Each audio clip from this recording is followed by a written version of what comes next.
Hey guys, welcome back to the Power Network. I'm Amy. Today we're going to the Kouri Richins trial. Why? Because hidden true crime has dragged their raggedy arses over there. That's why. So before we get into this, warning to all crime victims, this may not be your favorite field trip, but we are doing this as a warning because we don't need any more crime victims' families dealing with Warren. I'm rolling the intro while the algorithm brings in the rest of the power crew. Shout out to my dragonflies. Love and I've missed you, babies. Cavalier's drumming his old guitar again. Words rolling out into our fire. If heaven had wings, I would steal them. Fly away with you for a while. Hearing the essence of gratitude, your dreamy little smile on my lips. I miss my cue, but baby, I had you. Miss my cue, but I had you for that day.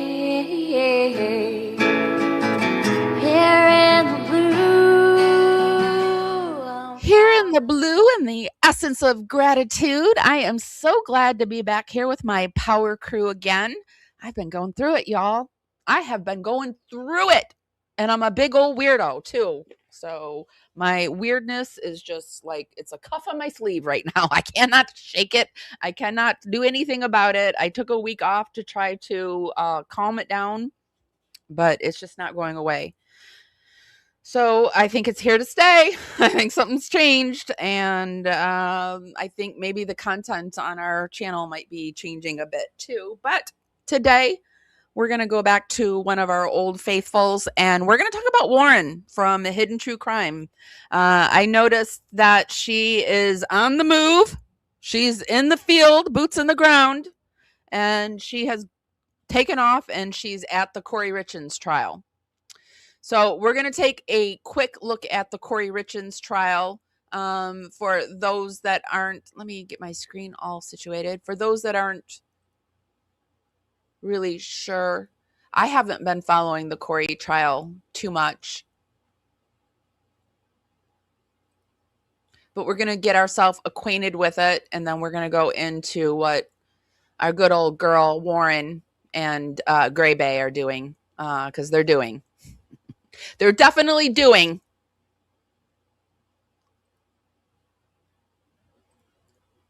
There we go. So let's take a peek at the Kouri Richins trial. Kouri Richins' former lover takes the stand in her murder trial. I thought I did update.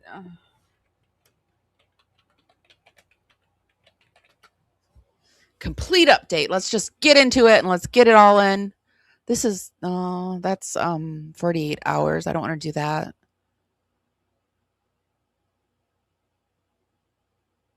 Finally effing over. Ooh, I wonder if Warren has ran into crime. Did you notice that Lauren had quite the camera setup? Have you seen these photos of her over at the trial? She has quite. Where was that I saw that? No, here. She has quite the setup here. Look at that. Is that her camera, you think? Or because she's looking off to that way, but the camera's facing at her. Seems very strange. Look at that camera. That doesn't look like our Gray Bay's hands either. I've never seen Gray Bay's hands, but those don't look like our Gray Bay's. And so who is it? Is it our, Joe Schmo? The sellout Joe Schmo? Is that who it is? So, but she is off. She's on the move. You know, she's wearing her teeny boppy outfit, and she's there. She's there. She's got her puffer jacket on, and she says, just walked out the door after day 9 of the Kouri Richins trial. We'll see you tonight for the full recap on Hidden True Crime. hidden true crime. Trying to pick up those victims. Come and knock on our door. Come and knock on our door. Waiting for you. Why is she picking up victims? Because I'm the victim. Remember, I'm the victim. And we can't forget. It's about the fact that years ago when that person cut me off, she could not handle my vulnerability and my raw emotion, and I'm still pissed. Years later, I'm pissed that somebody cut me off when I was going to answer my question. In probably the most vulnerable way I could ever answer a question.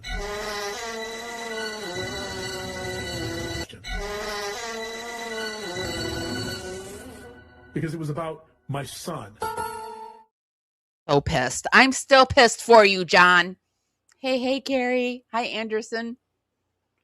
Everybody say that Grayson has a but that in the shape of a I don't know about that. I don't know much about Gray Bay. I know she's got a lawsuit coming up. And good morning. Okay, so we're talking about the Kouri Richins. Let me get back on track. So Kouri Richins trial, and let's see where the Kouri Richins trial even is for some reason. Hold on. Let me silence myself over there. Okay. And also, I haven't done this in like 2 weeks now, so I feel like I'm a newbie here. Okay, Kouri Richins. There we go. Live court stream. I just want an update. I just want the full update. I just want a complete update. I just want to know it all. I just want 1 5-minute on what's happening in the Kouri Richins trial. I thought I found it, but I didn't. Oh my gosh, 7 hours. Oh, he's live streaming it. Maybe it's because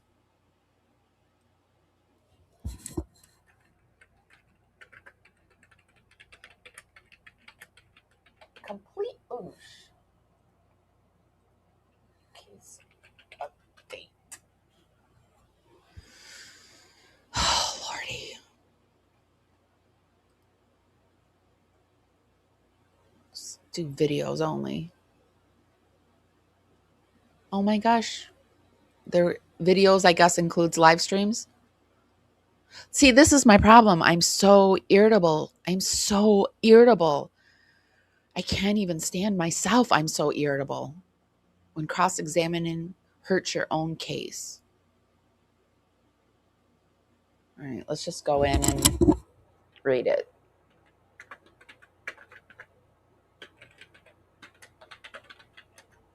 And also, I got a new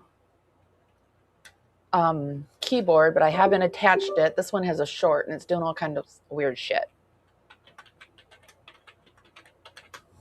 Okay.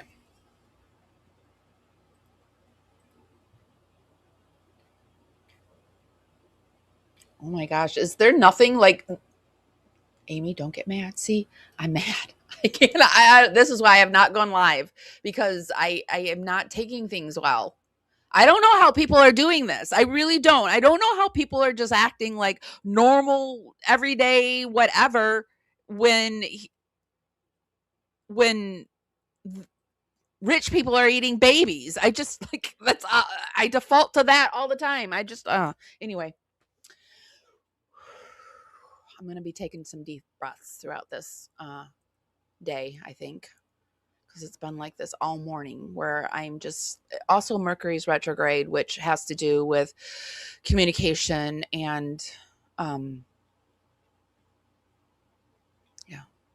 communication.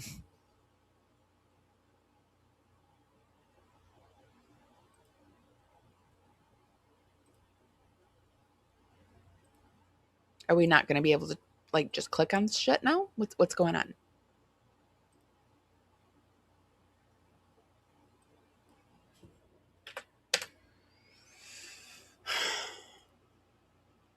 Okay. All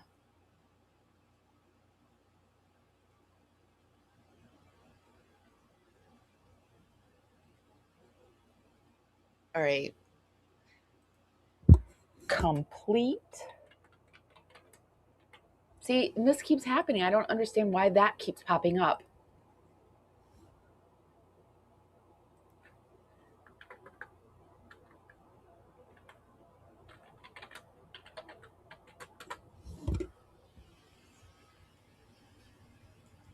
All right, timeline.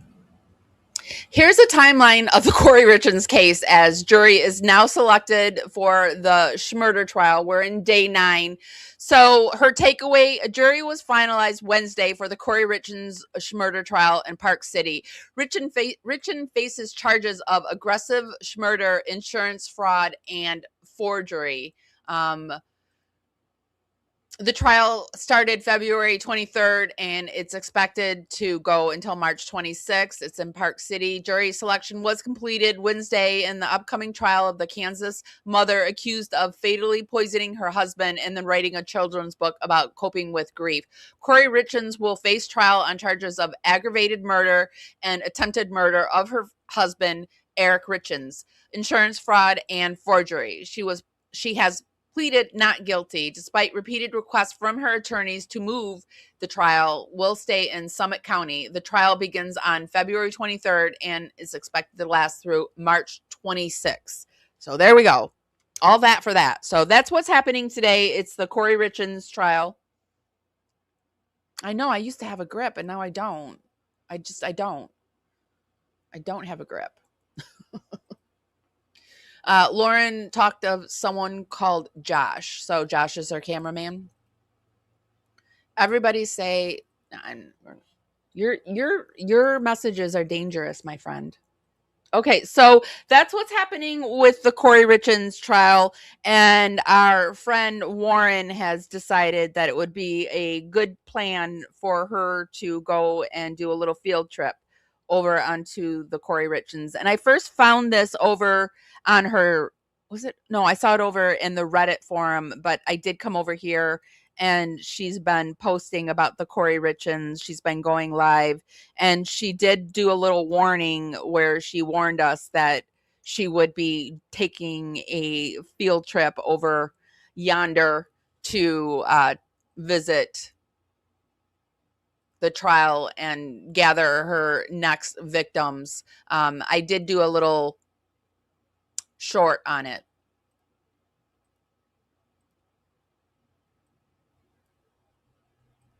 Fresh. So you order. That I'm there, actually at trials, doing lunch lives. I do plan to attend the trial, and when I'm there, you'll know.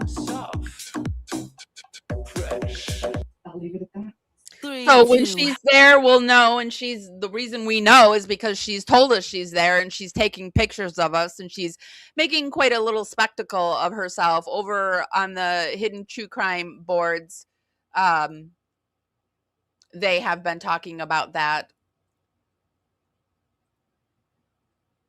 Let me share my screen.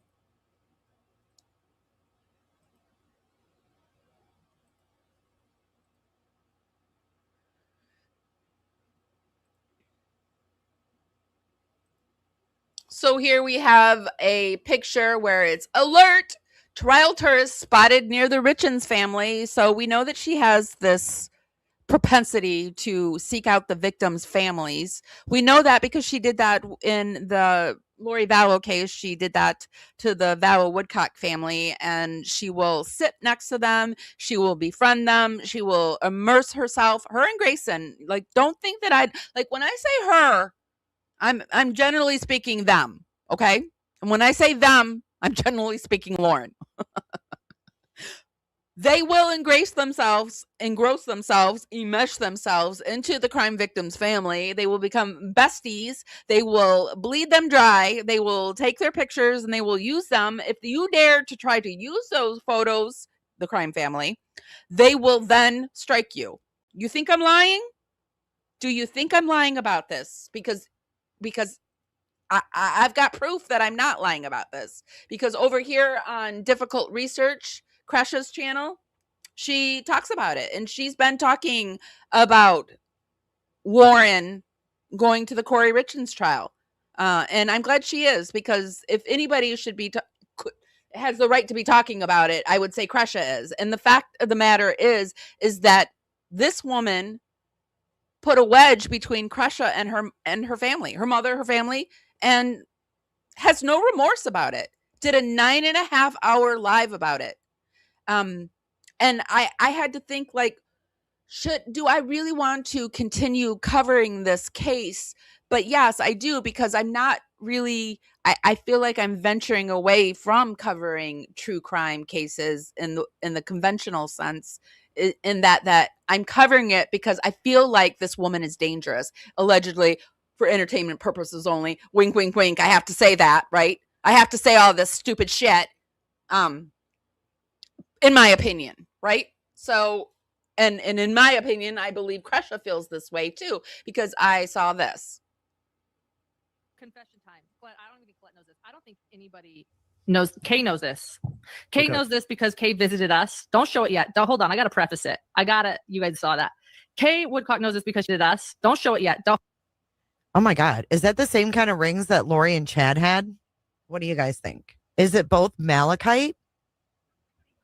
This is weird. And they talked about him playing Chad's part. This is weird. Okay, here we go. And they showed up a lot in the Dateline episode. They kept doing close-ups of the ring. And I kept saying, oh, yep, that looks like my husband's ring. John, show him your ring. Let's just get it out. Show him your ring. A little bit closer. Stop moving it. Yep. What does that look like? There it is. We didn't purchase that on Amazon, though. We did not purchase it on Amazon, and it's not malachite. It is turquoise, and it was purchased. Right. It was, yeah. It's real turquoise. Every time you guys talk about their ugly wedding rings, just know what we're hearing. We were made to cover this case because of the wedding ring. Kay, when she was here, she's like, "Oh dear, yeah, that." Oh, Kay, Kay's a smart cookie. Kay's like, "Oh dear, that's fucking weird." Yeah, that does look like it. We may have to get Liz on the case here to figure out if there's a connection. Liz? Why would Liz find out any connection? What does that mean? Who the fuck is Liz? Later that night, I received a threatening voicemail from someone named Liz. She brought up the fact that I had said that I didn't know who she was, which was something that I told my stalker during our conversation. And so now I'm realizing, oh my gosh, she recorded me. Take a listen to the voice. It's Liz. Let me remind you, Liz, I know you don't recall my name, but I actually think you do recall my name.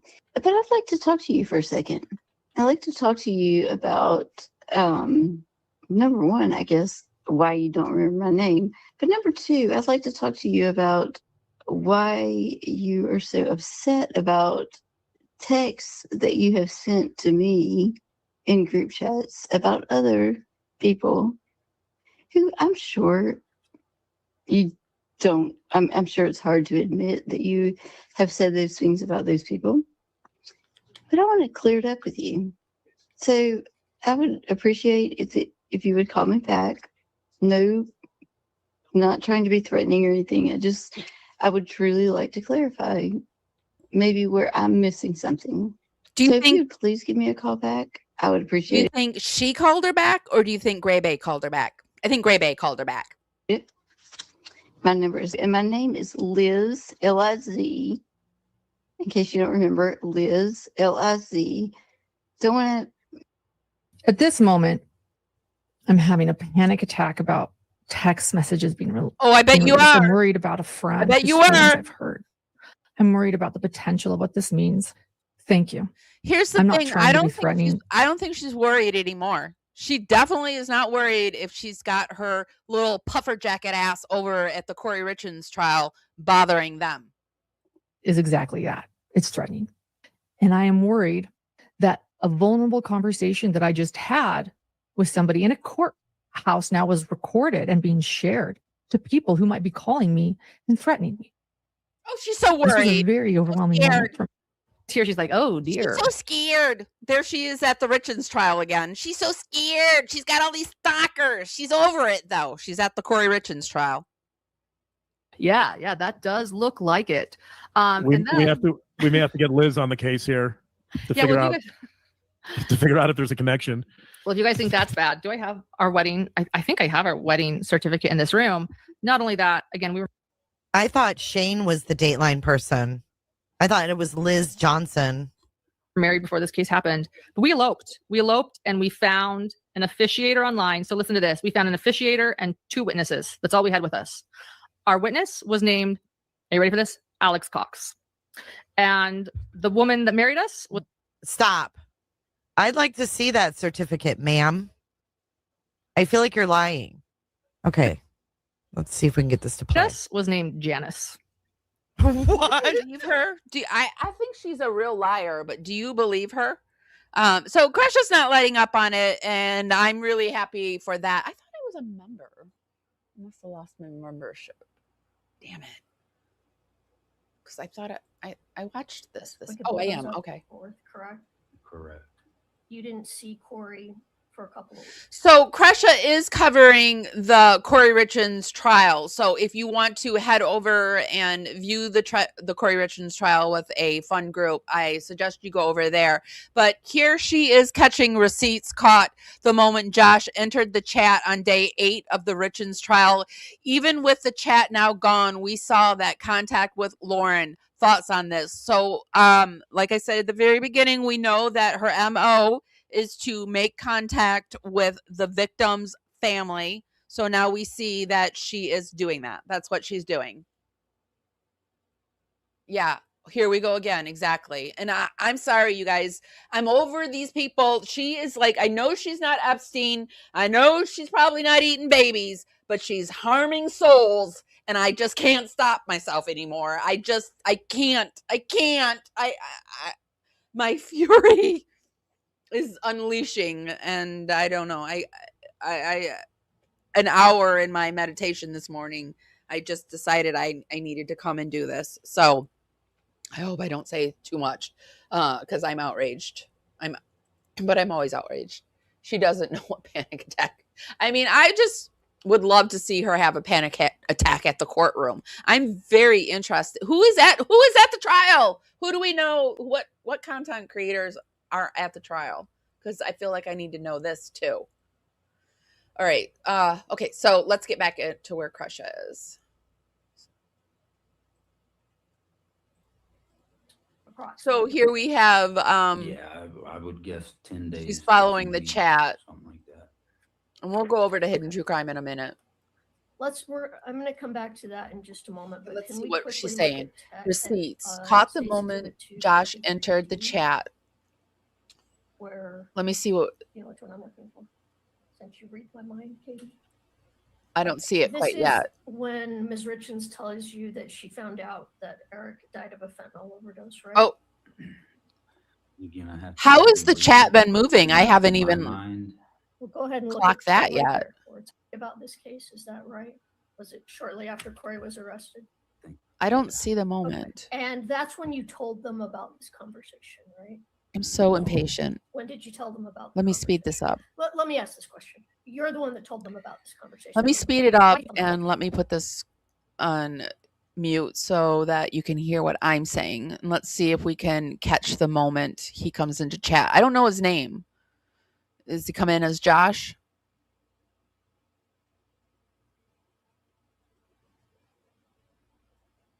I mean, it's not flying. How many people are in chat? 2.8K? I bet you they don't have to slow it down. I bet you they have it on slow down because you can see the skipping, but they're getting a little more loosey-goosey about it, I bet. Because less people are going over there probably. I don't see them. Let me see. Have you guys seen Josh enter the chat yet? I feel you, Amy. I was saying that because I came in when. Oh, no. Oh, I wasn't yelling. Listen, I'm yelling. It's a yelling day. I'm not yelling at anybody in particular. I really am not. That's why I don't do the lives, because when I get outraged, I yell. I'm a yeller. I'm a quiet person, and then when I get outraged, I yell. I came in when she was talking about people contacting her. Give it up, lady. She's a nobody. I hope you don't think I was yelling at you. Okay, let's see. I don't see it yet.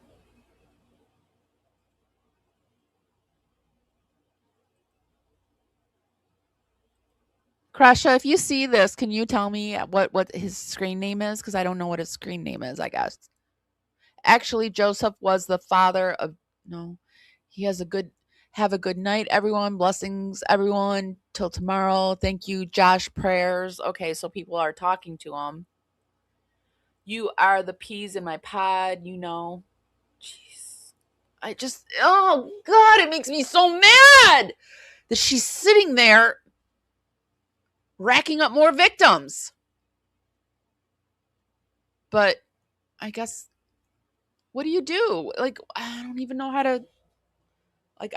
what to do about the Epstein files. Like, I can't even help victims that are being targeted by this woman. Oh, Lord, I feel helpless.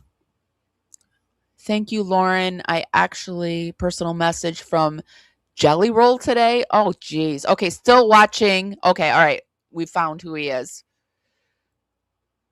It looks like he is still watching MGE. I don't know. Is that Machine Gun Kelly? Thank you, Lauren. I actually got a personal message from Jelly Roll today. I feel so honored. So, of course, she's coming hard. She's going to be coming hard for this guy. And if this guy's getting message from Jelly Roll, and then probably, actually, Bunny XO is probably coming for him. That's what it is. That's what it is. Bunny XO is coming for this guy. All right.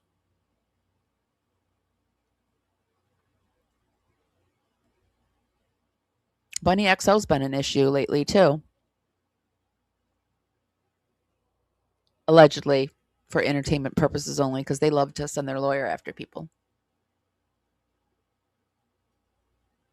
Anyway, there we saw him. So our friend Warren is coming after more people. Good morning, boss lady. I was in the chat the other night when this took place, but I don't really know anything about the person you guys are talking about. I was just watching the stuff on the trial itself. Well, the person we're talking about did a 9.5-hour live. She's a content creator, and she loves to get in good with crime victims' families. She got in good with the Lori Vallow Woodcock case, and she inserted herself in the crime victim's family, came between family members, and then proceeded to do a 9.5-hour live and said that these other women were bullying her because they made some TikToks about her on a TikTok channel that had less than, I think it was 800 subscribers. She's got 300K. And she said she's been so bullied that she called the police. And we've got police body cam. She went to CrimeCon and called the police. She likes to use the police. And she likes to use her credentials and her husband's credentials. And she's dangerous. She's a dangerous person. And people need to be weary of her. In my opinion, for entertainment purposes only. Have to say that too. So, I'm glad you're here. I'm not yelling at anybody in particular except Lauren.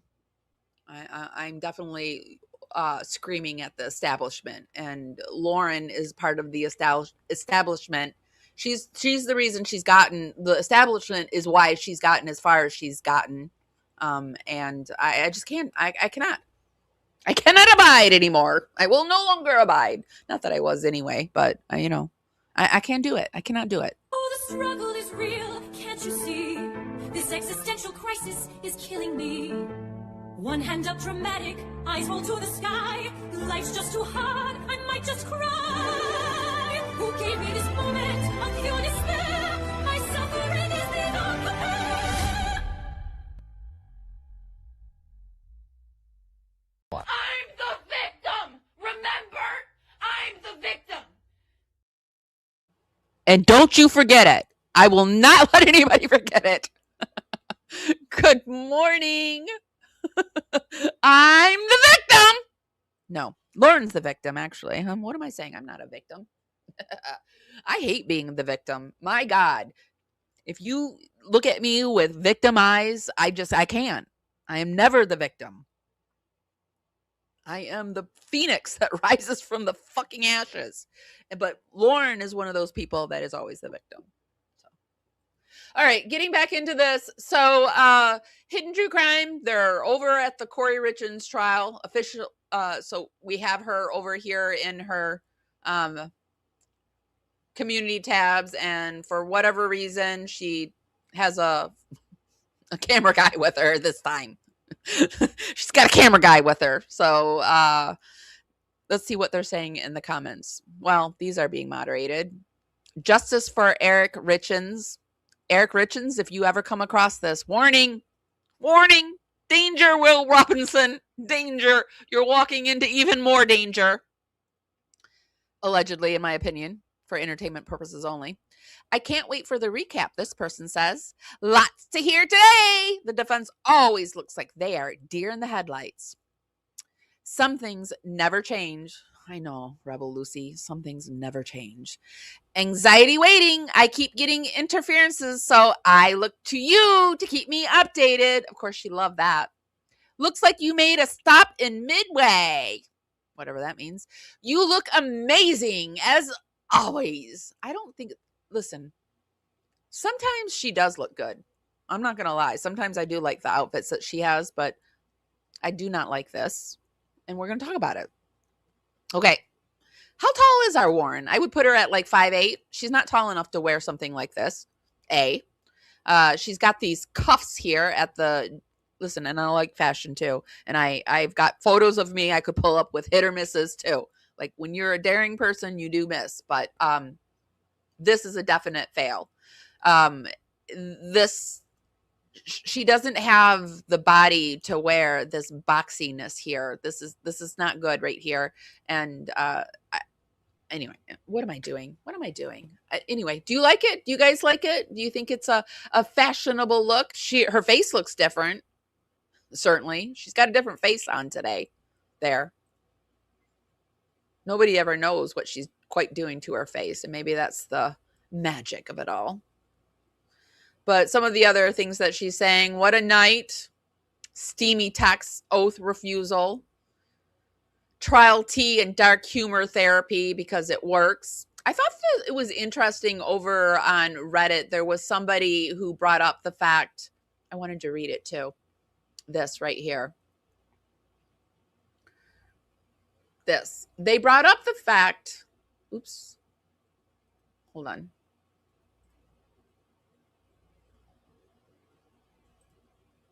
My thing got all mixed up. Sorry. I gotta redo it. Also, I'm trying to stop apologizing all the time. So I hate that I apologize for no reason.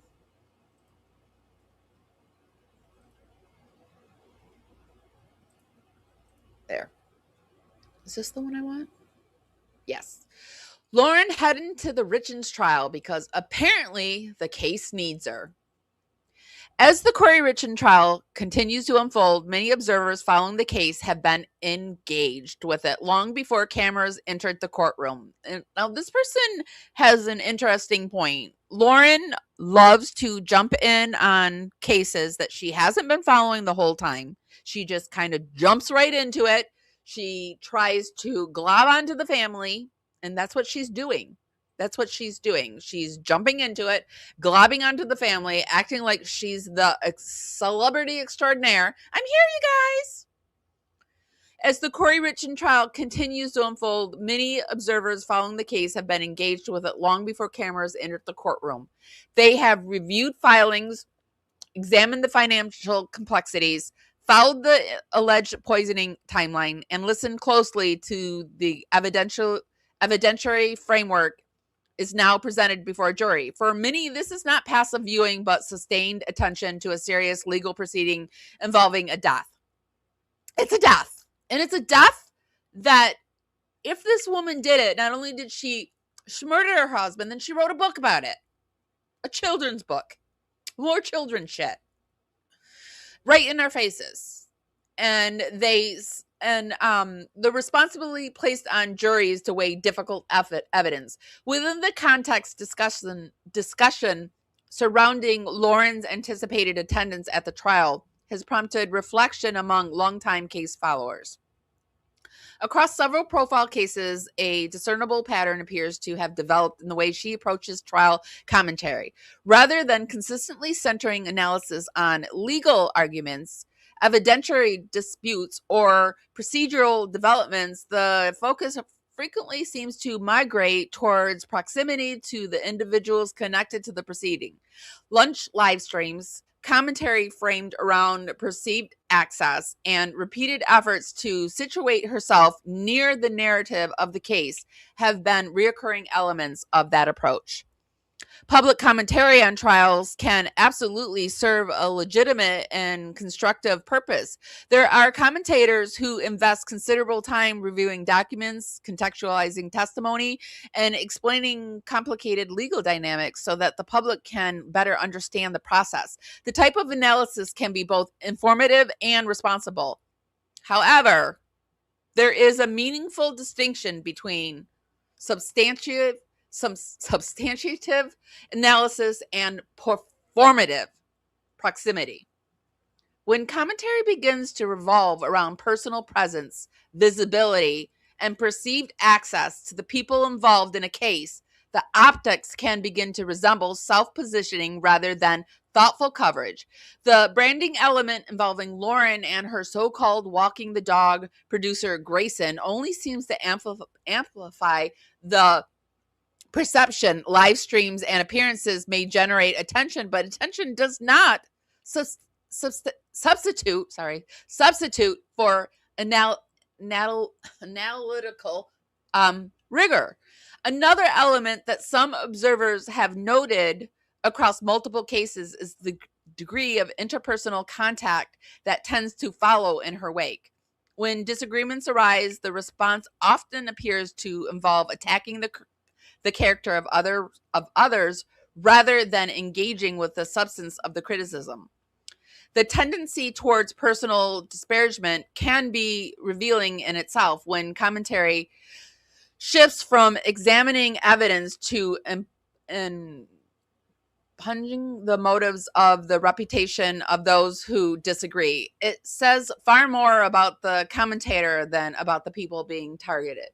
Drama, whether intentional or incidental, has repetitively become part of the narrative surrounding her presence in various cases. Given now frequently similar situations have unfolded in prior trials, some observers find it difficult to conclude that the pattern is just like a coincidence. It's not a coincidence. It's not.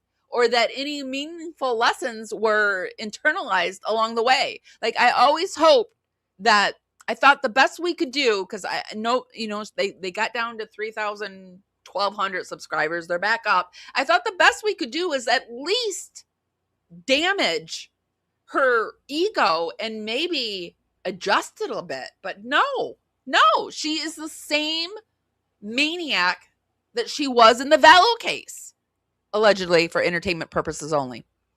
The Kouri Richins trial deserves careful, disciplined scrutiny focused on the law, the facts, and the grave responsibility placed upon the jury. Courtrooms are not stages for personality-driven visibility or personal theatrics.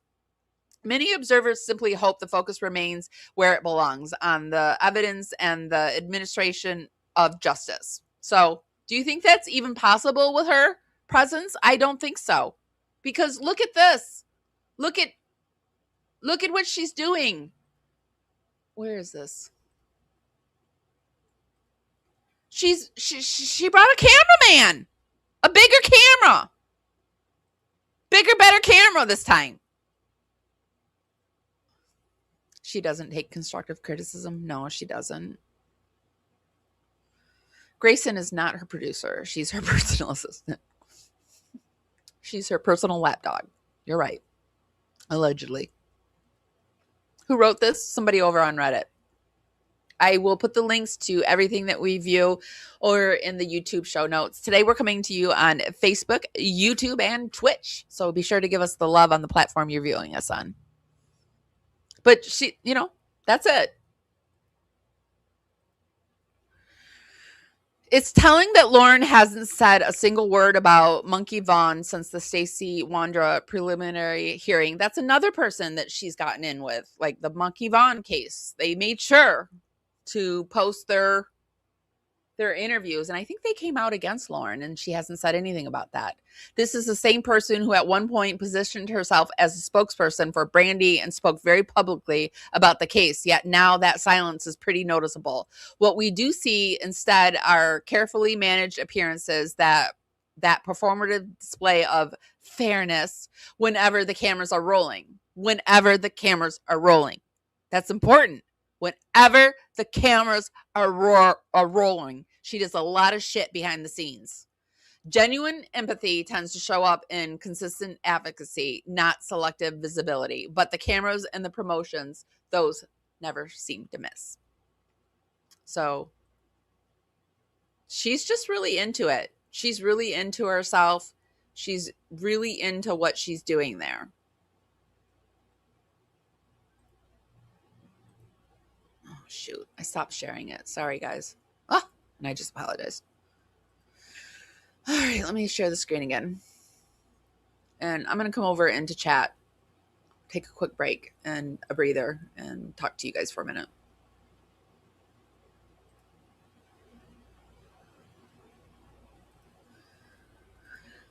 That camera is from a network. She positioned herself in front for a photo op. Oh, that's what I wondered, but it does seem like it's her camera. Or you're asking me. That was my same question. I don't know. I think it's her camera, though. I think Brandy saw who she is. I really hope so. I would settle for buyer beware. I think I would settle for that too. Just me. I think I would be fine. I think I would be fine with just putting the warning label on the back of her puffer. And I've done my, like, I'm doing what I can do. Like, I say to myself, Amy, what can you do? Well, your voice is all you have right now. That's all I can do. And I'm using that. So I always have to remind myself that I'm doing the utmost that I can do. And maybe the world needs this voice of reason where, come on. The world is burning down around us. And it's because of people like her. And it's because we let people like her do these things. It's like eventually we're going to have to dust ourselves off and be like, no. And that's what I'm doing. I'm at least trying. And you guys are trying. You're listening. And I see you you're over on Reddit, and you're doing what you can. So I always have to remind myself of these things too. But sometimes it does feel like, ugh, yeah, self-centered people. Hello, everyone. Hi, Crystal Burns. So good to see you.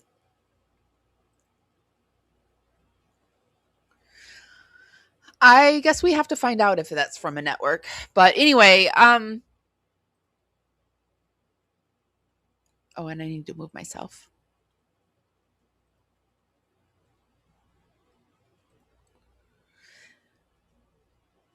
This picture was taken just the other day. And we did see those photos of both Warren and Gray Bay in the courtroom. We have Gray Bay right here. And then here we have, I think is this Warren right here? Warren. She's right there. Her face always changes. It's looking a little flatter and less puffy, and her lips aren't looking the normal way anymore. Or is this her back here? I don't even know. I think this is her right there. Anyway, they're in the courtroom. We know that they have made contact with the family because the family were in her chat. So we know that. I listened to True Crime Squad for trial recaps. It's if it's one I'm interested in. I don't watch the trials, just listen the day after at work. I like the way True Crime Squad has an ample supply of snark. Who is, I don't know this. Let's find True Crime Squad, because I really would like to find a true crime channel that has snark. Someone called me a content creator called me snarky. Yeah? And I know I'm snarky. I love my snark. Oh, hold on a second. It didn't cut and paste.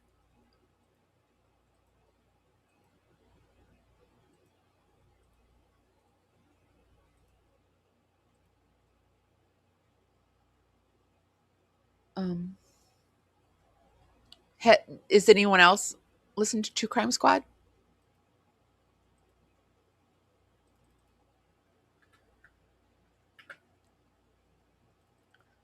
I'm a nosy girl. I need to know. All right, truecrimesquad.com. All the best extra now rolled into one member. Oh, they have a member. All right, here we go. Do I know these people? Oh, they only have 9,000 subscribers. I love when smaller channels get recommended. Let's look at them. Well, we'll look at them, and then if I like them at the end, we'll come back to them. But let's just see their vibe. Let's get a vibe for the vibe.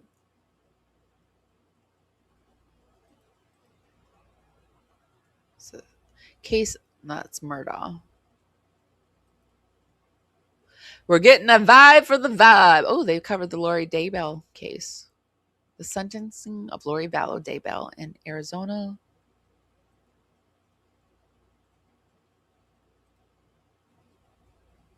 A world full of whispers. I'm going to take it down. You know, it kind of reminds me a little bit of Into the Weeds podcast.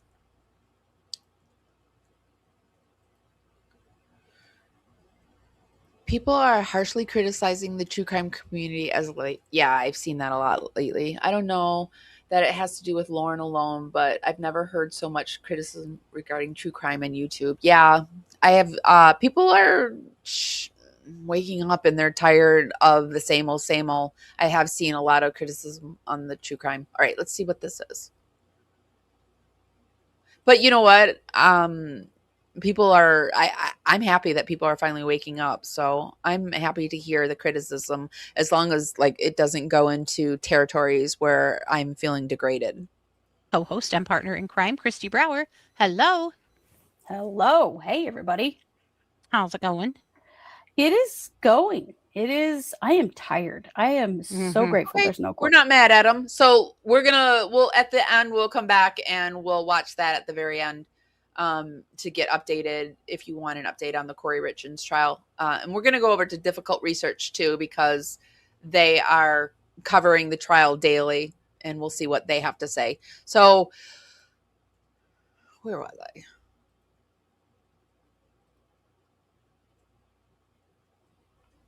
All right, Lauren, I have to be there for my victims. You know, I mean, the trial couldn't go on without Lauren. If Warren wasn't there, how would we possibly be able to tell you what's going on in the trial? I don't think we could. I think it would be quite impossible to know anything without Warren's presence, because Warren is the one that truly tells us what's up, right? What's up, Warren? Tell us what's up. Come and knock on our door. Come and knock on our door. We've been waiting for you. Where's that one? Right there.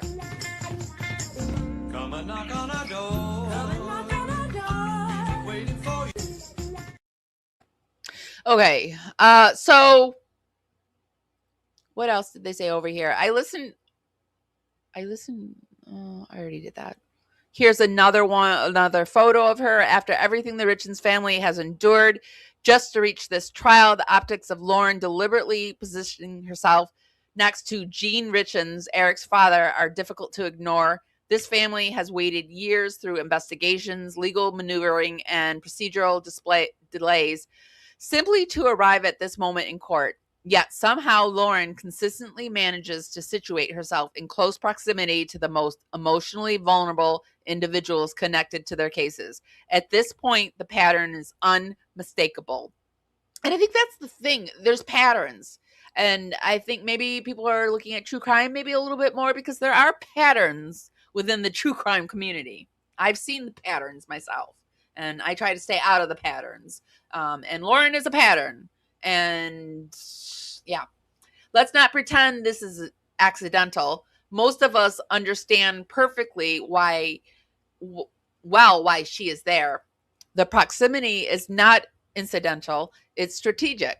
The anticipation of inserting yourself into a moment of raw grief for the sake of content has become almost formulaic to her.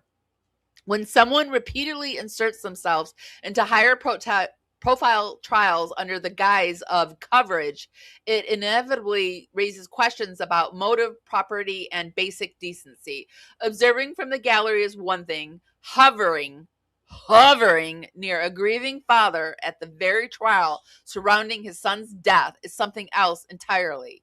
After the years it has taken for this case to finally be heard, Jean Richins deserves respect, distance, and dignity. What he does not need is someone lingering nearby, visibly hoping that proximity might eventually yield to interview or a clip, and it will. It will. It will. That's all you have to do. Who else has been on? I've been on a jury before. I'm an ex-social worker. I've had to testify in foster care cases. I've been there. There's nothing you can do. You just sit there, you hang out, you kind of murmur to the people next to you in between when the judge is calling things. And that's what you do. You get up, you stand outside, you wait out in the other room, and you talk. You talk. And she's positioning herself and she's talking. Some moments demand restraint. Unfortunately, restraint does not appear to be part of her strategy.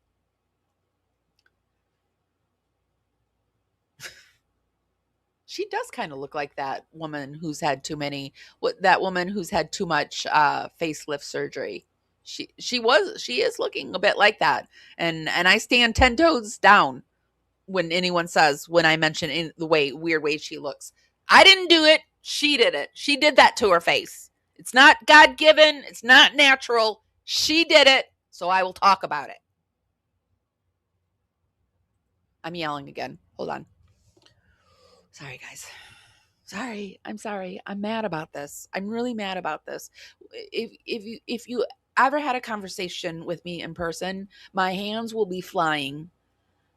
My fingers will be waving. And I will be gesturing and doing a lot when I talk to you. I'm a talker. When I talk, anyway.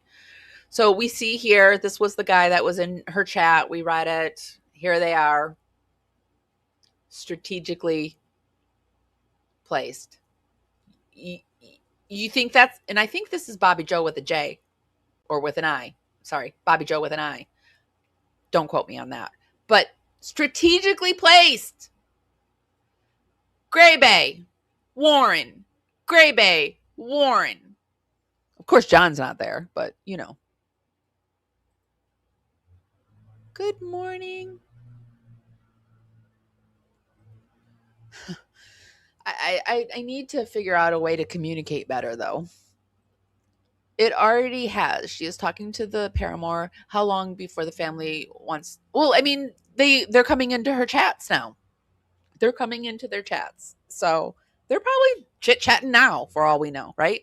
All we can do is say what we say and warn them. And if you hear these warnings and you want to be like, you can be like, but then you're going to end up like Crusha's family, and it's not going to be a good thing. Crusha, we looked at earlier in the morning, and Crusha's family is the Lori Vallow family. Charles Vallow is Crusha's brother. JJ is her nephew. So she has taken this family and destroyed it. Even more so. A victim's family that's already destroyed. She has decided it would be a good thing. Allegedly. Well, it's not even allegedly. What I don't know if I should keep saying it. I don't even know. But Crush has said it.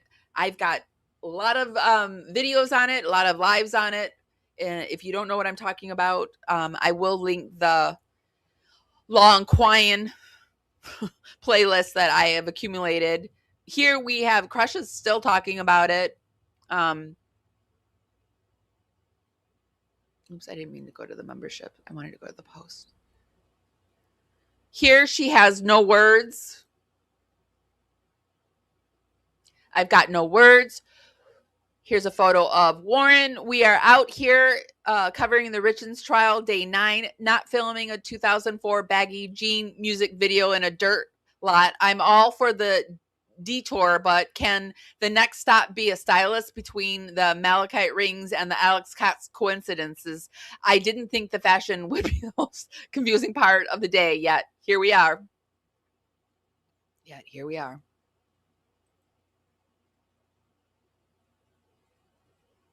Do you think Gray Bay wore this the next day? Because the rumor is that Gray Bay wears her clothes, which is such a, I was thinking about that when I was getting my story together. I'm like, because we have photos of Lauren wearing it one day, and then the next day Gray Bay wears it because she rents her clothes, and Lauren rents the clothes. And so do you think Gray Bay wore this the next day?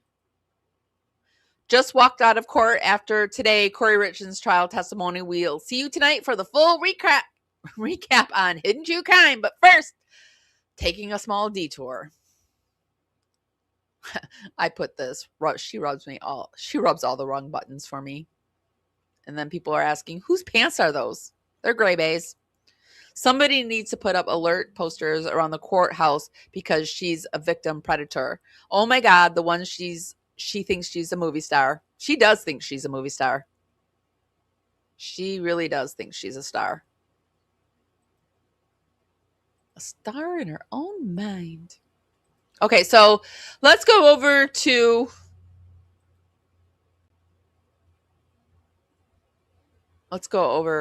her channel finally.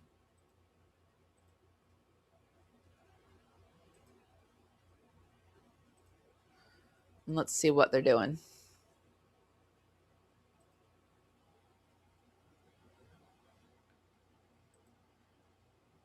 She is still dividing the family. Crush's uncle Jerry is Jerry still doing what Jerry's doing? Yeah, so she's still doing it. She had a video that she did with Crush's uncle Jerry, and Jerry, for the sake of Warren, has called out Crusha. Crusha's mother has stood up for Crusha. And it's just crazy. It's crazy that a family that has gone through so much tragedy should even have to do that for the sake of hidden true crime. Like, I would be mortified if any of those people were using my name to come out of their lips for those reasons. I just would not allow it. I wouldn't allow it. I would remove myself. And I promise you, I would. I don't go. I pick and choose my battles. And I could be a rich woman. I could be a rich woman covering these cases. I could have gotten into a lot of shit, but I just pull myself out because I know my immune system. I have autoimmune issues. I cannot handle that kind of stuff. I can't. I could fight like a beast, but I just don't have the energy or the willpower to do it anymore. And also, I don't need to do that anymore because energy is energy and energy writes itself. And I believe in a higher power and God. And all I need to do is speak the truth and eventually it will write itself. Those malachite rings are so creepy. The whole Mormonism and them, we're still on that bone. Don't think I'm not. Don't think I'm not on the bone of Mormonism, hidden true crime, and the weirdness. I just had to take a quick little break to gather myself with the Epstein files because they're eating babies. I needed to let that settle down for a while. Grayson can fit in Lauren's clothes. Well, I'm not going to say anything. I love the idea of putting a warning at courthouses about Lauren. I do too. I love, you know, what I love, I wish that we actually had, where is it? These t-shirts that we could wear around the courthouse for our Warren.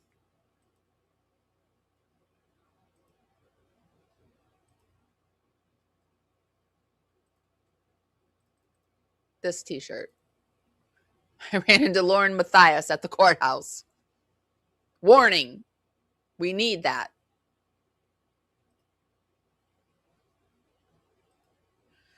Okay, so over on the Hidden True Crime channel, let's see what she's doing.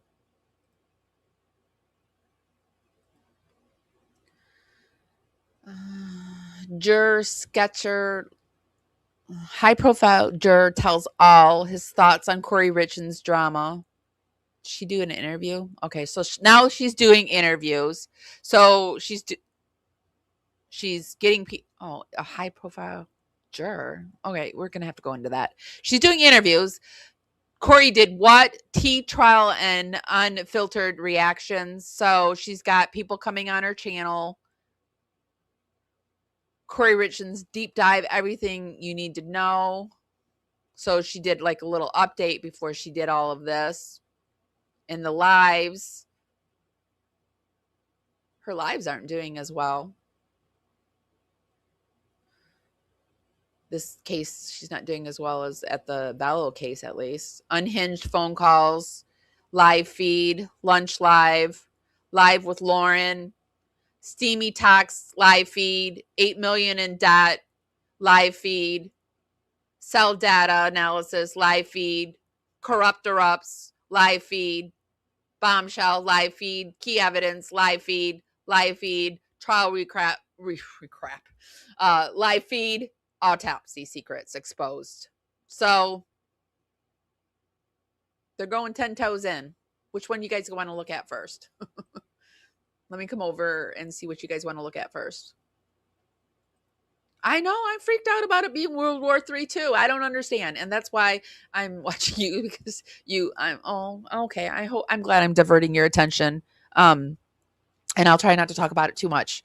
But I'm freaked out. I'm really freaked out about the world right now. And I'm just trying not to be the chicken that's running around like the sky's often falling. How are you guys doing this? Like, I'm trying to pull in my energy, conserve it, and get a game plan. And my game plan is today to do this. So that's what I'm doing. But I've been up since 3 o'clock. I've had my coffee. We've done our meditation. We've prayed. We did our walk. We went over to our spot where we meditated. And because we've included the walk into the daily routine now, which I'm saying it like it's a pain in the ass, but like I'm doing it because I have all this nervous energy. I don't know what to do with it. And that's an issue a little bit. Let me come down and tell you something. So I've been depressed for, I would say, a good 5 years. A good 5 years I've been depressed, and I've been transitioning off of very heavy medications that they had me on, both pain and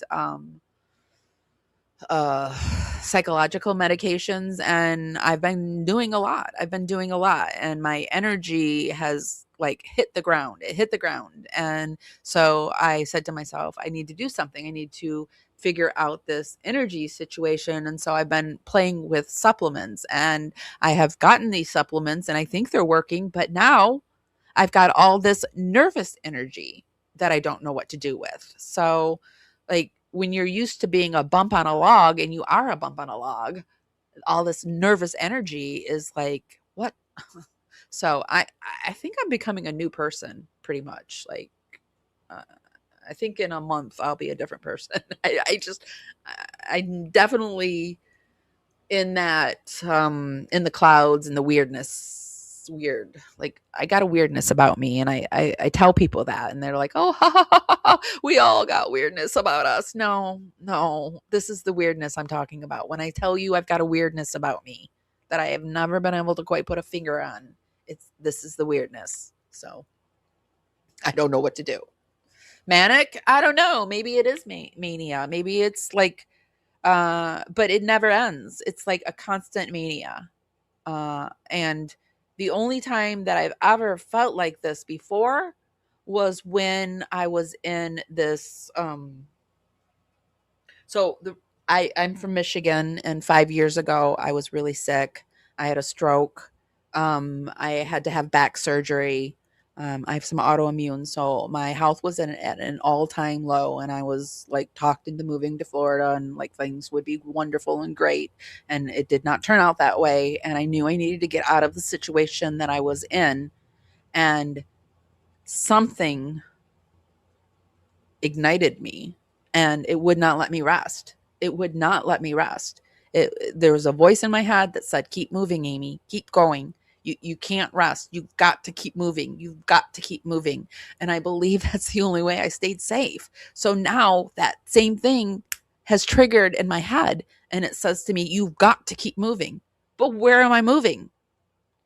There's no, like, the the the threat is different this time, and I'm trying to figure out, like, what do I move, right?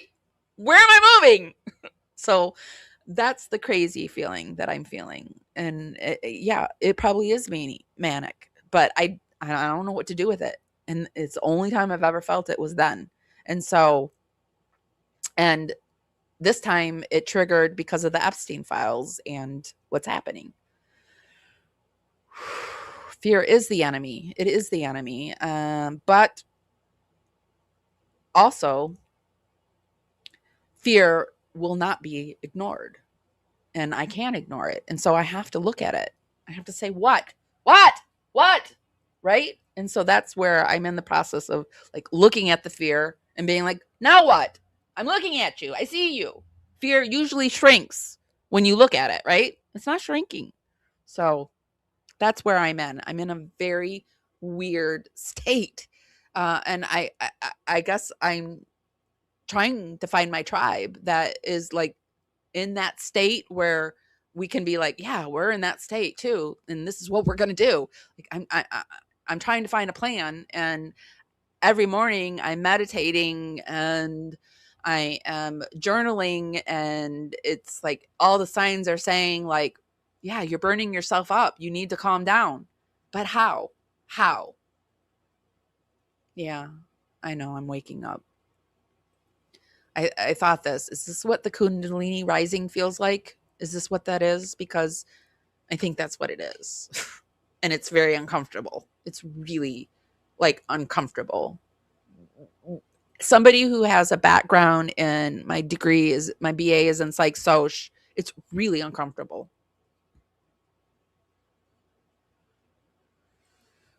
The difference between what's happening now and what happened all those years ago that caused such an alarm that now we're containing with climate change and AI, it's never been more dangerous. Well, I was hoping when we're not going to be waking up to the likes of Mr. Trump. Well, he was a necessary evil, in my opinion. He is a necessary evil. And it's woken me up to that both sides of the political system are evil. It's not just him. He could be the ringmaster right now, but there's a lot of them. Left, right. I think the true evil is not waking up to the left and right evil that they've put us into. It is not. It is, in my opinion, it's a darkness and an evil. That's the battle. It's not left and right. It's evil and darkness, or evil and light. And that's what I've woken up to. And I, like when all my whole life, anyway, no, Amy, no, because when I'm like this too, I purge my soul, and I'm not going to tell you my whole life. But listen, I'm going through it. So I'm going through it. And I'm going through it like without medication. That's another crazy thing. I mean, I've got my earth-based medications that I have transitioned to, and they are helping.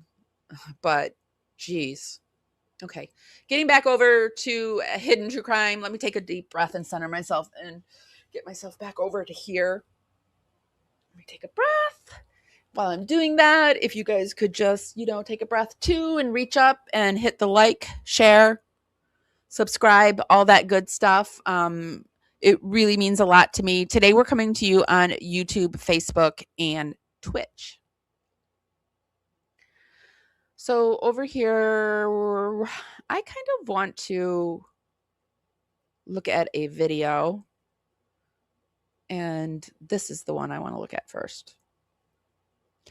So this was the one that they did. They released this. Oh, this was 5 days old. They released this 5 days ago. 87 comments.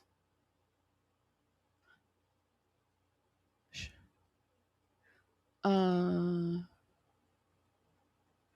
person sketching the jurors, they make me angry. Of course they would keep that because you know who does that. That's something that Christina does. Christina, the OG stalker. We all know Christina, right? Christina, there's a few stalkers, but she quickly rose to the top of the list. She became a stalker number 1. I call her the OG stalker. Let me get her page up. Oh, Lord.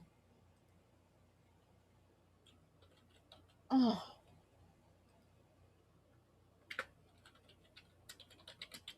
Okay.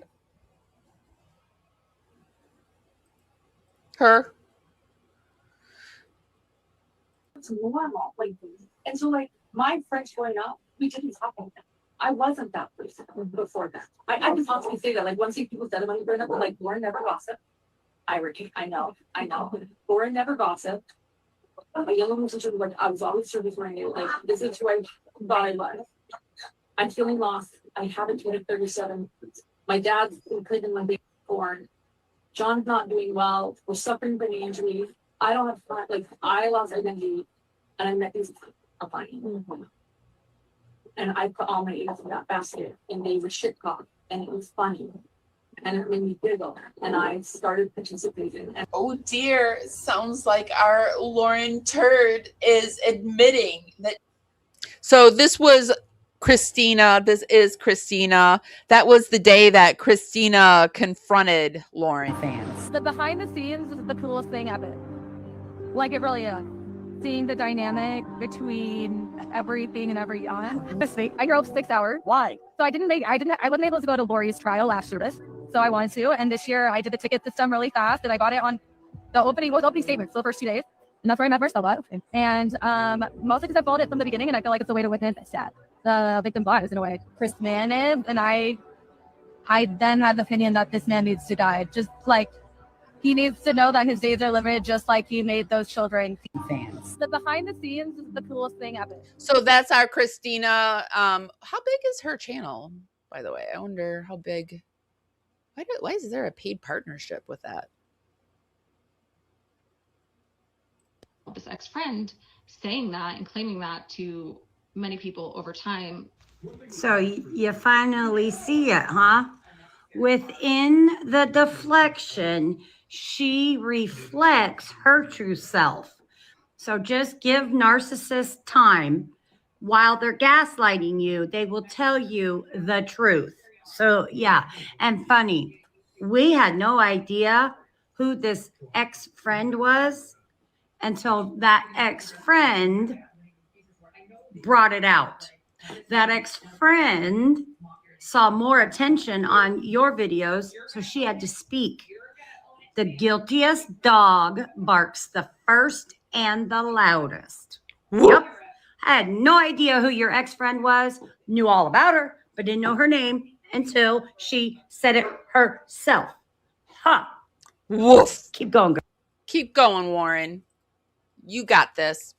Actually, let's come over to, I need a break. Let's see what people are saying about her over here. I fully believe in taking accountability when I'm wrong. And what I said about Christina being snarky, and I think I said snarky and sarcastic, was wrong. It was not something that I should have said. I actually apologized to Christina myself. I said, I wouldn't, there she is right there. I said, I wouldn't want any of these people to be my friend. And then when I dug into the case, I'm like, I'm wrong. I would like Christina and the other OG stalkers to be my friend. I would rather that. I would. Was mean. Have those and people it have was your back? not Yeah. correct. And I'm not going to defend that by trying to explain why I said it, because there's no defense for that. I should have waited to see what was going to come out. That was a mistake on my part. And what I interpreted as being snarky and sarcastic in her video, wherein she was talking to the police, was actually her being ballsy and brave and knowing her rights and standing up against injustice. Isn't that amazing? She was being ballsy and brave and knew what was right. And I said that it like when I see Christina in those body cams, I am thoroughly impressed by her. And she's younger than me. We can all take little pieces from other people in life, and if they're doing something right, and apply it to our own life. Here, Christina's, thank you for apologizing. We live, we learn, and I appreciate you showing others how it's done. You have the guts to acknowledge what you said wasn't cool and explain what you do differently next time. Thanks to Felicia too. So, I mean, isn't that like also a person that can apologize and then follow? And I believe an apology is a two-part process. It's like the apology and then the follow through to the apology and not doing it anymore. And it's pretty amazing to me that in this day and age, well, no, it's not amazing to me. It's wonderful. We're all waking up and stuff is starting to shift. Let's see what else is over here. Is she posting stuff on her hidden true crime TikTok page? Yeah, she is. They don't get huge views over here on their TikTok, but not bad.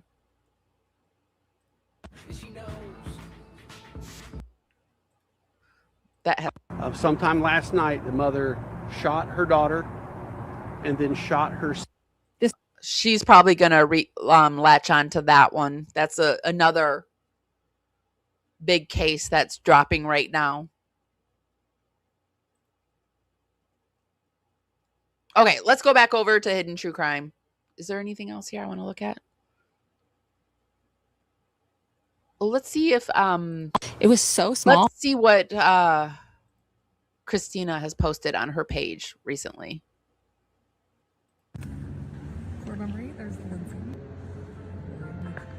Okay, we looked at this. This is this is her at the Delphi case. This is where I figured out that I didn't like hidden true crime. The Delphi case. I watched their coverage and I was like, that is disgusting. It's really disgusting. PSA from someone who sat in the Richard Allen trial for a week. Not everyone reporting was reporting. I watched a former TV journalist describe scenes that didn't match the testimony. I heard my notes, my sketches, or the courtroom. See, she's a draw. She sketches, and she was doing some sketches for Hidden True Crime, and that's why Hidden True Crime said that she was an employee. She's really just a friend, and Lauren stabbed her in the back. And yeah, she built her Delphi brand on authenticity while treating the courthouse like a VIP lounge, cutting lines, pushing narratives later disputed, and curating colleagues based on who she would dominate. She took my photo without credit. She took my hat without asking, wore it on multiple live streams. She had her assistant hired 2 weeks before we touched down call a reporter her dear friend whose book she never opened and privately mocked. Now, this is one of the most important things I learned that week. If you were getting facts from true crime creators, pay attention to how they handle mistakes. Do they correct them or quietly delete and move on? Regarding photos, I'm a girl's girl. I wanted her to succeed. Credit didn't matter then, but the motives hit differently in retrospect. In your 30s, an ex-friend will be upset you didn't want to stay friends, and it's very important that you don't let the person who caused the harassment redefine themselves as your victim. And I think that's really important. She really wanted to be Lauren's victim, or Christina's victim. Sorry. Lauren really wanted to be the victim. And in actuality, Christina was the victim. It was one of those cases where the perpetrator was screaming victim. Editing our CrimeCon weekend. Okay, so she hasn't posted anything new.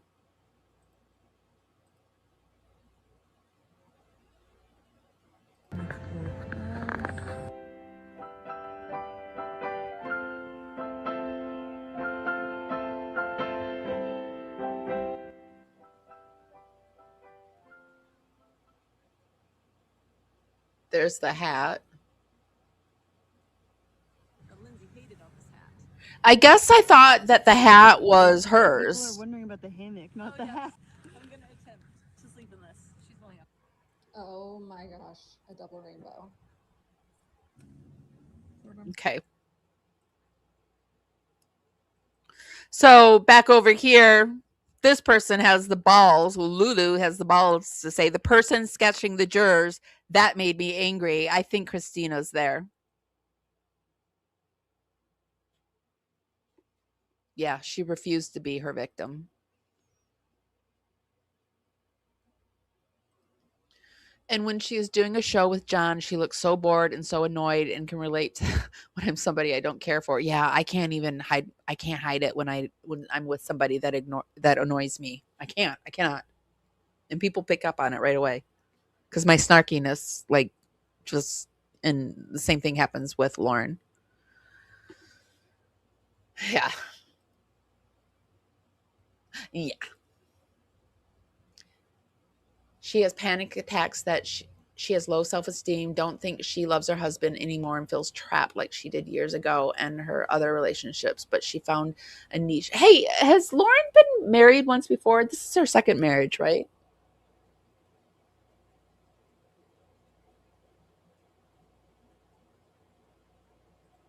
Lauren has adopted a new cadence in her speech. Oh, we'll have to check that out. Was it utterly obnoxious? She has done the same with her looks. She is a ball of insecurity.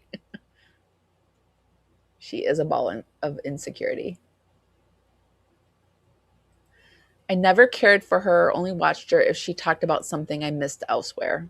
Yeah, I only picked her up if I was needing that specific part of the case. I would look at it. Yeah, she's annoying. She's off-putting to me. Like, there's something about her face that makes me go, no. Like, when I saw Jim Carrey at the awards with that new face, and I was like, no, there's something, like, that's, like, what? It makes people feel very weird, and that's how she makes me feel. She makes me feel like when I saw Jim Carrey and his weird face.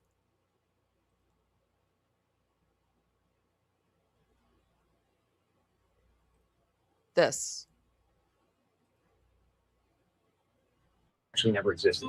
Pretty big challenge trying to do my speech in French. There's no meaning to any of this. So I wanted to find the most meaningless thing that I could come to and join. And here I am. And we need to be clear. Shamelessness is not and will never be a superpower. It is the mark of a villain. Kidnapping children is not what great nations do. Is that a gang sign? You don't know what it is. I mean, you got to admit it's completely meaningless. Research bits and I practiced it like crazy, but... Well, they say they're celebrating icons and celebrating icons. Boy, that is just the absolute lowest possibility that we could come up with. I believe that peace lies beyond personality, beyond invention and disguise. I believe that it's deeper than that. I believe we're a field of energy dancing for itself. It's like talking 1,000 miles. It just makes people feel weird when they are viewing something that looks weird.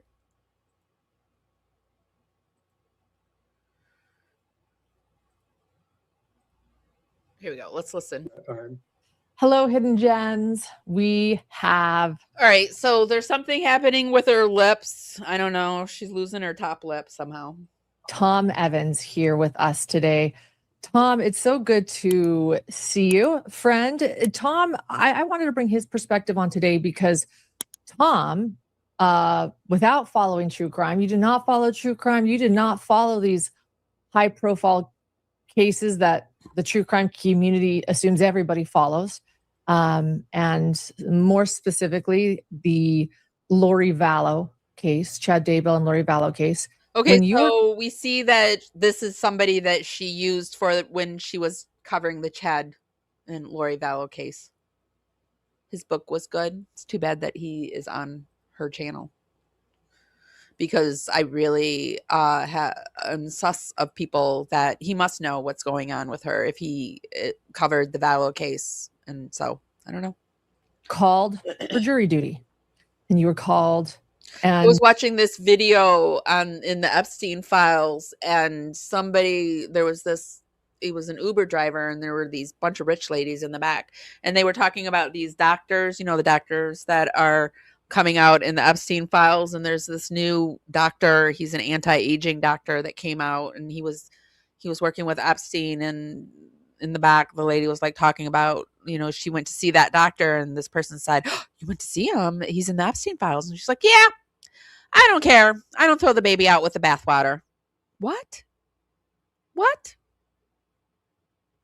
I mean, not every baby should be thrown out with the bathwater, but maybe some need to not be kept if that's the bathwater. That's the baby. Then officially placed in the juror's seat for the Lori Vallow trial in Boise, Idaho. You had no idea who she was, did you? I had a vague idea who she was. I wasn't sure what her crimes were. I just kind of recognized her name. So, bless you. Thank you. Yeah. Got the mute button in time, but I did sneeze there. I had to go out for you. Thank you. And now that there is this Kouri Richins trial that is at play, and we've heard a little bit about the jurors on this. Quite frankly, I'm offended that you don't want my face over Lauren's face. There you go. On this case, of course, not what they look like, not about who they are, just simply that there is a jury seated. There are jurors following another very high profile case. I was really curious to sort of revisit. And them literally eating the babies has ruined, I wake up every morning to the little bird saying that. I do, right? Because I mistakenly one day said, it's like the only accent I can do, right? And it's not even a good accent. And I just said, a dingo ate my baby. And I said it to him, and he didn't quite get it. He just said, ate the baby. So I was like, no. And I repeated it. Stupidly repeated it to him. And so now, what do you think I wake up every morning to? Eat the baby. He screams it. Eat the baby. And then it's in the Epstein files. Ugh. Understand what it's like sitting in that jury seat when you know a little bit, you sense that it's very high profile. At what point do you learn, oh, this is a big deal, this case, even though I don't know what it is? I think it was when I walked in the courtroom the first time and she was sitting there. I recognized her face and I recognized her name, and that was about it. But it's something that's hard to describe, just kind of came over me. And because I didn't know, there were hundreds of potential jurors. I think there was like 1,800 people called in, and I didn't realize they were all called in for that one case. Is that one of those fuck off cups? I gotta look at it. Did she just tell us to? No. Okay. That would have been good, though. She had a cup that, those cups that are sideways and they say fuck off or fuck you. People called in, and I didn't realize they were all called in for that one case. I just thought that's, typical day at the courthouse, and they need jurors and probably all for different cases or whatever. But I don't know. I can't say exactly when, but it all kind of sunk in like, oh, this is what we're doing here. Yeah. And there were probably some spectators that were there every day. Did you wonder about who they were or why they were there? I did, especially once the trial started. I spent a lot of time looking over the gallery, and, so like Larry was sitting there with a really fierce look on his face. She does look different. She's not so stressed out anymore. Like Larry would talk. Yeah. And I didn't know who he was. And there was a whole bunch of women kind of beside him. Her nose looks bigger too. What else? She is changing her face again. We're on the move. Okay, she looks like she doesn't have quite the basketball going on right here. So Seems like maybe she's not putting as many fillers in up here, and she's definitely doing something different to her lips. She might have like gotten rid of like she might have been going through a process of getting rid of all the because the filler likes to migrate up here because her lips have changed. We're all dressed kind of like 40s or 50s style, whatever. And I just imagine And her eyebrows are definitely lower. Remember when they used to come up here? Remember or more up here? They were like right here. And now they're almost in her eyeballs. All groupies of Lori's or followers of hers or something. And I knew that, I'd seen a cop car on our street, which was very unusual, parked just down the road from our house. Yeah, they're much And better. we were always brought into the courthouse with armed guards. I'm going to be honest. So I sort of miss those eyebrows. They were fun to look at. I didn't know if, I thought they were all there to protect us from her or from maybe people associated with her. I didn't know that it was all about the media. So yeah, looking over the gallery in the beginning was a little nerve-wracking. Yeah. So like, you've heard her name, you're realizing it's slowly starting to come to you that this is a higher profile case. Yeah. You wondered about your safety. So you wondered about your safety. You did wonder. Yeah, and especially as the trial began, because I've always been real interested in American history and Mormon history. So I'd studied a lot about all that stuff. I knew about the FLDS and Warren Jeffs and people like him. And as the trial went on, even though she wasn't directly tied to those people or those groups, I realized this is part of all of that, like their way of thinking. No, not a wrinkle in sight, but I can see her pores. Like, even though I know she's got the blurring, she's got some problem areas. I can tell. I've got problem. Like, I've been getting pimples lately. I'm like, what the heck? But I've been using a lot of oils on my face. But yeah, I think I want to see wrinkles on people's faces.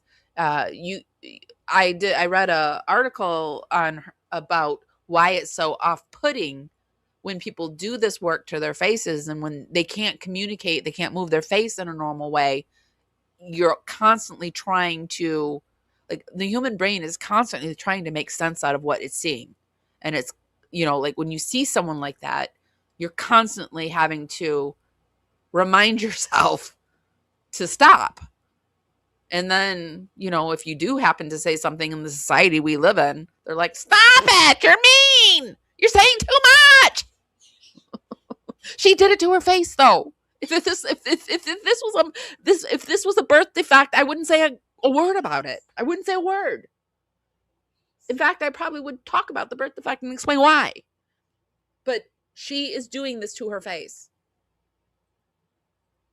Their thought process is the same. But I didn't know at the time they weren't directly associated with that. So that made me a little nervous too. Yeah. Hearing about her crimes for the first time, which would have been the opening statements, they did not waste time. Did you think you're going to be able to make it through? I mean, what were your thoughts learning about Lori Vallow's crimes for the first time? Well, I have to really and for those that didn't follow this case, Lori Vallow was convicted of killing both of her children as well as her. Interesting that she's really talking about Lori Vallow in this. She's really comparing this case to Lori Vallow. As well as Chad Daybell's wife, Tammy, as well as her husband, Charles Vallow, as well as the attempted murder of Brandon Boudreaux. So, go ahead. Honestly, I think at the time, I wouldn't say I was in shock about it, but it was so profound what her crimes were, and had such an effect on me that it's hard to go back and put myself in that situation again, I guess. It's hard for me even now to understand what I was feeling at that time. And I think that even though as the trial progressed, I got to know some of the other jurors, some of them are really good friends to this day. It's a personal journey when you're sitting there, your thoughts. You can't talk about the trial or anything associated with the trial, even with other jurors in the jury room or anything. So it's real personal. You think a lot about what you're going through, what you're exposed to. And at least I did. I can't speak for other jurors, but that's how it was for me. I contemplated a lot. We had a lot of time. There was a time in court, and then there was a lot of time just sitting in the jury room, and everybody's talking about whatever, anything but the trial. And He's talking. They had a lot of time. They were sitting around talking. Maybe, this is probably how she met him, was at the trial. Myself more and kind of was just thinking about things. Yeah. Ultimately, you all of the jurors on the Lori Vallow trial did find Lori guilty. the jurors in the Kouri Richins case, it's a another juror. I'm sorry. He's a juror. So he was sitting on the juror. high profile case out here in the West, Utah, this time, Summit County. And, recently somebody was kicked out for sketching the jurors. And there's been a lot of talk about that online and what that would feel like. And more interesting than the fact that, well, not more interesting, but equal, in my opinion, to the fact that she was sketching the jurors, was that it was a juror that brought attention to this, to the court. Mr. Bloodworth, Ms. Lewis, Ms. Nestor, I'd like to make a record regarding the note from the jury, the action we took. Any objection? No objection. No, regarding the jury, Oh, I understand. not from the jury. Good morning, Carolina. Did you get my email? I finally got into my box. That's another thing I've been dealing with. I lost my keys. I literally think I threw away my keys. I think I threw my keys away. And I need my key to get into the box of my mailbox. I've looked everywhere. I cannot find my keys. But I ran into the mail lady. Because my medicine was coming, and so I sat outside. And my mail's been coming later and later, and so it comes anywhere between 1 to 3 p.m. And so I got my little butt out there at 1 p.m. and we sat out there, and I saw her, and I was like, "Hey, I lost my keys. Is there any way because I ordered some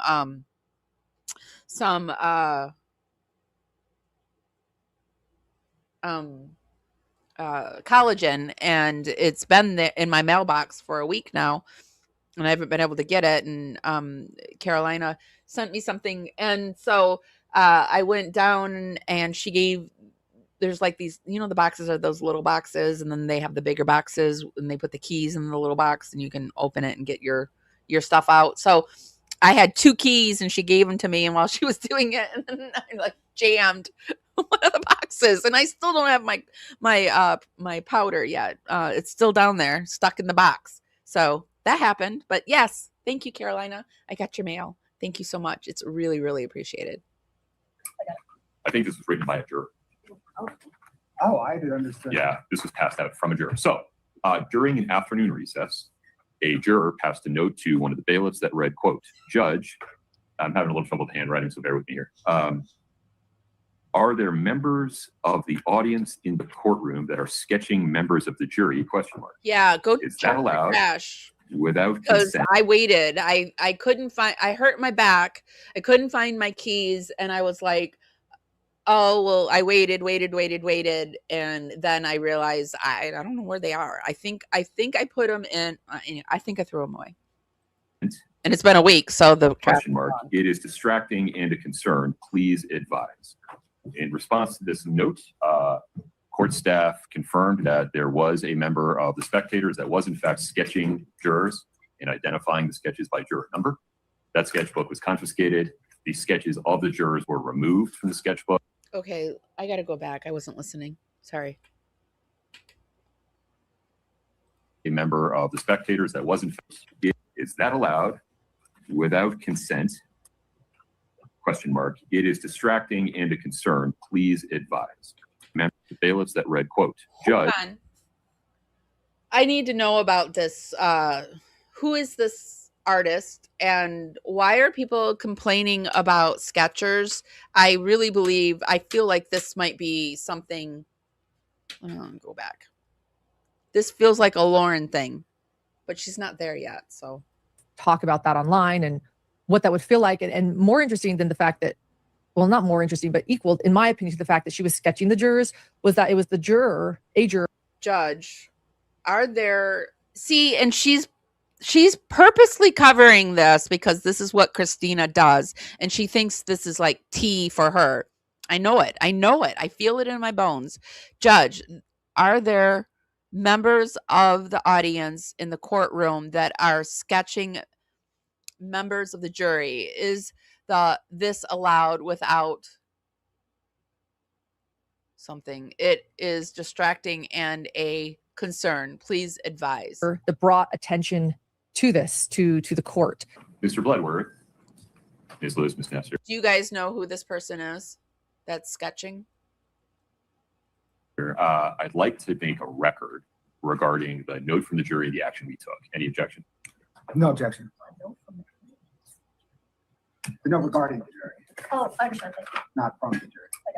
I think this was written by a juror.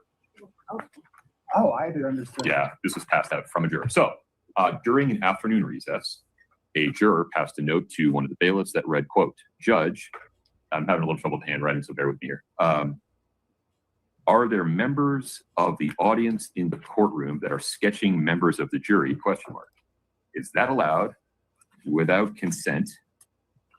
Question mark. It is distracting and a concern. Please advise." In response to this note, court staff confirmed that there was a member of the spectators that was in fact sketching jurors and identifying the sketches by juror number. That sketchbook was confiscated. The sketches of the jurors were removed from the sketchbook. That person I has mean, do they say, I guess I wouldn't know that that was illegal to do if I was an artist, right? Do they say don't take any sketches? been removed as a spectator, will not be allowed back in. We cannot have anyone doing anything to identify the jurors in any way. And then the jurors were I guess I would informed by the know. bailiff, not by me, that we responded in that way, so they do not have to speculate I feel about. like I'd known enough not to do the jury, but like, I don't know. Have we ever seen sketches of the jury before? Now this has me thinking. Have we ever seen sketches of the jury? Whether that's contained. And I was curious, your perspective on that. I know that, you kind of shared a little bit. I thought that was interesting. Like, what would you think? Like, would you have done the same thing? Like this juror said, "Oh my gosh, I'm getting distracted. This person seems to be sketching me." What would your thoughts be on that side? Because we're all trying to put ourselves in that juror's shoes. And so I just thought maybe you could help me process what that might feel like or what that would be like to you. Sure, you're trying to put yourself in the juror's shoes. Sure. Okay, so as a juror in a murder trial, that would have made me really nervous, especially early on. Did this happen early on in the trial? How long had the jurors been sitting there? Yeah. So the trial, so let me clarify, opening statements were Monday, and this was the first week of the trial. There are spectators in court, and this happened on day 3 or 4, but this happened on the first week of trial, that a spectator was kicked out. Other people that have been in court have now explained it as this person putting 1, 2, 3, 4, like labeling the jurors and then sketching each one. And the note, which has been entered, I've seen the note from the juror stated, "Hey, I'm having a hard time. I'm being distracted because someone in the gallery is sketching me. Are they allowed to do this without my consent?" Why is she recanting what we just read? Why does she need? All right. I think all these jurors are probably realizing that they're in some sort of high profile case. Maybe I shouldn't say that. I don't know. I don't know what they're feeling or thinking. There's certainly media in the gallery, probably some familiar local news little reporters. Smirk on her face. I just hate it. Yeah. So I think especially about that Why is it so fluffy over here? Why is it so fluffy and not over here? far into the trial, because that's by that time in my trial, in our trial, I would have known a lot about what was going on. I would have known it was a murder trial. I would have wondered, because like I mentioned before, having the police car parked on our street, being taken to the courthouse every day, driven into the basement in a van with armed guards, and being escorted into the jury room by armed guards and all of that, having all that go on and not knowing that they were trying to isolate us from the media at the time, and thinking that they were trying to protect us from, it seemed obvious to me that somebody might be out there to get us or whatever. So I would be totally freaked out by that. I wouldn't want my face put out there for sure. Who knows what that sketch artist is going to do with those sketches? That would be really weird. So they stopped her, right? Kicked her out of the courtroom. yeah, they stopped. They kicked her out of the courtroom. And confiscated the sketchbook because it is not okay. Sketch artists are allowed in courtrooms all the time, never to sketch a jury, and they didn't know her intentions, and maybe it was innocent. Who knows? But she wasn't the sketch artist. She was just an observer, a spectator. She was a trial tourist, Lauren. She was just one of those trial tourists. Okay, let's go on. Let's go into one of her lives, because I'm going to need to wrap it up in a little bit. The bird's getting restless. Unhinged phone calls, Eric lies, and loyal ride or die testifies. Let's do the lunch live. Kouri Richins trial, and I have thoughts. So here we are. Here, well, I have thoughts too. So let's go. Be sure to give this live a thumbs up, guys. Helps me dance out into the algorithm party out there. Bring more people back. It's just a free way to help me out. Hey, Kim, good to see you. We gathered today to share thoughts during lunch about the Kouri Richins trial, day 9. Want to make sure I'm definitely here. Who heard me cough? Then we know that you're here. Hello, hello. Anyway, a lot of interesting witnesses on the stand. Actually, it has been interesting to be there. I've been to this court before. I've been to hearings. It's interesting. The last time I was there, actually, at the preliminary, I sat where the jurors were. That's where they put the media. And the jurors are there. And it is interesting to see the jurors. It is hard to believe that the jurors can see so much that, that they saw people and what they're sketching or writing because they seem so far away. But they can see a lot. I remember sitting in those seats, and so they can almost see more than those in the gallery can see, which is the way it should be, right? There are 6 men, 6 women, variety of ages in the jury, and man, they have a tough job. They are paying attention. They take notes. They're doing what they should be doing. They seem to care a lot. So that's my initial thoughts on the jury, because this is my first time seeing them, even though it's day 9. So let's talk about witnesses. I actually, thought it was really interesting. Okay, so it looks over here, the chat is moving really slow. Let me see. A lot of back and forth this morning for those in the news or those in the live feed. There was 7.8K views, 102 comments. See if there's any comments that are interesting. I think Kouri said it, but her friends was hesitant to tell her friend originally. Sometimes it's hard to rat out a friend. I like Trial Lauren. I hate Trial Lauren.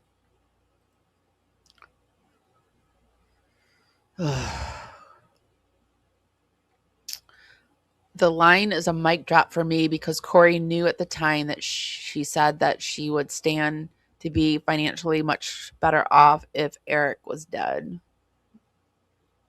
They're still just deleting comments. I may be in the minority, but a strong part of me thinks Kouri didn't do it. Ooh, really? I've paid very little attention to this, and I think she did it. That color looks freaking amazing with your skin. Well, blue does usually look good on blondes.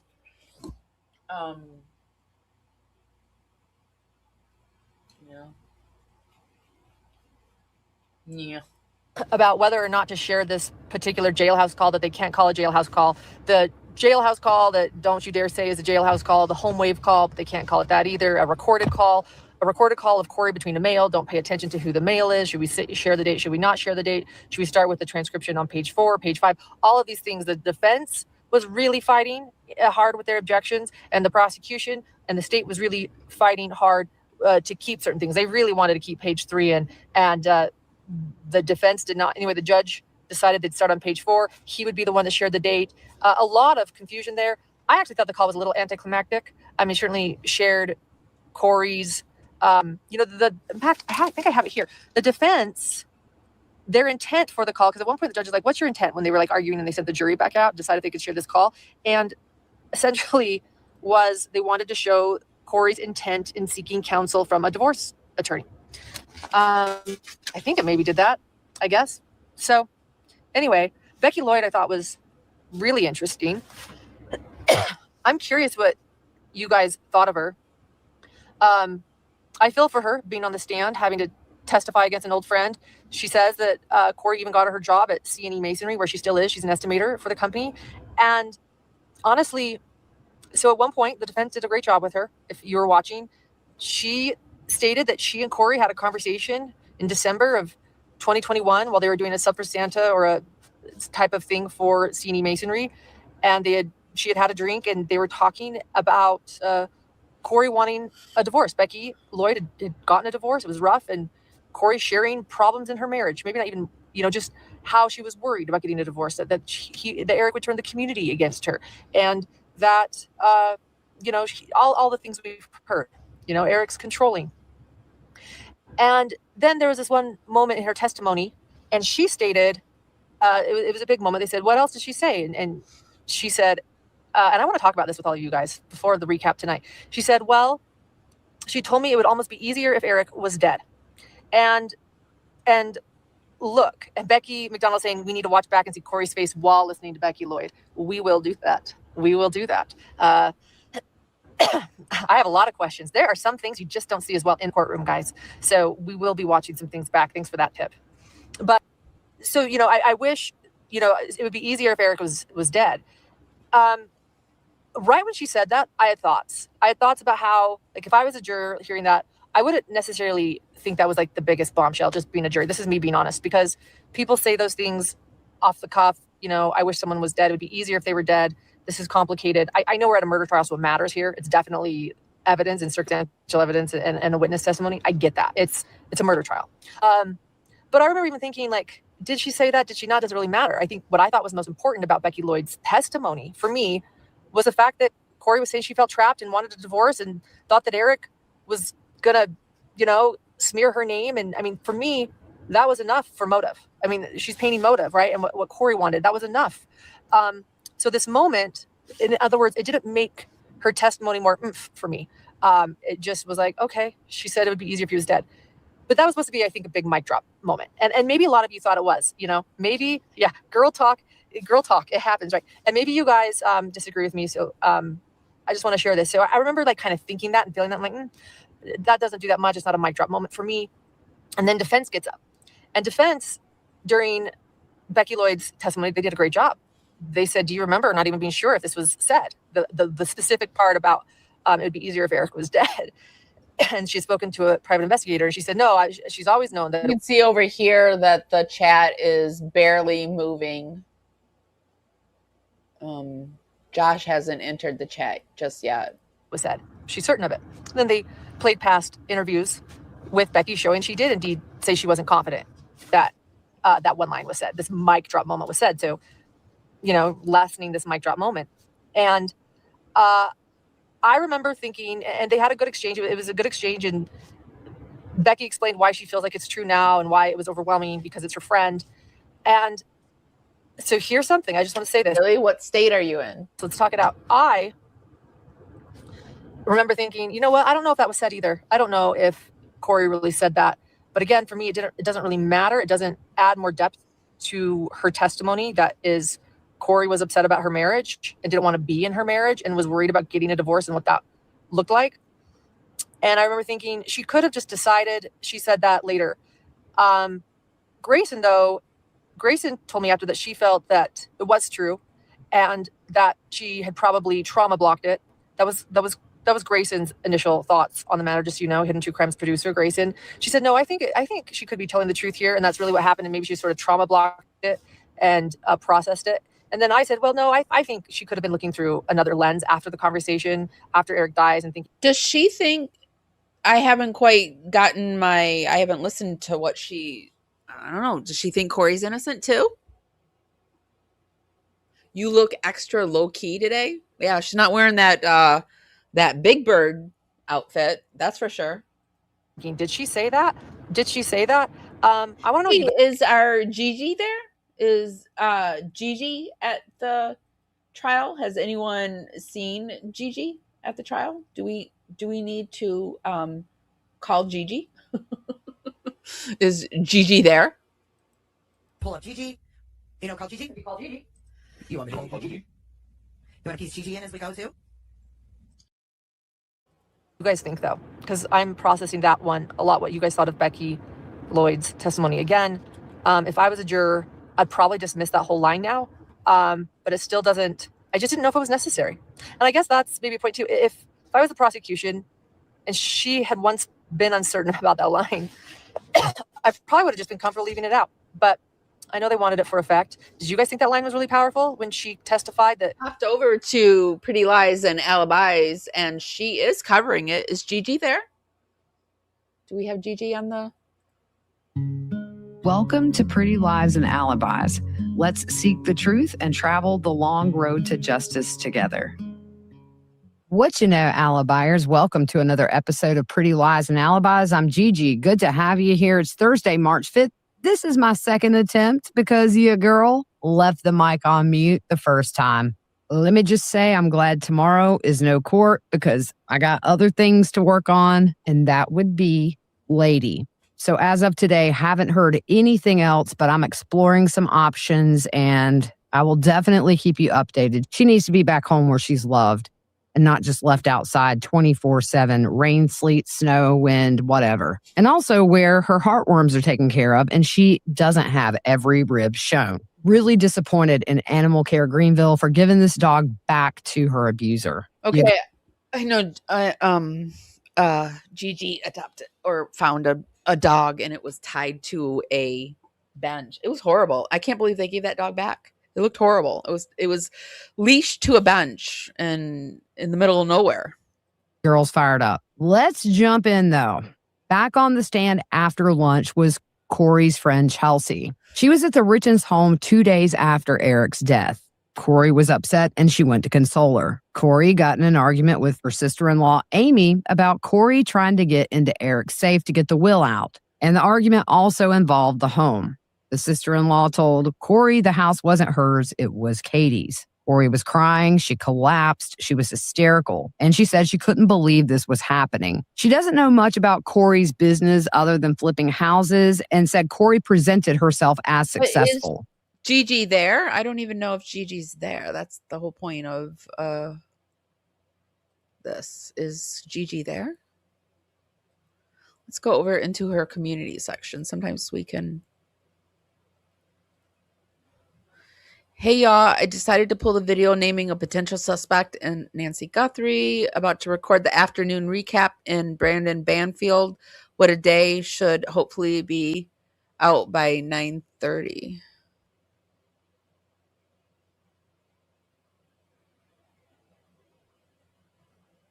So this is where she is, I think.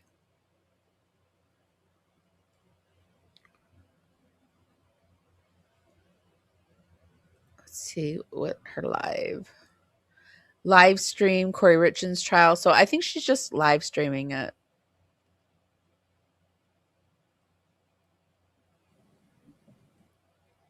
Okay. Let's go back.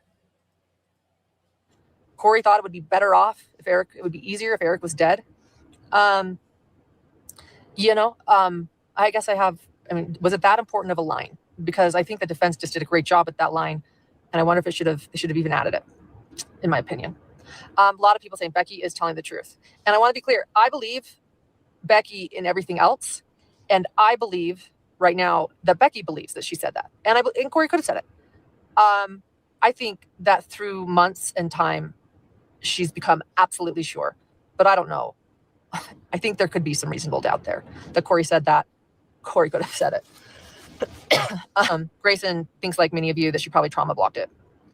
And you guys are saying, yeah, and Jessica is saying, it sounds to me like Grayson is trying to get in with Kouri. Is Grayson trying to get an interview with Kouri? She did think it was more important than I'm thinking it's important. Yeah, everyone puts different weight to different pieces of evidence, and that's why I'm asking. Like, these jurors aren't going to be thinking like me, So, yeah, and I will definitely go back and watch Kouri's face during that. Trust me, I will. That is the one downside of being in the courtroom, is we can't see Kouri's reactions. I really miss that. And I could not read Chelsea's text. Chelsea Barney, Kouri Richins' best friend, BFF, took the stand before lunch, and they did what they did yesterday with Josh Grossman and show all of their text exchanges. And I was dying, not being able to read them. I thought, I had no idea that nobody in the courtroom, some people in the courtroom that were close enough could, and the jury certainly could read them. But I didn't realize that it was so difficult to read from the courtroom, and that people in the courtroom yesterday didn't realize maybe everything, all the text exchanges between Kouri and Josh. So I will be also going back to look at all of those texts and understand full context. Thank you. Good job to those that took screenshots. Yeah. So I can't imagine, by the way, I have a lot of empathy for Chelsea up there, Chelsea Barney. I'm not mad at the puffer coat either, although I don't like you have to be really careful about what you wear with those puffer coats because they cut you right in the middle of your crotch. And so anyway, I'm not mad at the puffer coat either. And I really hate when she wears something that I like. I'm like, oh, I like that. But she's like, fashion is fashion. Just because she likes it and I like it doesn't mean I'm her, right? or you're her, but yeah. There's a lot of Chelseas in this case. Chelsea Barney. Her best friends. And Whatever she's doing to her face, it's making her look older, but I like it. I think she needs to look older. 9th grade. Someone she talked to all the time. Someone she considered a best friend. At one point they said, did you consider her a best friend? And she just goes, yeah. Can you imagine the position that Chelsea Barney is in right now, testifying? Yeah. Mrs. Martin is saying, Kouri did say, if I die, Eric did it. Did say that. Kouri did say, if I die, Eric did it. Wait, maybe I missed some context there. Oh, that was in the first group of messages. Wow, Mrs. Martin. That was in the first group of messages. Kouri stated, wow, Kouri stated, if I die, Eric did it. Is that textbook projection, or is that textbook projection, or is it nothing, or is she innocent? I mean, wow. It sounds, I mean, honestly, that to me, that's one of those things. I can't help it. I'm one of those people. When I look at a couple, I think about it. I think about what their sex life might be like, because, we all know you're doing it. That's why, and I look at these two and I think, to me is bigger evidence. For me, that does more for me. I'm like processing that than what Becky said. Hey, because there's two things. Seen you in a while. It's so good to see you. I thought you were in chat, and I went through chat to look for you, and I didn't see you, and I thought maybe I was imagining it. But hi, Kylie. It's so good to see you.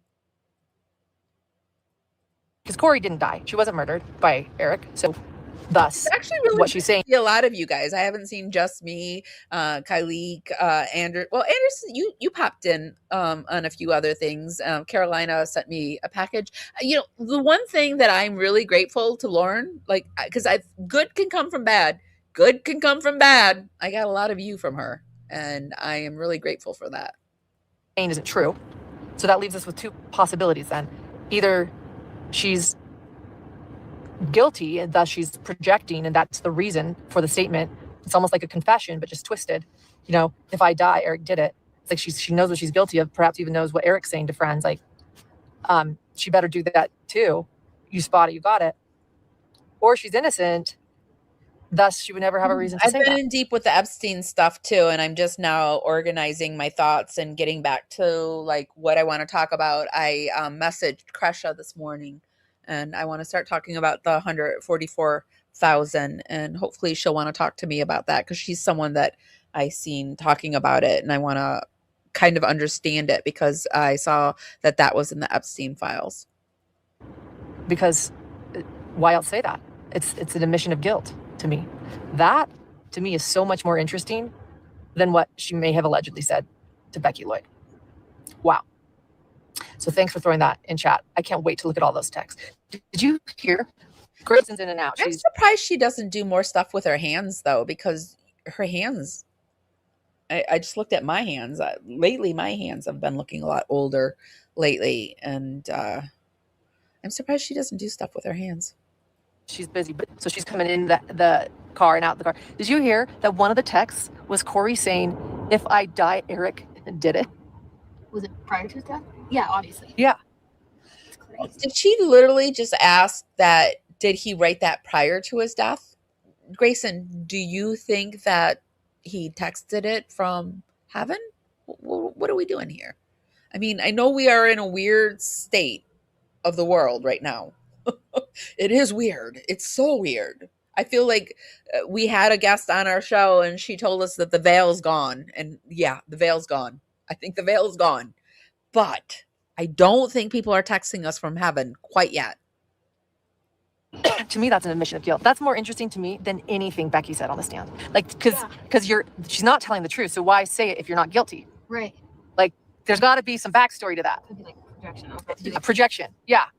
Right. Wow. Okay. I also, let's talk about, a lot of today was about Valentine's Day. Gabe. Why is she coughing? Gabe's testimony. What was Gabe's last name? Gabe owns the... Does she have a flare? Because I have to tell you, when I have a flare, a dead giveaway for me in a flare is I cough and I sneeze. Mere Lake Diner in Camas, Gabe Morin, and he has for 13 years. I loved his testimony, by the way, because I was so proud of him as a business owner, because that was probably like the biggest and most free marketing he's ever been able to do ever. Because you know where I want to go eat tomorrow? I want to go eat at the Mere Lake Diner. I've learned from Gabe that you can get the Greek omelet. It's so good. The recipe hasn't changed since it was there. He explained it has feta cheese in it. He explained all the ingredients. All food comes out hot. He said, absolutely. I remember reading something about Lauren, and I don't really subscribe to any of Lauren's recommendations because I think her favorite food is a Marie Callender's eggplant parmesan. I think that was on there. So I don't know, Lauren.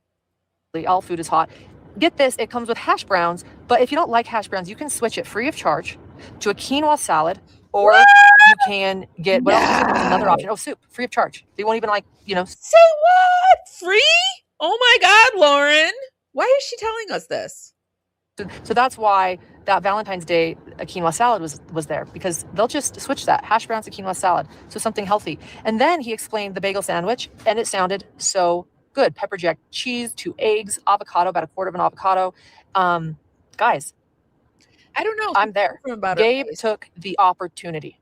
Did anybody else notice that, or is that just me? Gabe was like, "This is my." I mean, look, I'm teasing a little bit. I'm being tongue in cheek. I would never be happy if I was subpoenaed in a murder trial. So I am being a little lighthearted about it. I actually think he did an excellent job, and he was a very important witness. Let me lay that out. And I doubt he was looking forward to testify. If Grayson is coming and going from the vehicle during the live, I wonder who is editing and making sure none of these nasty comments get through the live. I wonder how that's working. Who's doing that? It's probably that one mod, not Miss Martin, but I can't think of the name of it right now. In her mind, she thought Eric was capable of doing that because she is a person that's capable of doing that. Classic projection. Who's the mod?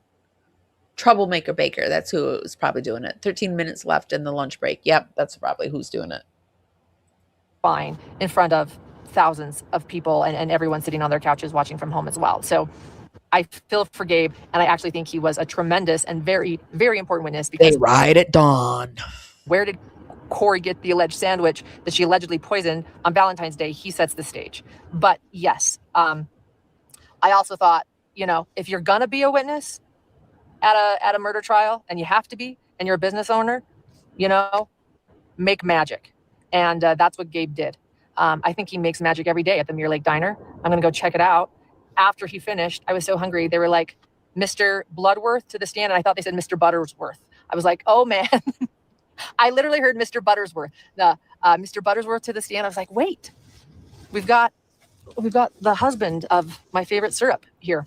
No, but I think he did an excellent job. He laid it out concisely and gave an excellent, very concise testimony and talk about an amazing records. He keeps it his word for that, right? He was able to audit the entire. Okay. All right. Butterworth syrup is her favorite syrup. See, I'm telling you, this woman does not. And then they go to on Christmas Eve, they go to In-N-Out Burger. Yeah, no. I just don't think she has good taste. But I forgot to watch for the chat too. But we did show in the beginning where Josh has been in chat this whole time. Receipt of everything. So yeah, so that's a few things. And then of course Josh was an incredible, not yesterday's Josh, today's Josh, not Kouri's boyfriend Josh, but Eric's friend Josh. He did an excellent job as well today. The defense really pushed back on him. I think we could have heard a lot more, but they really pushed the hearsay objections, right? Like they weren't going to let Josh say what Eric told him.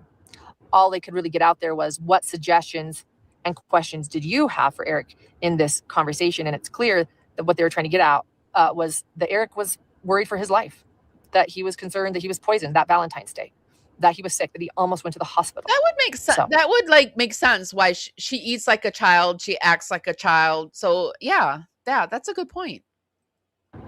I wish we could have heard more from him too. I wish we could have heard more of that conversation. Those moments are frustrating for me because I feel like they're so important to know, and Eric's not here and he can't speak his truth, right? And so it feels only fair that maybe his friend could.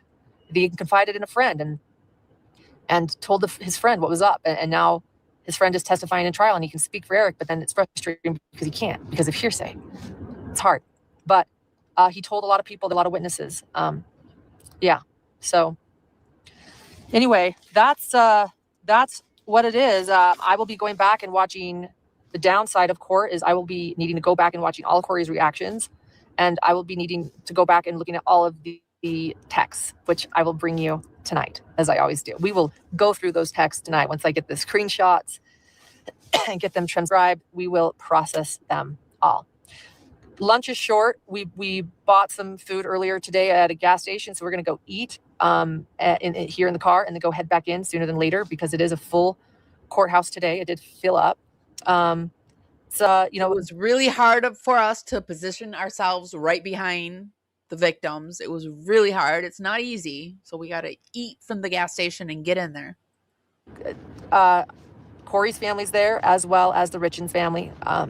It's a full courthouse. Both sides have a lot of support. It's heartbreaking to see the Richins family there. And it's actually impressive to see Kouri's family supporting her. And look, whatever side you're on, you deserve a fair defense and you deserve support. So, right. All right. I'm just checking I'm pretty much done with everything I want to say, but I'm checking the chats. I just wish the judge allowed it. I agree. Thank you to our incredible mods.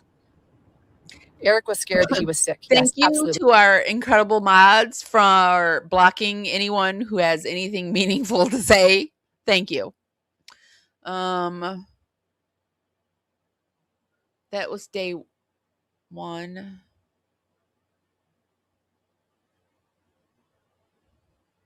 Let's see. Hello. Here she is in her hotel room. Hello. Hello, Hidden Gems. It's day 9 of the Kouri Richins trial, the woman accused of attempted murder and murder, both, in the death of her husband, Eric, who the state believes she poisoned with fentanyl. And my name is Lauren Mathias, for those just joining us, and this is Hidden True Crime, where we delve into the hidden motives of unimaginable crimes. We've been covering this trial every single day here, haven't we? It's already been 2 weeks, guys, bringing you the most comprehensive nightly breakdown, so you don't have to sit through 8 hours of sidebars and legalese and to understand what's really happening in the courtroom. And tonight, we're going to talk about something that the jury heard for the first time. Recordings Kouri Richins made herself, phone calls she secretly recorded, as she thought she was being secretive, where the words, though, she now says may be some of the most powerful evidence against her. Because in those recordings, you can actually hear Kouri telling lies in her own voice. I was sitting in the courtroom today listening to these recordings, and I kept thinking to myself, I can't believe she recorded these. I mean, this was not good for her. Then there's the mic drop moment where a witness says Kouri told her that she thought it would be easier if Eric were dead. Yeah, I talked about that on my lunch live. Some think it was a mic drop moment, others don't. We'll talk about that. The defense pushed back hard with its own recordings. Plus, we got to know Kouri's ride or dies today. The women who have been by Kouri's side since junior high, they were up on the stand. One of them, we learned still a ride or die today. And then texts. We love the texts here. That's when I always say get cozy, because we're going to read through a lot of texts. And in fact, I haven't read a lot of them because we couldn't read them in court. So I actually was busy. We're a little later than typical tonight because we're working on a special project. In fact, Grayson, if you have a photo to share. And then while I was filming, Grayson was transcribing all of the text. Okay, so she's saying that she was filming. So this is her camera crew. They're in this script. Grayson's incredible. They're scripting it. That's terrifying. They're writing a script. They're scripting a series. And we're going to read through them, but I'm going to be reading through them for the first time, reading them with you. So, and reacting. Texts with Kouri and her friends. Her ride or dies, or once ride or dies. Some of them thought they were ride or dies. Another one still is very much a ride or die. It was actually very sad to see her best friends on the stand. Following along with what Annie Elise is doing and wanting to be another Annie Elise. Both emotional. One of them in particular. Very sad. So we've got text to read. So let's get into it. Like I said, get cozy. I have my tea. I am sitting in a more comfortable chair. I left the federal prison backdrop to my right. So this is it now. And yeah, I'm comfortable. I got the good chair now, the reading chair. So today, honestly started out though with more sidebars than testimony. And it was fascinating to be in the courtroom today. I was there. Maybe I should share a little bit about that. It was crowded. We got there. I did a morning live. We got there at 7 a.m. We were given wristbands. I think I still have mine on. Yeah. There you go. There you go. And I hate her. I cannot stand her. Bailiffs, everyone was really nice. One of the bailiffs said I look familiar. I think he recognized me from the prelim and the other hearings I've attended. And it was just really crowded. I think I was surprised because usually 2 weeks into a trial, things start to settle down and people don't go as much. No, it was full capacity. I mean, it is a little bit of a smaller courtroom, but nonetheless, you also have all the Richins family that are there every day, as well as Kouri's mother and aunt. And, you know, Kouri's family does go every day and her friends. So, I mean, there is a whole playground of people that Lauren can potentially play with. So there's a whole bunch of victims there. And today, so that was the courtroom, and it was very, very snowy and very, very cold. And so they kindly gave us our wristbands earlier to get in to sit with the public so that we wouldn't have to sit too many hours in the cold. And I was really appreciative of that. That didn't happen in a So she could get in there and sit with the public. Dude, you fucking are the public. You are the trial tourist, Lauren. Sorry, I yelled right into the mic, but I cannot with this woman. a lot of other trials. One of them when I was even sleeping outside all night. So they were very kind, and it was very cold. We were watching from windows. The snow just came down throughout the day. And, you know, today started out, you know, with more sidebars than testimony. So I was a little concerned that maybe this would be a really slow day. And no, it was not slow. But the first witness, Marie Brownswell, who is a domestic relations attorney, that one had a lot of sidebars. She's basically a divorce attorney. She works for Gordon Law Group, and her office is located in Heber City, Utah. So Heber City is a nearby mountain community where it's actually where Kouri went to high school. And again, Kouri's in there trying to plug the lawyer in the hopes that she could maybe get a interview eventually, I bet. High school friends actually testified today. It was interesting. We'll get into that. But Brownwell explained that usually someone comes into her office for an initial consultation. If they decide they want to move forward with hiring the firm, then they pay a retainer so the attorney can officially represent them. And she told the jury that Kouri Richins met with her on May 3rd, 2021 for one of those consultations. And after that meeting, they exchanged emails a few times. So Bramwell said it was about 5 emails total, but ultimately Kouri never actually hired her. Bramwell explained that if someone decides not to move forward with their firm, the retainer does get returned or gets refunded. So prosecutor, I would love a message to come up that says, "Hi, Lauren. I'm always here, but never talk. You fucking suck." Shrivenak introduced the retainer check that had been returned to Kouri as evidence, and after that, Shrivenak had nothing else. That was it. So this was like a really short witness. The whole point seemed to be to show the jury that Kouri had consulted a divorce attorney about a year before Eric died as well. Okay, so I guess to show the jury that Eric wasn't the only one contemplating divorce throughout the marriage. And then defense attorney Lewis got up for cross-examination. Lewis pulled up Bramwell's website biography and pointed something out to the jury. And the bio says Bramwell practices in a bunch of different areas of law, not just divorces. It listed things like water law, boundary disputes, assessments, easements, property issues, child welfare contracts, criminal defense, landlord-tenant issues, civil litigation. Lewis didn't spend too long on this. She was just kind of basically highlighting that Bramwell does more than divorce law, right? I guess that's reasonable doubt here. And then she too was. Amy, do you want to come up and hang out with me and critique of the case with me? If you want to, let me know, and I will throw down here, let me grab the link, and then you can come if you want, and if you don't want to, that's okay too. Let me grab it. I'll keep playing this while it's done. And then on redirect, Shrivenak came back up and asked one more question. She asked Bramwell if she was actually handling all those different types of cases back in 2021 when she met with Kouri. And Bramwell said no. At the time, she said she was primarily practicing domestic relations, meaning divorce and family law. And that was it, witness done. And then after that, surprise like clockwork, the attorneys had a very long sidebar discussion outside the presence of the jury. It's fun to see all the attorneys, by the way, in the courtroom today. They're great, all of them. You know, I will say though that Bloodsworth, he looks like he should be like, you know, in the movie Clue. He's just cool looking, you know, like there's just something like, you know, or maybe you should have a British accent. I don't know, but he looks the part. His name suits him. Anyway, so they have a, excuse me. The coughing is annoying. Very long sidebar discussion outside the presence of the jury. So the jury goes back, and then this part was all about jail calls. The defense does not want the jail calls played for the jury, or at least they want parts of them redacted before they come in as evidence, right? And the prosecution obviously wants them in. So the jury ended up hearing the first recorded phone call between Kouri and her brother Ronnie, although they didn't share who Ronnie was. And these calls were recorded while Kouri had been in custody, although they also didn't share that either. So in the call, Kouri sounds pretty annoyed about the prosecution bringing up the fact that she met with a divorced attorney. She's frustrated that the state is trying to use that against her. And during the conversation, she tells Ronnie, who, again, the jury didn't know it was Ronnie, just a male, that Eric had actually seen a divorced attorney first. So take a listen to this. Well, let's listen to the call. I was so excited for this call this whole time because there were so many sidebars and so much discussion about this call and so much fighting about whether it could even be played. So, I mean, my expectations were through the roof. I thought it was a little anticlimactic, but still, it is interesting. Take a listen.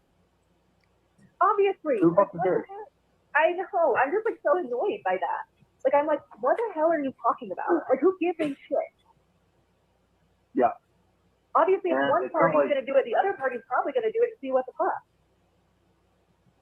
Right? And it's like, Common sense. you know, regarding your side of stuff, nothing came out of that. What came out of the other side? Exactly. Oh, illegal transfer, everything. Yes, Like, exactly. A lot came out of that. Yes, I just went in for a consultation. That was it. Yep. So why is that so bad? Am I misunderstanding something?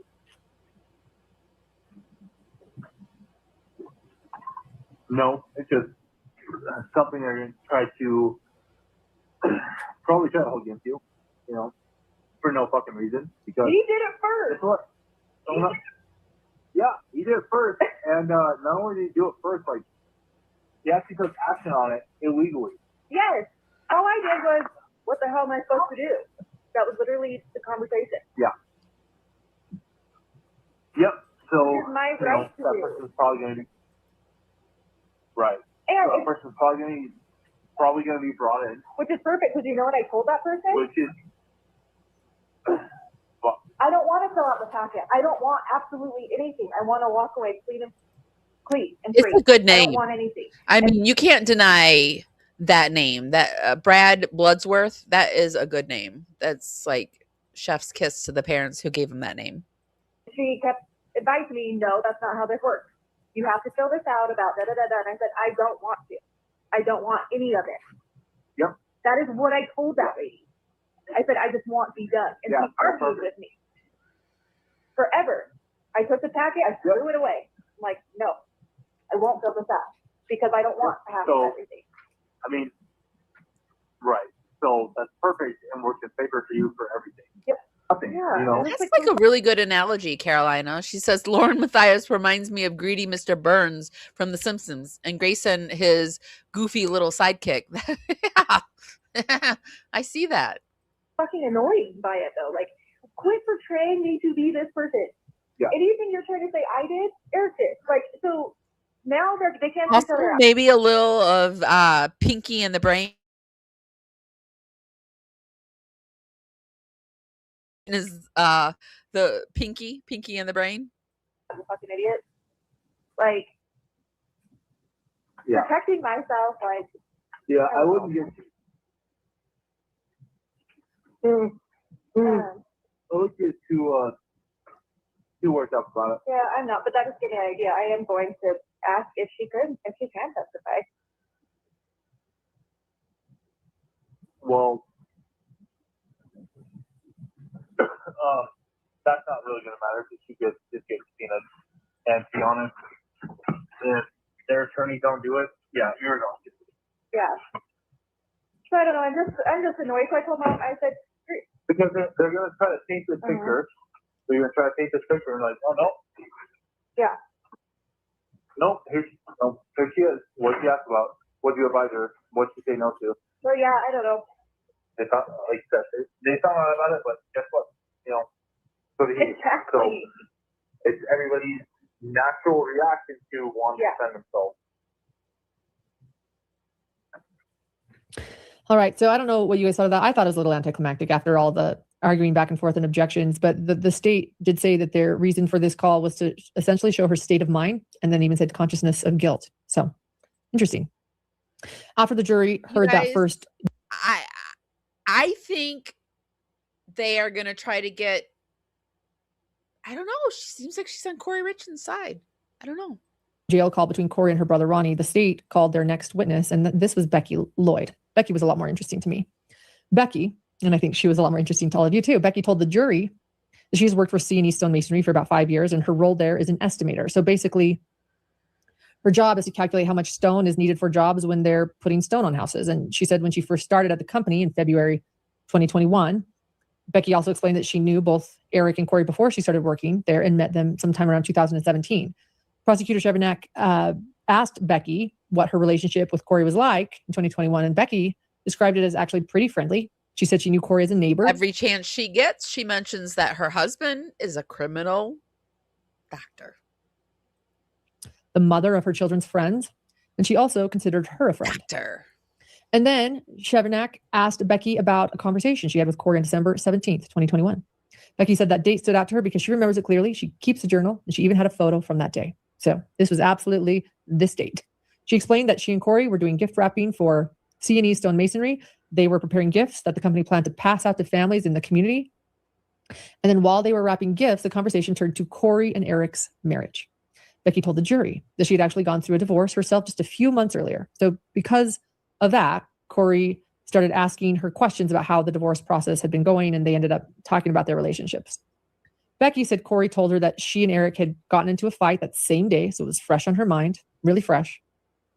So according to Becky, Kouri explained that there was a work event coming up that she was really excited about. She felt like it would be a good opportunity for her career. But at the same time, Eric had already planned a family sleigh ride for them and the kids, and the two events conflicted, the family sleigh ride and this work event. And they could not agree on what they should do. Becky said Kouri described feeling trapped in the marriage. She said Kouri told her she felt like there wasn't an easy way forward or a way out. Kouri also expressed concerns about the kids. According to Becky, she said she worried that Eric could take the children from her and that his family might turn the community against her. And then Becky testified that during that conversation, Kouri said that in many ways, it would be better if Eric were dead. Mic drop. That was their moment. You could tell the prosecution really wanted that to be stated. Becky described the conversation as serious and heartfelt. She said she could tell Kouri was really struggling emotionally when they were talking about this. And I think Gray Bay thinks Kouri's innocent, and so she's kind of like, well, Gray Bay writes the scripts, so I think that's what's happening. Chevenak asked Becky what her reaction was to hearing something like that, and Becky said to her, it just showed how far off track the marriage had gone and how serious the situation seemed. She said that she felt bad for both of them, and after that, Chevenak said she had no further questions. So, as you can imagine, it's a pretty powerful statement for the jury to hear, right? I gave my opinions about it on Lunch Live. Some of you agreed, some of you disagreed with me. It was good to talk it out. The prosecution, they're clearly trying to build a timeline showing growing marital problems and statements that could suggest motive long before Eric died. Yeah, there's things that she does that will just like flick up and irritate me, and I'll be like, oh, I can't stand it. Yeah, I get it.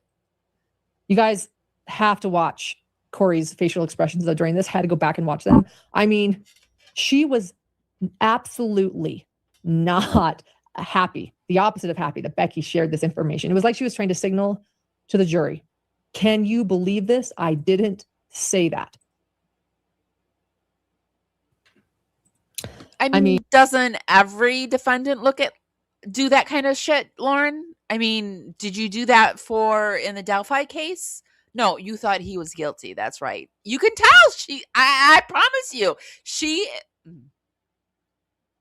I think Gray Bay and Lauren are on Kouri's side. if looks could kill, I feel like there's two looks for Kouri, a deer in headlights and meek and totally stressed out because like reality's hitting her, or just the death stare. I mean, very similar look that she gave Carmen Lauber. So take a look at it. She talked about how she was feeling trapped. She was feeling like there wasn't an easy way forward out of the marriage. She felt like she was worried about her kids. She was worried that she was going to lose them and that Eric was going to take the kids from her and that his family was going to turn the community against her. And she said that in many ways it would be better if he were dead. What was the tone of Kouri's voice during that conversation? It was serious. She definitely had a very serious tone. We weren't really joking. It was a very honest conversation and a very heartfelt conversation. And you could tell from her body language that, you know, she was frustrated and she was struggling with where she was at. You know, serious tone. What was your Sandy? reaction to Kouri saying it would be better if Eric were dead? To me, it really signified just how far their marriage was off track and how serious the situation was. And I felt bad for both of them. That's a heavy conversation. I don't have any other questions for you. Thank you. Thank you.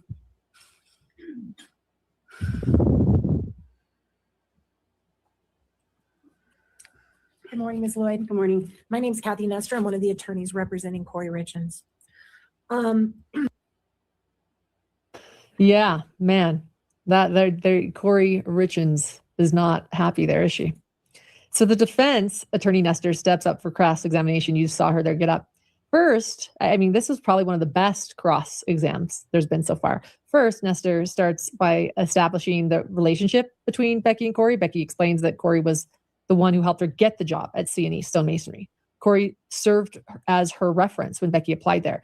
And then Nestor asked about Kouri's role at the company while Becky worked there. And Becky said that, yes, Kouri was on the payroll and she was receiving a paycheck every couple of weeks.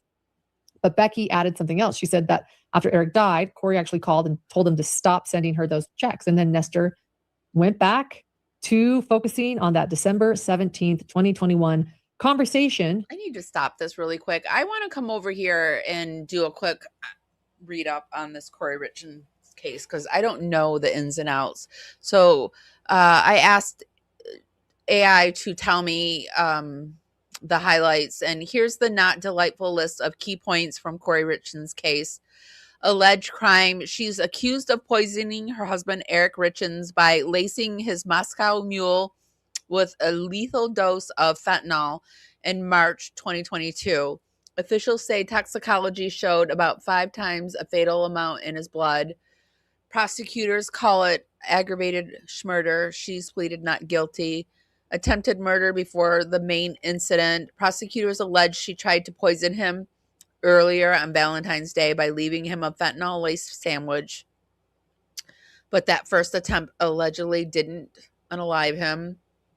The state argues she was deep in debt behind millions of she was building that house and stood to gain life insurance, and he put the kibosh on that, didn't he? If her husband died, prosecutors say she owed more than $1.8 million, had insurance policies on Eric's life, and believes she inherited his assets. Beyond murder, she faces additional allegations, including insurance fraud, mortgage fraud, and forgery. Eric's death: allegedly at her hands, she wrote and promoted a children's book about grief. I know that. I feel like that's the only thing I really know. After Eric's death, allegedly at her hands, she wrote and promoted a children's book, which grew huge attention because it sounded like a PR campaign from a grieving widow. Key testimony drama. A key witness in the trial is her secret lover who testified about her relationship and chats about after Eric's death. Courtrooms have seen intimate texts suggesting she fantasized about life without her husband and playing a future with the other man. Behavior after the death. Family members have testified her unusual behavior in the immediate aftermath. Defense stance: her lawyers argue Eric's death wasn't a poisoning at her hand. They claim he may have consumed fentanyl or other drugs on his own, I probably shouldn't be saying that word, that the prosecutor's evidence is circumstantial and they dispute certain witnesses' credibility. The trial is in Summit County, Utah.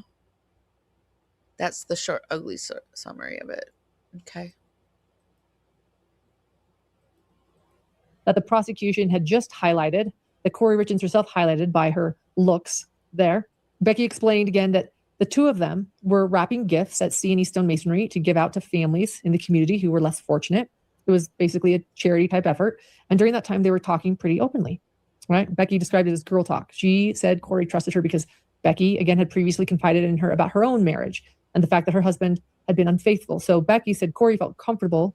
Yeah, sometimes change takes time, and we just got to stick on it and let people know who she is, what she's doing, and hopefully warn the Kouri Richins victims.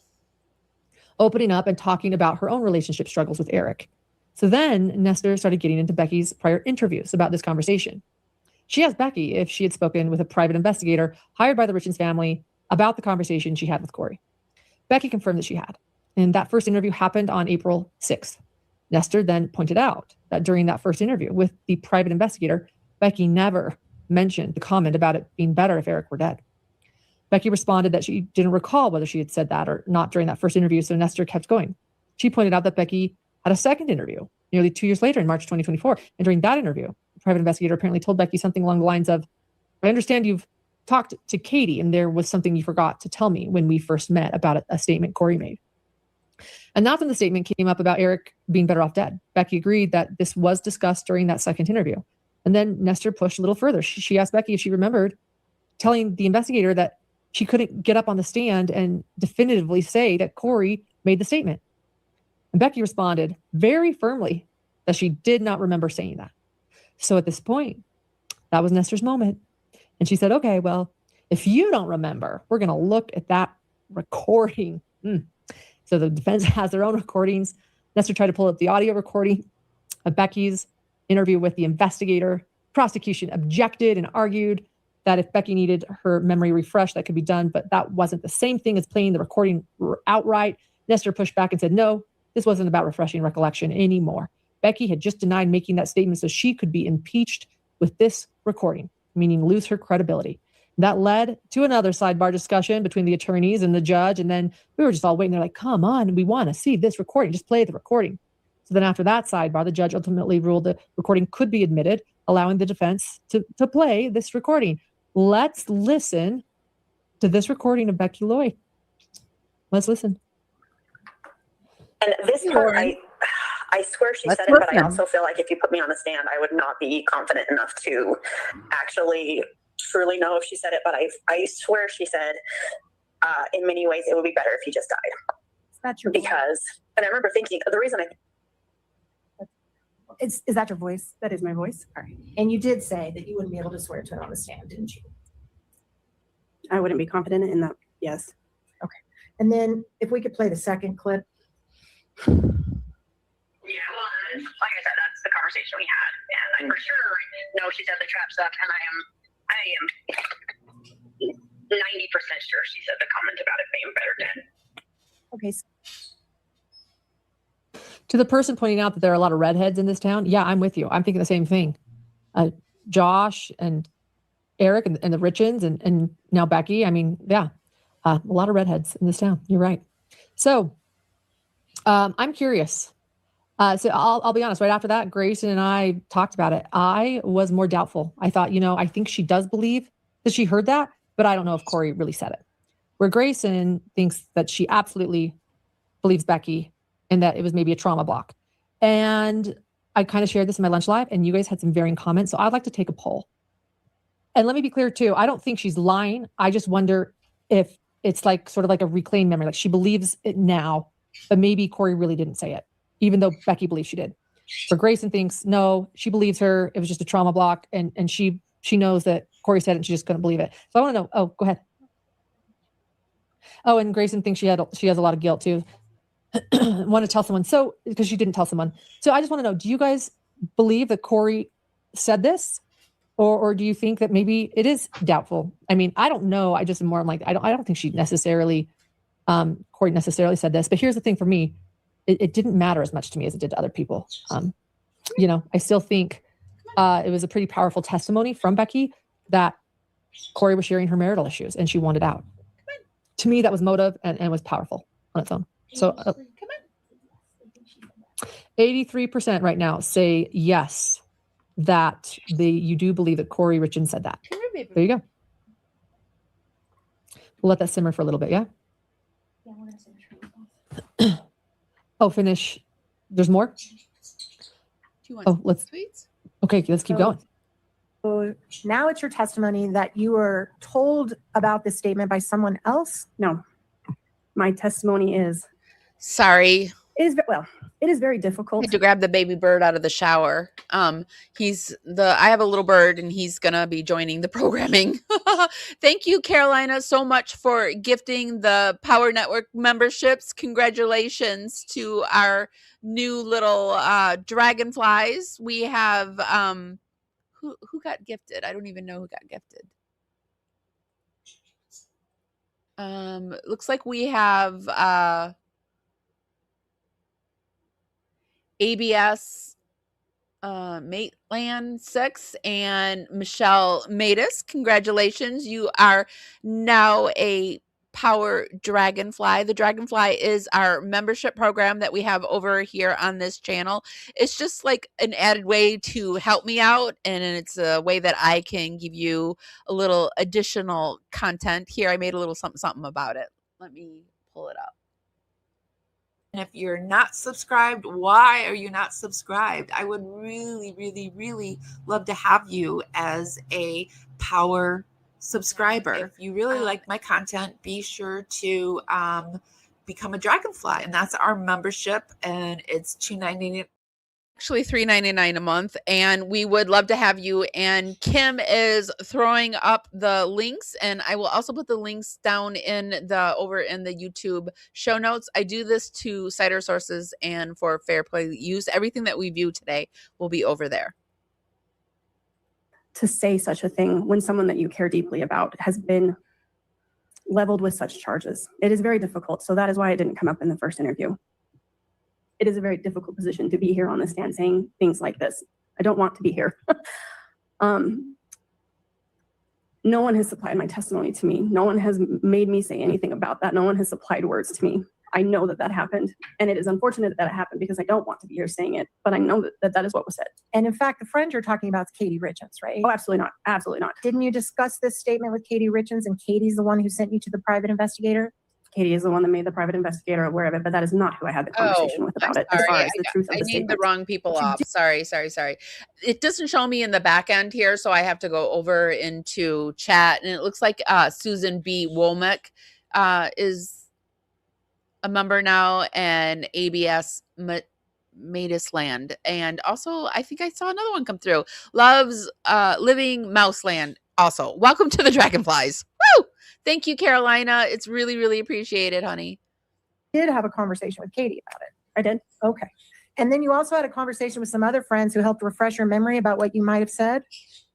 They confirmed what I said. They did not supply a sentence to me. They did not do anything like that. They just helped me do a hard thing. Okay. And who did you tell about this statement prior to reporting it, besides your friends and Katie and the private investigator? What do you mean? Did you tell anybody else? I told my friends. I told my partner. I told the investigator, Katie. I don't recall who else. Okay. And this was all in 2024 when you brought it up to the investigator? My friend conversation would have been in 2021, right about the exact same, probably within a couple of days of that conversation initially with Kouri. And you would agree that if Kouri was planning to kill her husband 60 days later, it probably wouldn't be a really smart thing for her to say to you, hey, it'd be better off if he were dead, would it? Now, make your objection that the question is complete is sure. It doesn't matter now. She is a queen. If you see Carolina come into your chat, she's like the norm. Everybody knows her, loves her. She's a sweet person. I'm really blessed to have Carolina come into my chats. Go ahead, you can answer.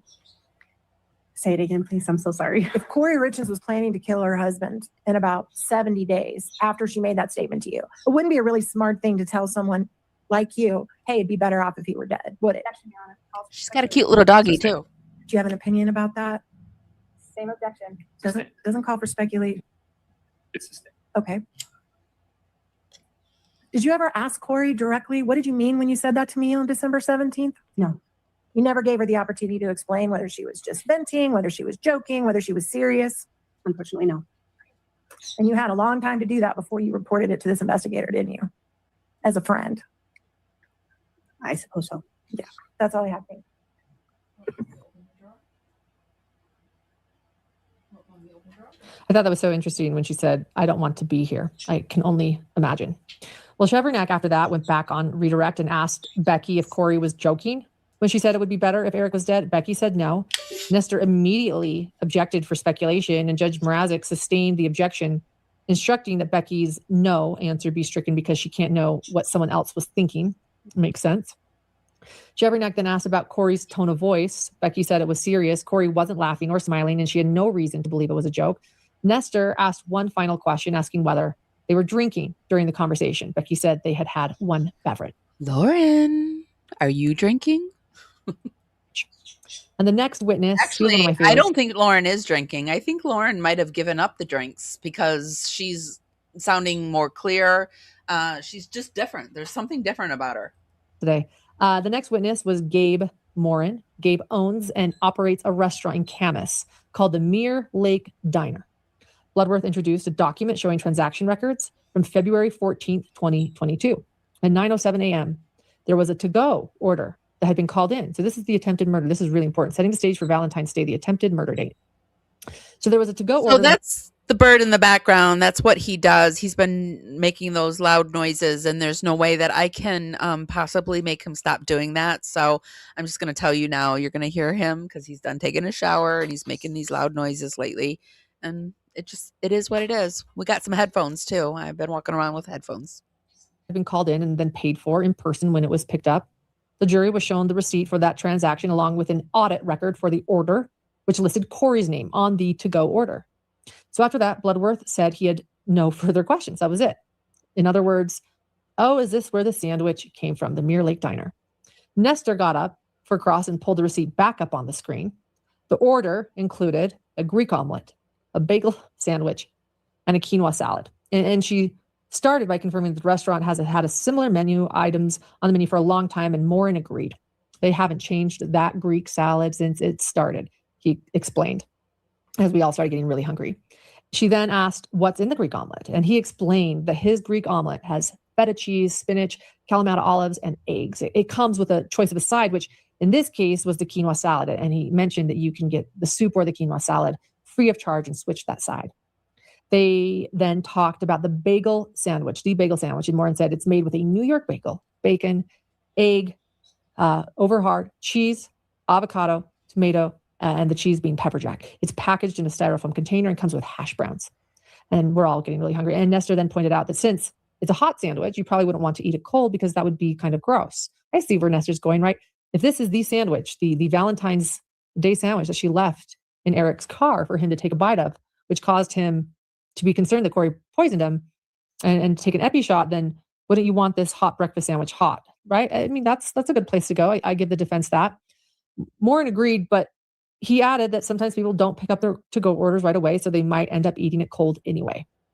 But that Kouri certainly picked it up. He's hot. Really funny because he doesn't quite know. Okay, so he knows those sounds bother me, and he makes those sounds to bother me. I am living with a 3-year-old bird. Like, birds are perpetually 3-year-olds, right? He can be very loving, but he can be the worst thing in the world too. So he doesn't quite know, he doesn't know what to do with the headphones because he knows, like, I think he can pick up energy. I really do. Because when I put the headphones on, he stops doing it. Because I can't hear it. It's not a ping to my soul like it normally is. And so he doesn't quite know what to do with it. So We're two people, or not people, we're two things strategizing over here. Like, what's he gonna do next? Like, what I literally think he's thinking, what can I do to her next? What can I do to piss her off next? Because this isn't working. She's got the headphones. But anyway, yeah, I got headphones and they work. And I'm so happy they work. She also asked him to clarify the timing on the receipt. He explained that the order was called in at 8:55 a.m. and then picked up and paid for at 9:07 a.m. And then after that, Nestor said she had no further questions and Morin was dismissed. But I have to say this. I can't imagine that I know Ashley. Gabe was looking forward to testifying at this murder trial in front of thousands of people. I can't believe she has the nerve to do it either. But there's certain kinds of people like Gypsy Rose Blanchard. I mean, after what happened with the Gypsy Rose Blanchard case and all of those videos releasing and it coming out that she is a PDF file as well, you know, Gypsy Rose Blanchard is a PDF. She offered up her daughter. People like that, just like they don't care. Like there is nothing that will stop them. And I think, like I keep saying, like we can learn good from bad and bad from good. I think we can all take a little piece from that and just see, like, our worst moments should not stop us, because these people's worst moments are not stopping them. So in my worst moment, it's nothing like this. And so it's helping me power through my worst moments seeing this, because if these people have the balls to do it, then I'm going to pick up my balls and I'm going to do it, right? So I'm finding inspiration in some of it, as much as disgusting as it is. And if I could stop it, I would. But I think we need to look at it that way. Like, if this person here who has done so much bad can still carry on, then us who made a mistake and feels horrible about said mistakes should also carry on. People, he's a business owner. He's owned this Mirror Lake Diner for 13 years. But one thing I will say he did is, up in that stand, he did a hell of an advertisement for his diner. I certainly am going to try to go there tomorrow. It sounded delicious. We were all very hungry. So next on the stand. Yeah, but flying toddlers, flying pterodactyls. She says flying toddlers. Oh, they can pick up energy. My girl has a specific tone or call that she only uses for me. I do the same, whistle back. It's like she wants to make sure I'm still nearby. I don't know. It's not. He does it and he looks right at me and he knows it's bothering me and he knows I don't like it. And he's doing it for attention, and I don't know quite what to do about it, but the headphones are working. And I also want to point out again, it was a very important witness. So I'm glad that Gabe came. This is where they're going to claim this bagel sandwich comes from. It's like when your toddler has a screaming fit, you know, like sometimes you're up for the challenge and sometimes you're not, you know, sometimes it literally, I've been sitting outside more. He is hormonal right now. Birds go through these spring and summer, or spring and fall, these hormonal seasons, and he's losing his feathers, and you know, so he's got all these little pin feathers, and I mean, he's just like an itchy, scratchy mess right now, and he's horrible, but I love him. Valentine's Day, that Kouri allegedly used to poison or attempt to poison her husband, an attempted murder charge. The next witness to follow up with that setting the stage testimony was Josh Kays. And Josh explained, so another Josh, not to be confused with yesterday's Josh, new Josh. So new Josh, this is Eric's friend Josh, because this Josh explained that he first met Eric back in 2014 through mutual friends. And at first they only hung out a couple of times, but in 2016, Josh started working in Park City. My spidey senses are telling me there's a lot of Joshes in this case. A builder, and Eric was one of the subcontractors he worked with pretty regularly over that point on. And then over time, that working relationship turned into a friendship. They played rec sports together. They realized they both loved camping and hunting. So they really bonded over that. They ended up being bros, and they actually went on a few hunting trips together. Bloodworth asked how often they talked during the last year of Eric's life. And Josh said at least every other week. But during the fall, when they were out hunting together, just the two of them, they talked a lot more. When you're out in the woods like that with just one other person, you end up getting to know your hunting buddy pretty well, because there's really no one else to talk to. Sort of like when you're in trial, huh, Lauren? that was a really solid point. That actually hit home to me. I'm like, yeah, these two talked. And so Bloodworth then asked Josh what Eric was like as a person. It was very kind what Josh said about his friend, that he described him as very outgoing and confident and just a really fun person to be around. He said Eric had this magnetic personality and that he was not shy. He said he was competitive, especially when it came to sports, and extremely dependable. Josh even said Eric was one of the best subcontractors he had ever worked with. If Eric said he was going to do something, he did it. He never forgot, and the job always got done. If he said he'd be somewhere, he showed up. Josh said Eric was just very responsible. Bloodworth also asked if Josh had ever seen Eric sick or injured. Josh said no. He's also said he had never seen Eric use over-the-counter drugs, prescription drugs, or illegal drugs, and he never had any indication that Eric used drugs at all. Then Bloodworth asked if Josh remembered getting a call from Eric on Valentine's Day in 2020. This is something that I don't understand. How are they explaining that if he's never used drugs, how are they explaining that the drugs got in him? Because didn't Kouri say that he was a druggie? Isn't that part of her thing? 22.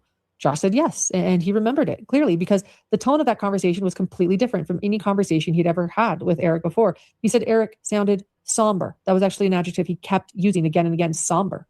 And if you knew Eric, Josh explained, that was unusual because he was normally upbeat and joking around, a lot of ribbing going on between the bros. But this call was different.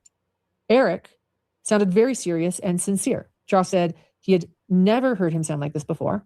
And based on what Eric told him during that call, Josh said he had offered Eric some advice and suggestions. Okay, it's fair. And at that point, the defense objected and there was a sidebar. This is really interesting to me because I actually thought it was a fair question to ask. I'll tell you what I think was happening here. But after that, Bloodworth changed directions a bit and asked Josh a few yes or no questions. He asked if, based on that conversation he had with Eric, if I had to guess, Josh is the one they're trying to get. They're trying to go in on Josh. Josh had asked Eric if he was okay now. Josh said yes. Josh is the new K. Larry Crusher target. Did ask that. Bloodworth asked if he asked Eric whether he was going to go to the hospital. Josh said yes again. Then he asked if Josh asked Eric if he was going, what he was going to do about the situation. And Josh confirmed that he did ask that to Eric. And after that call, Bloodworth asked if Josh told anyone else about this conversation with Eric. Josh said he did. He told his wife about it that same night. And then he, a few days later, mentioned it to two mutual friends of his and Eric's. And at some point, after Eric's death, he also talked about that call with Kouri Wright, Eric's business partner. Bloodworth then asked Josh if Kouri had received a similar call from Eric and whether it was consistent with the one Josh had. Well, the defense immediately objected on speculation. The judge sustained it. And after that, Bloodworth said he had no further questions, and the defense didn't have any other questions either. So clearly, I think reading between the lines, I don't know if the jury's going to pick it up. I think they will. We learned that Eric probably called Josh to say he thought he was poisoned and that he was worried about going to the hospital. The defense is going to object to this because they're going to say it's hearsay. Eric's dead. We can't ask Eric what he really said to Josh. So they're going to say it's hearsay. I thought that Bloodworth did a great job just saying, did you have any suggestions for Eric? I was surprised that the objection was sustained there, but we did learn through yes or no questions that he was so concerned he asked if he would go to the hospital. And I think the jury's certainly picking up what the prosecution's trying to put down there, right? That Eric called his buddy Josh to say, look, I think I've been poisoned. I'm not okay. I wonder if my wife's doing something.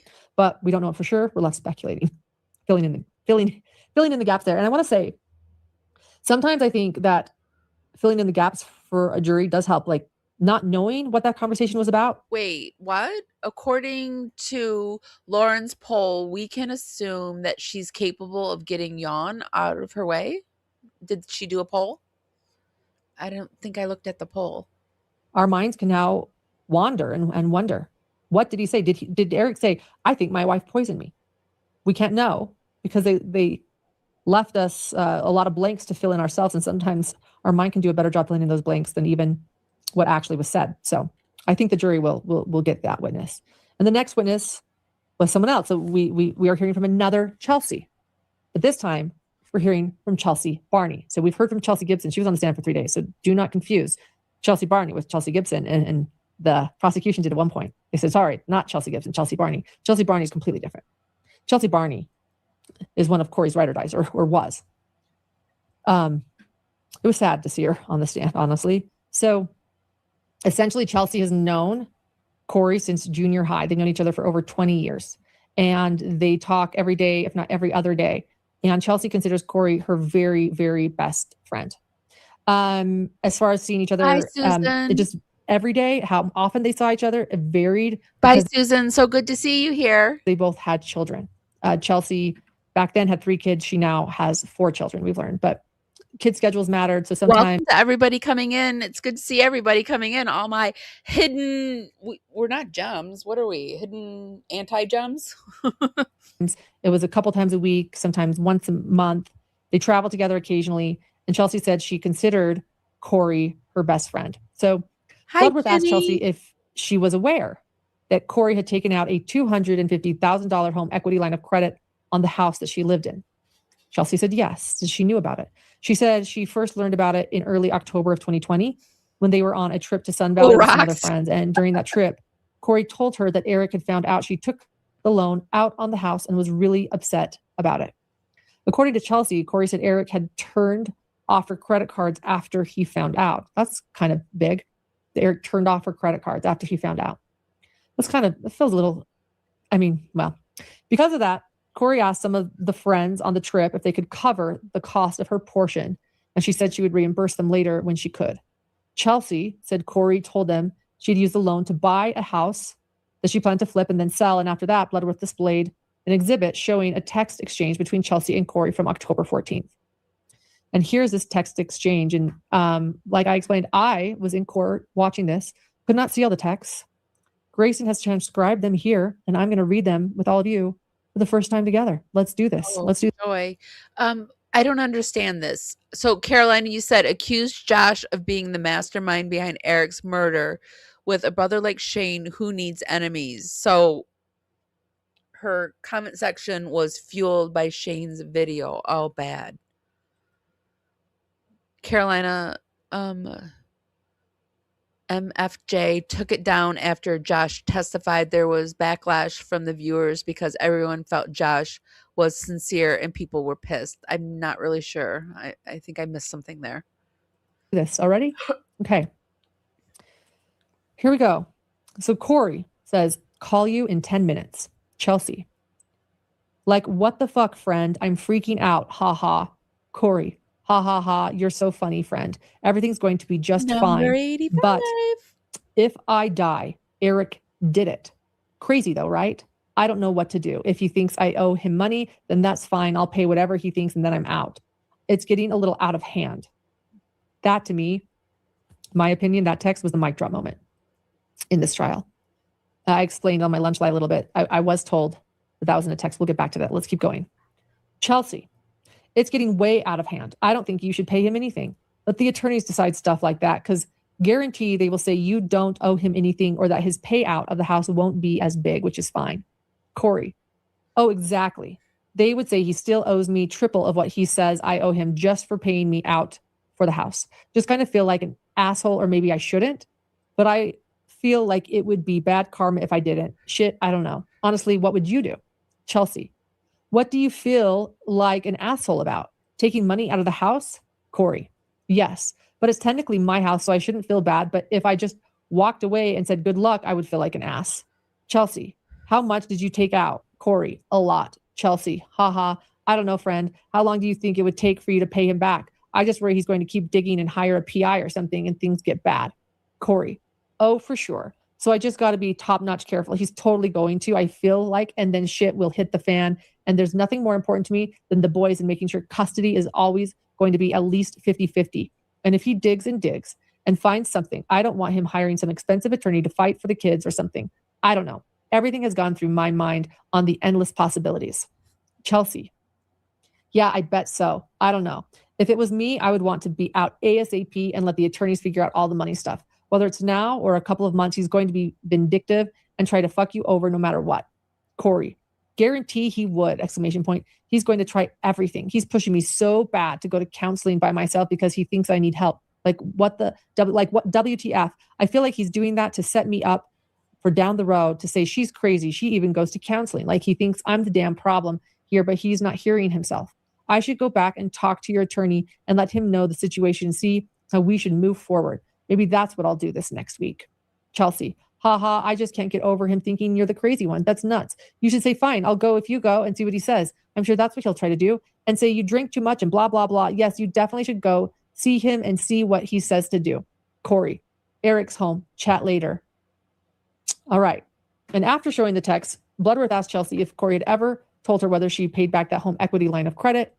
Chelsea said she couldn't really remember for sure, but she did say that the house Kouri flipped ended up making money and that Kouri had told her she paid Eric back. Let's go back to that one text though, where she says, hey, if I die, it's Eric's fault. Writes that in a text. To me, that is the mic drop moment of today. Because there's only to me, the word of the day for Lauren is mic drop moment, or the phrase mic drop moment. How many times has she said this? There's only two ways to look at this for me. Well, three ways to look at it, but one doesn't work. Either she's telling the truth, but she's not, because that didn't happen. And I've never heard anyone else imply that Eric was plotting anything about Kouri. So then she's then lying. And why would she be lying about that? Like, who thinks about that? Like, who thinks, hey, by the way, if I die, it was my husband? That to me is even more unusual than saying everybody says stuff like that. What are you saying? What are you saying? Everybody says shit like that. Everybody that's in true crime, I've said it. I've said it. When I was in an argument with when I was going through my domestic shit.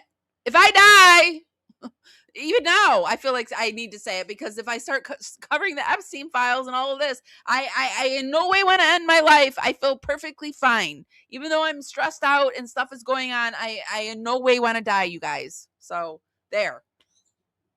Lauren, the day and age that we live in, I can't stand her. The other thing she said, and it would have to be projection. Like, you spot it, you got it. Like, you have to think something like that, like guilt. It's a consciousness of guilt to say that. Because clearly, how many people did Eric say, look, if something happens to me, I think my wife's poisoning me. And now she's saying it. To me, it tells me she's thinking about it. Right? Or that she knows that Eric has said things this about her. There's nothing wrong with what she's wearing. It's just she's really in her 80s. She's going back into the 80s and prairie. I was just, when someone said something about that, like, it's very unfortunate. She's a victim to fashion, and this fashion season they went back to the prairie, and Lauren went back to the prairie, and she's really into this, and it's a very 80s 90s kind of look that she's pulling off here. It's like So she's throwing it out to friends. Anyway, I thought that was like a whoa. Bloodworth then asked Chelsea about something that came up at the end of February 2022. And he asked if Kouri had mentioned a cervical cancer scare around that time. And Chelsea said yes. She explained that Kouri was waiting on a call from her doctor. And when the doctor called, they said there was a possibility she had cervical cancer and that she needed to come in for a biopsy. Chelsea said she was actually there when Kouri called Eric to tell him about it. And then according to Chelsea, Eric sounded concerned, but he didn't want to overreact until they knew for sure what was going on. Bloodworth also asked Chelsea if she had ever known Kouri to use drugs aside from THC gummies. Chelsea said no. He followed that up by asking if she had ever known Eric to use illicit drugs, including pain pills, and she said no to that as well. Bloodworth then displayed more texts from May 7th, 2022. Let's read those texts. So, how's everyone doing? All right. Yeah, projection for sure. Let's still keep going with these texts. That's okay, let me get situated. We're still disliking you intensely. You're annoying the cat fuck out of us. I dropped my water. I'm a little sweaty, Lauren. It's getting hot here, but I don't think you were asking me. Okay. So Chelsea says, Derek is home and putting that envelope in the screen door. Kouri. Oh, yeah, it is. It's all just fucking crazy. My attorneys have been talking to me all day about it. They're saying if it's poisoning, that means he overdosed on it by accident, obviously because he doesn't do drugs. He said they have no evidence of either of us having anything to do with it, so somehow it got into his system We should get the cause of death and autopsy this week. And then my attorneys are going to push for everything and try and close this shit out. And in response to the envelope comment, Kouri said, "Oh, awesome. Thanks, friend. I think she ran over and grabbed it." Chelsea, yeah, it's nuts. They say poison and automatically jump 10 murder. Like, no, that's ridiculous, and guarantee that came straight from Amy and Katie once they heard that. They jump straight to murder. Sorry. Let me make sure. Chelsea says, yeah, it's nuts. They say poison and automatically jump to murder. Like, no, that's I guess when you rent your clothes, you get what shows up, and that's what she got. ridiculous, and guarantee that came straight from Amy and Katie once they heard that. Do they still have the answer by Monday? Those texts, man. Wow. Bloodworth then asked how Chelsea learned about Eric's death that morning. She explained that Kouri's mom, Lisa Darden, called her. And Lisa's sitting in the courtroom every day, by the way. And she went straight over to Kouri's house. And when she got there, Kouri told her what had happened. And she said she had gone to bed with one of the boys that night. And when she woke up, she went back into the bedroom. And that's when she realized Eric was cold and not breathing. Kouri also told Chelsea that the two of them had a drink earlier that evening to celebrate the closing of a job she had. Next, Bloodworth asked Chelsea about a phone call in November 2022 between Kouri and her. Was there alcohol found in his system? Attorneys, and he asked if Chelsea had been present during that call. Bloodworth pointed out that during the conversation, Kouri said Eric had been on the phone with people in Mexico about a hunting trip when she went into Ashton's room, her son's room, and Chelsea confirmed that she was there for that call. Then there were some more texts. Kouri states this. You ready? More texts. Let's read together. Lay it on us. Kouri, I just tried, Chelsea, so fucking hard to save him. His lifeless body on my bedroom floor. His eyes, his yellow body, cold. It was so cold. I pumped so damn hard, screaming at him to come back to life, that I needed him. He was gone, Chelsea, just fucking gone. He never even gave me a sign he needed fucking help. I would have woken up. I could have helped him. This is so fucked up, Chelsea. This is so fucked up. And wow, reading that was wow. It claiming that she pumped so hard doing CPR. Lauren, reading that was wild. When we learned that, according to first responders, it looked like CPR hadn't been performed. That would be really difficult to read as a juror. Anyway, Chelsea then states, I can't even imagine, friend. I can't. And no matter what people say, you're going to feel different. But I don't think there was anything that could have been done. It was an unexpected thing. I don't even know what to say. I can't even imagine what you're going through. Do you want me to come up? Kouri, I'm okay. I need to get stuff over to my attorney. Thanks though, Chelsea. Give me a few days. Then Chelsea texts. Okay, just let me know if you need anything with the boys. Anything. You can call just to chat too. Kouri then says, fucking nightmare. I hired the law firm that represents the Jazz. It cost me $100,000. I will fucking win. They will not take from me what is mine and what I have worked my ass off for. They won't. Thanks, friend. I love you. And then Chelsea says, I just can't believe they are following through with all of it. How fucking heartless can you be? Have you asked Katie to back off? I'm just shocked. I'm sorry, friend. I will help in any way I can. I love you too. And after all those text messages, Chelsea's still on the stand. There's a lot more with her. We went into lunch recess. How are you guys doing? Thoughts on those? I'm taking those in for the first time. Wow. Well, wow. Lauren, I'm really thinking about your hair now because people are talking about your hair, and that's how I'm doing. But I did think maybe she did something different with her hair. She is changing it up, but Annie Elise has been playing with her hair lately. So, Lauren, I really think Lauren wants to be Annie Elise, but when she wears stuff like this, I don't know. Yes. That was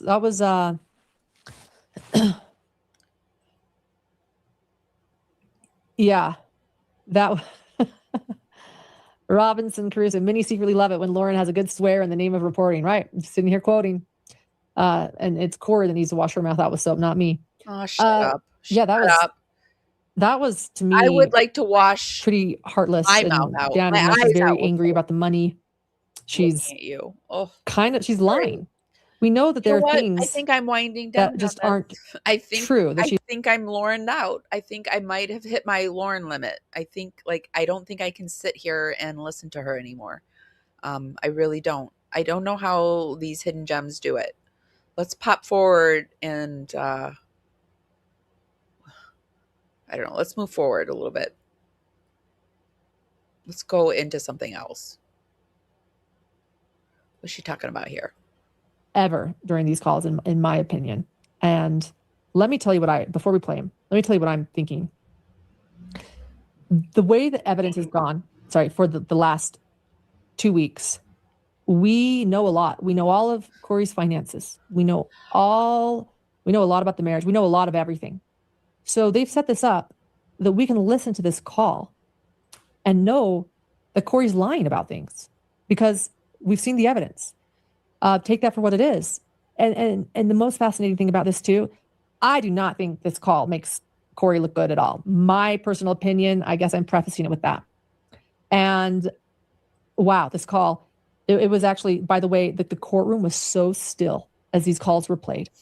And it was really hard to watch, Chelsea. But to think that Kouri recorded these calls herself, had she not recorded these calls, they would not be being played for the entire courtroom right now. Kouri recorded her own calls that I think are really pretty damning. It was difficult to listen to. Let's play these though.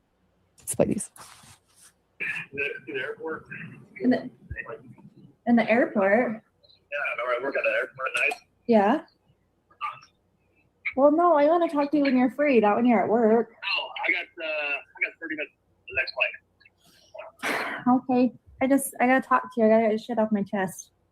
Okay. You okay? I'm good. So, you know that I'm obviously in a lawsuit with the Richins. You are? Yes.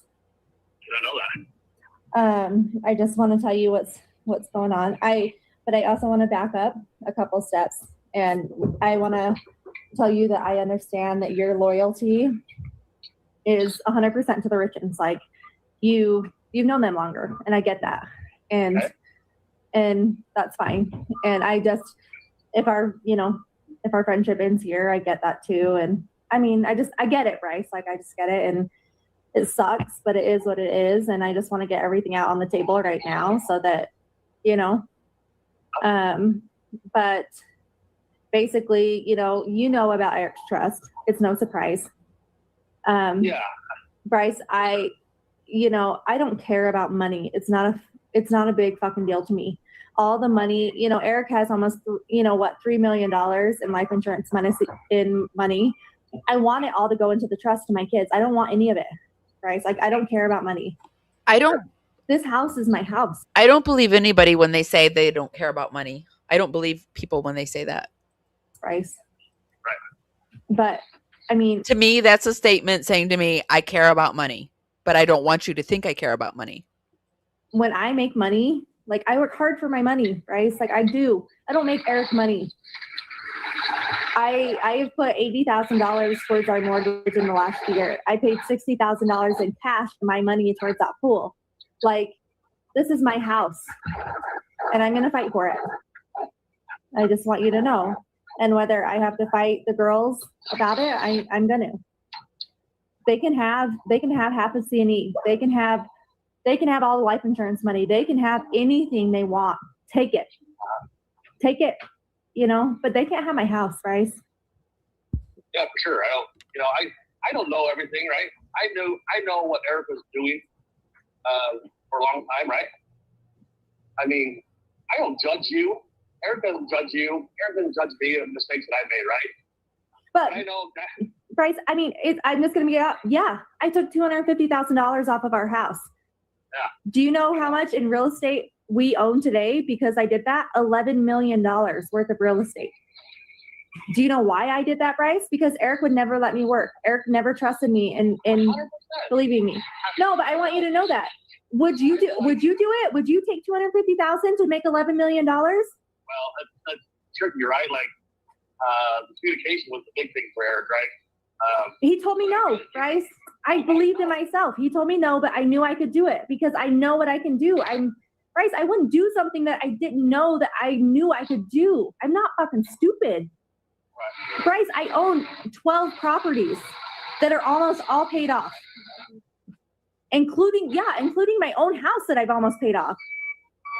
Like I own multiple houses in Park City, in Mill Creek, in Saratoga Springs, in Heber, in Midway, in all because I did that.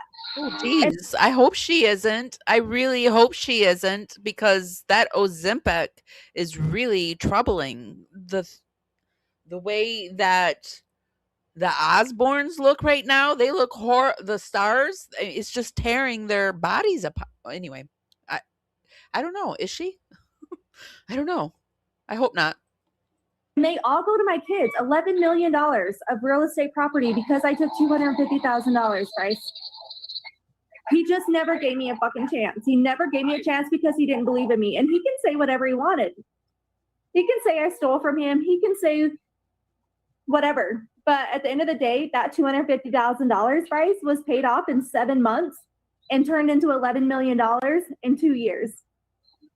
And now somebody's going to come in and take my fucking house from me?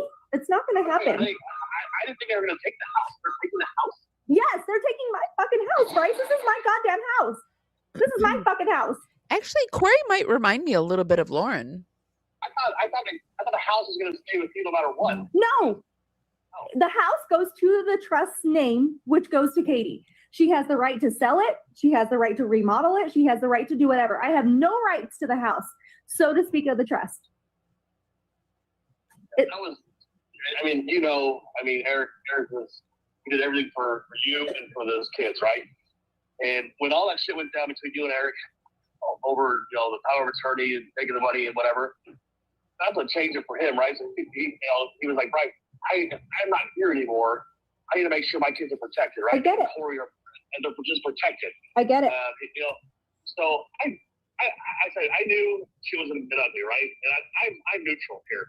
But if you can just take my word for it, I knew. Bryce, I'm scared to take your word for it. I'm terrified to take your word. No, I'm not on anybody's side. I'm more on your side than Katie and Amy's side, only because even though Eric and you were not getting along, I'm not don't get along. That's part of being a marriage, right? But Eric would always say that you were his wife, you were the mother of his children, and he loved you, right? And so he would do anything for you and those 3 boys. And I know he set things up with the lawyers and all that bullshit, right? And that was more for how to protect his 3 kids. But I know if Eric was still here today, he would say, no bullshit. I need Kouri to be protected. But unfortunately, he didn't set it up that way. And honestly, I don't know how he said it. I don't know. The only thing I know is so many mean things. So many mean things in it, and I don't care. What is that? What is that? Is she crying? Is that crying? And they can have the money, Bryce. I can make more money. I can take care of my kids. I just want my house. I just want my house and my stuff. That's not like real crying. In my house that me and Eric. Look at Lauren's face. She's doing something different to her lips. Look at that. I just want my house. They can have all the money. They can have all the money. Did you tell him that? I can't talk to him. I tried to tell him that, Bryce. Hey, Bryce. This is Chelsea. Hey, what? So Kouri has told them, or they're going through like a turn. She just came from a cry to a listen, Bryce. I gotta go. It's never been like face to face. Okay. So Kouri has told them that they can take all the life insurance, whatever they have in their name, what is left to them, but Kouri just wants her house, which is like a $3 million to $7 million difference. Well, they won't agree to anything until they get the autopsy because they think that Kouri had a part in Eric's death. As in Amy and Katie. They probably not Katie as much as Amy. They think that Kouri has a part in Eric's death. A little far-fetched. I don't think Kouri can do that, but What? I think that's a little far-fetched. I don't think Kouri Well, that's kind of where we're at now. And she just got this call yesterday. And I'm up here just because she asked me to come up because she's kind of broken right now and she doesn't know what to do. This is crazy. That's kind of where they're at, where they said they don't want to agree to anything until they get the autopsy back to reassure them that Kouri had no part in Eric's death. So that's kind of where Kouri's like, like how, I don't know. I don't even know. Like, this is all just fucking crazy.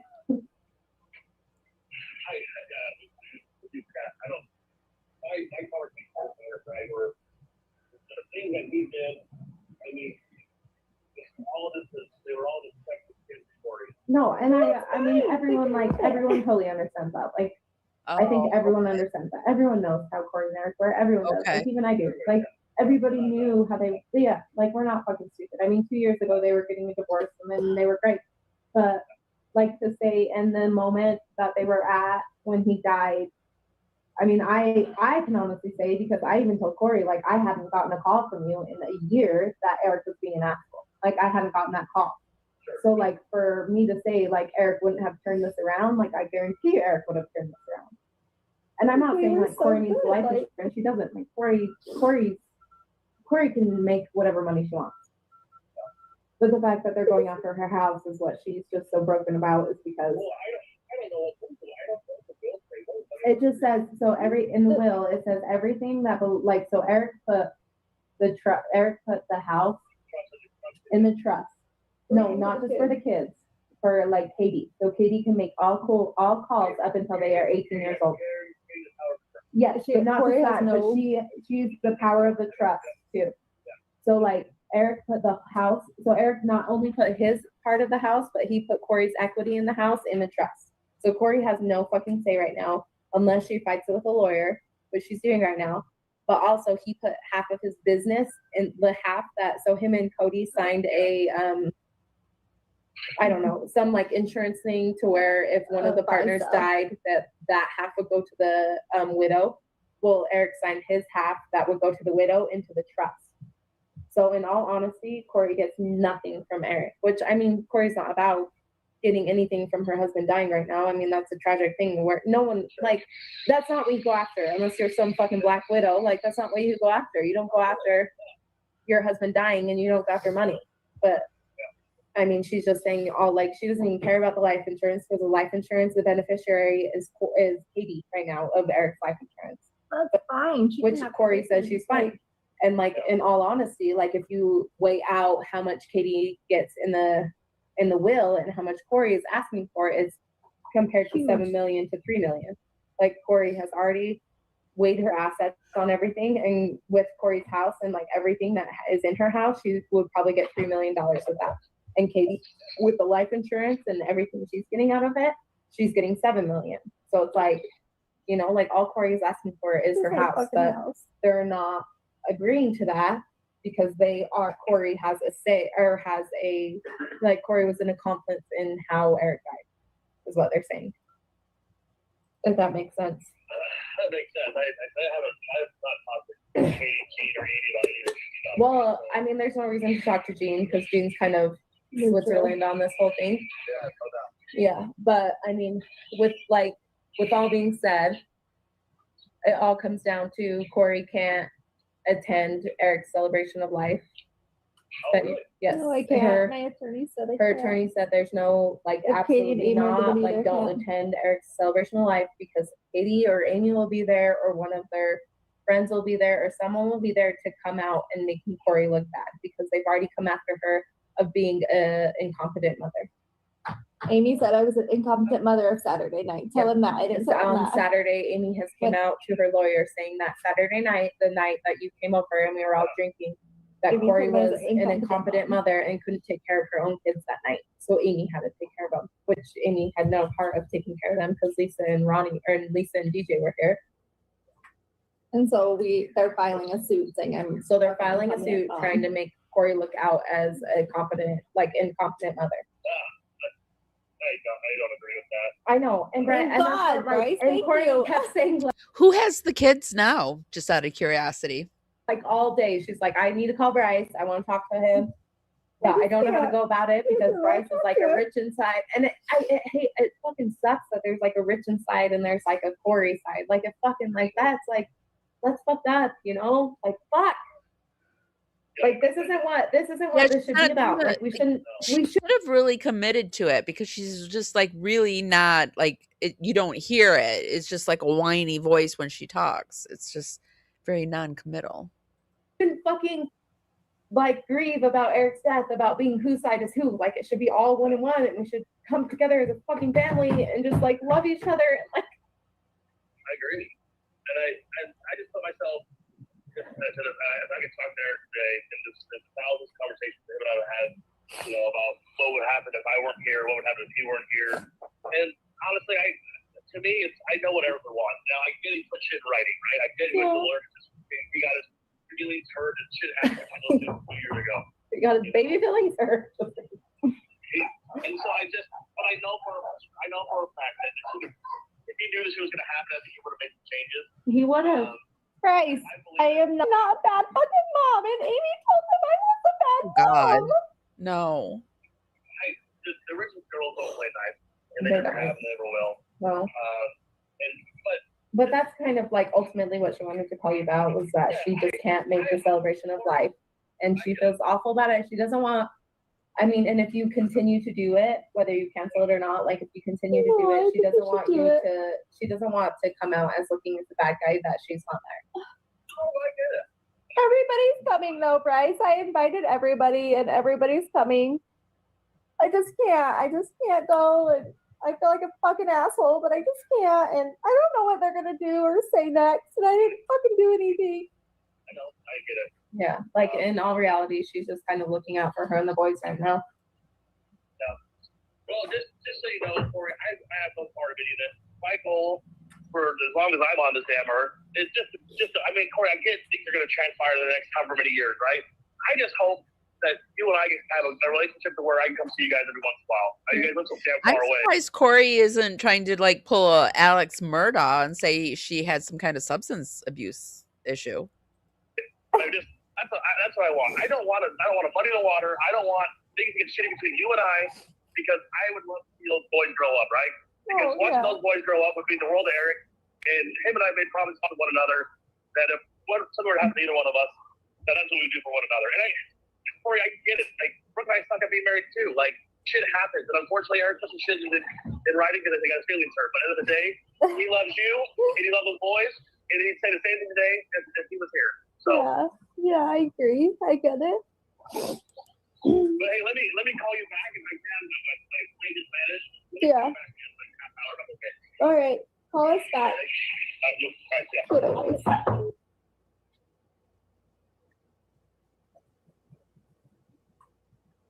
Connor, we can move to 2-47 now.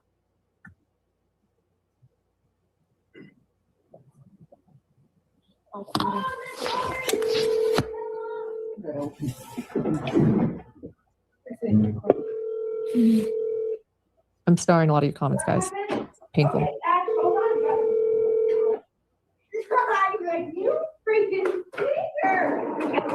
You have reached Bryce. Hi, Bryce. Hey. Sorry, my phone was on silent. No worries. So ultimately, Kouri, I guess I said I support you, right? I can't get involved. I can't even get involved anyway, right? Like, because I don't have a dog in a fight. But I feel bad for you. I mean, I feel bad that this has to go this way. I wish the Richins would just be easier. That this has to go this way. I wish the Richins would just be easier. But I feel bad for you. I mean, I feel bad. No problem. Let's fix that. One moment, please. Why wouldn't? Okay. All right. Like, while I was doing this, I just checked to see, is this like a live chat? Like, why wouldn't Gray Bay fix this?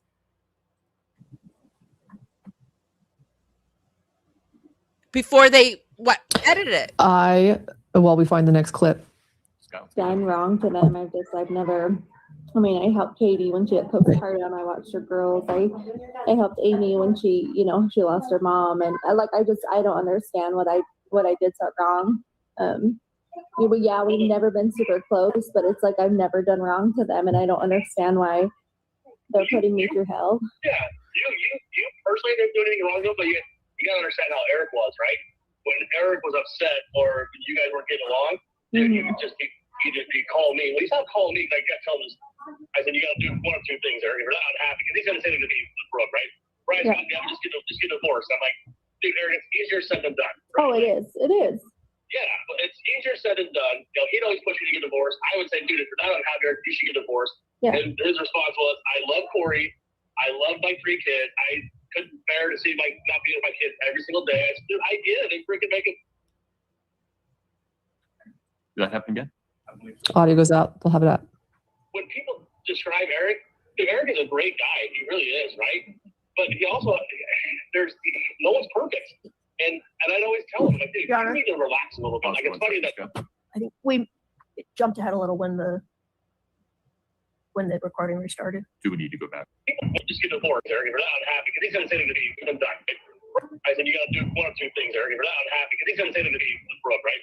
Brian's Yeah. not down, just get divorced. I'm like, dude, Eric, it's easier said than done. Oh, it is. It is. Yeah, but it's easier said than done. You know, he'd always push me to get divorced. I would say, dude, if you're not unhappy, Eric, you should get divorced. Yeah. And his response was, I love Kouri. I love my 3 kids. I couldn't bear to see not being with my kids every single day. I said, dude, I get it. They freaking make it work. Stop being so hard ass. You know, when people describe Eric, dude, Eric is a great guy. He really is, right? But he also, no one's perfect. And I'd always tell him, like, dude, you need to relax a little bit. Like, it's funny that Saturday at your house where he was like taking anger management classes. I was like, holy shit. Pause for one. Like, exactly. I think we're. Your Honor, it's not published. Oh. Stopped on anger management classes. I needed to do it, right? No, and that's the thing, guys. Like, we were so good this last 2 years. Like, we have been so good.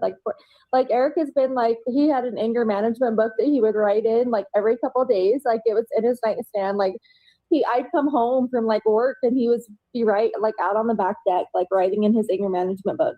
And we were just good. I was going to counseling, he was doing anger management. We have been so good. Right. Everybody knew it. We were going on double dates. We were going out more. We did weekly date nights. It doesn't make any fucking sense. And now all of a sudden, Katie and Amy are attacking me for no fucking reason. I don't get it. I don't fucking get it. And all Katie and Amy ever heard about you was always the bad shit, right? they did. And it was Eric, when things were good between you guys, Eric wasn't calling me or anybody else, mostly Katie and Amy, right?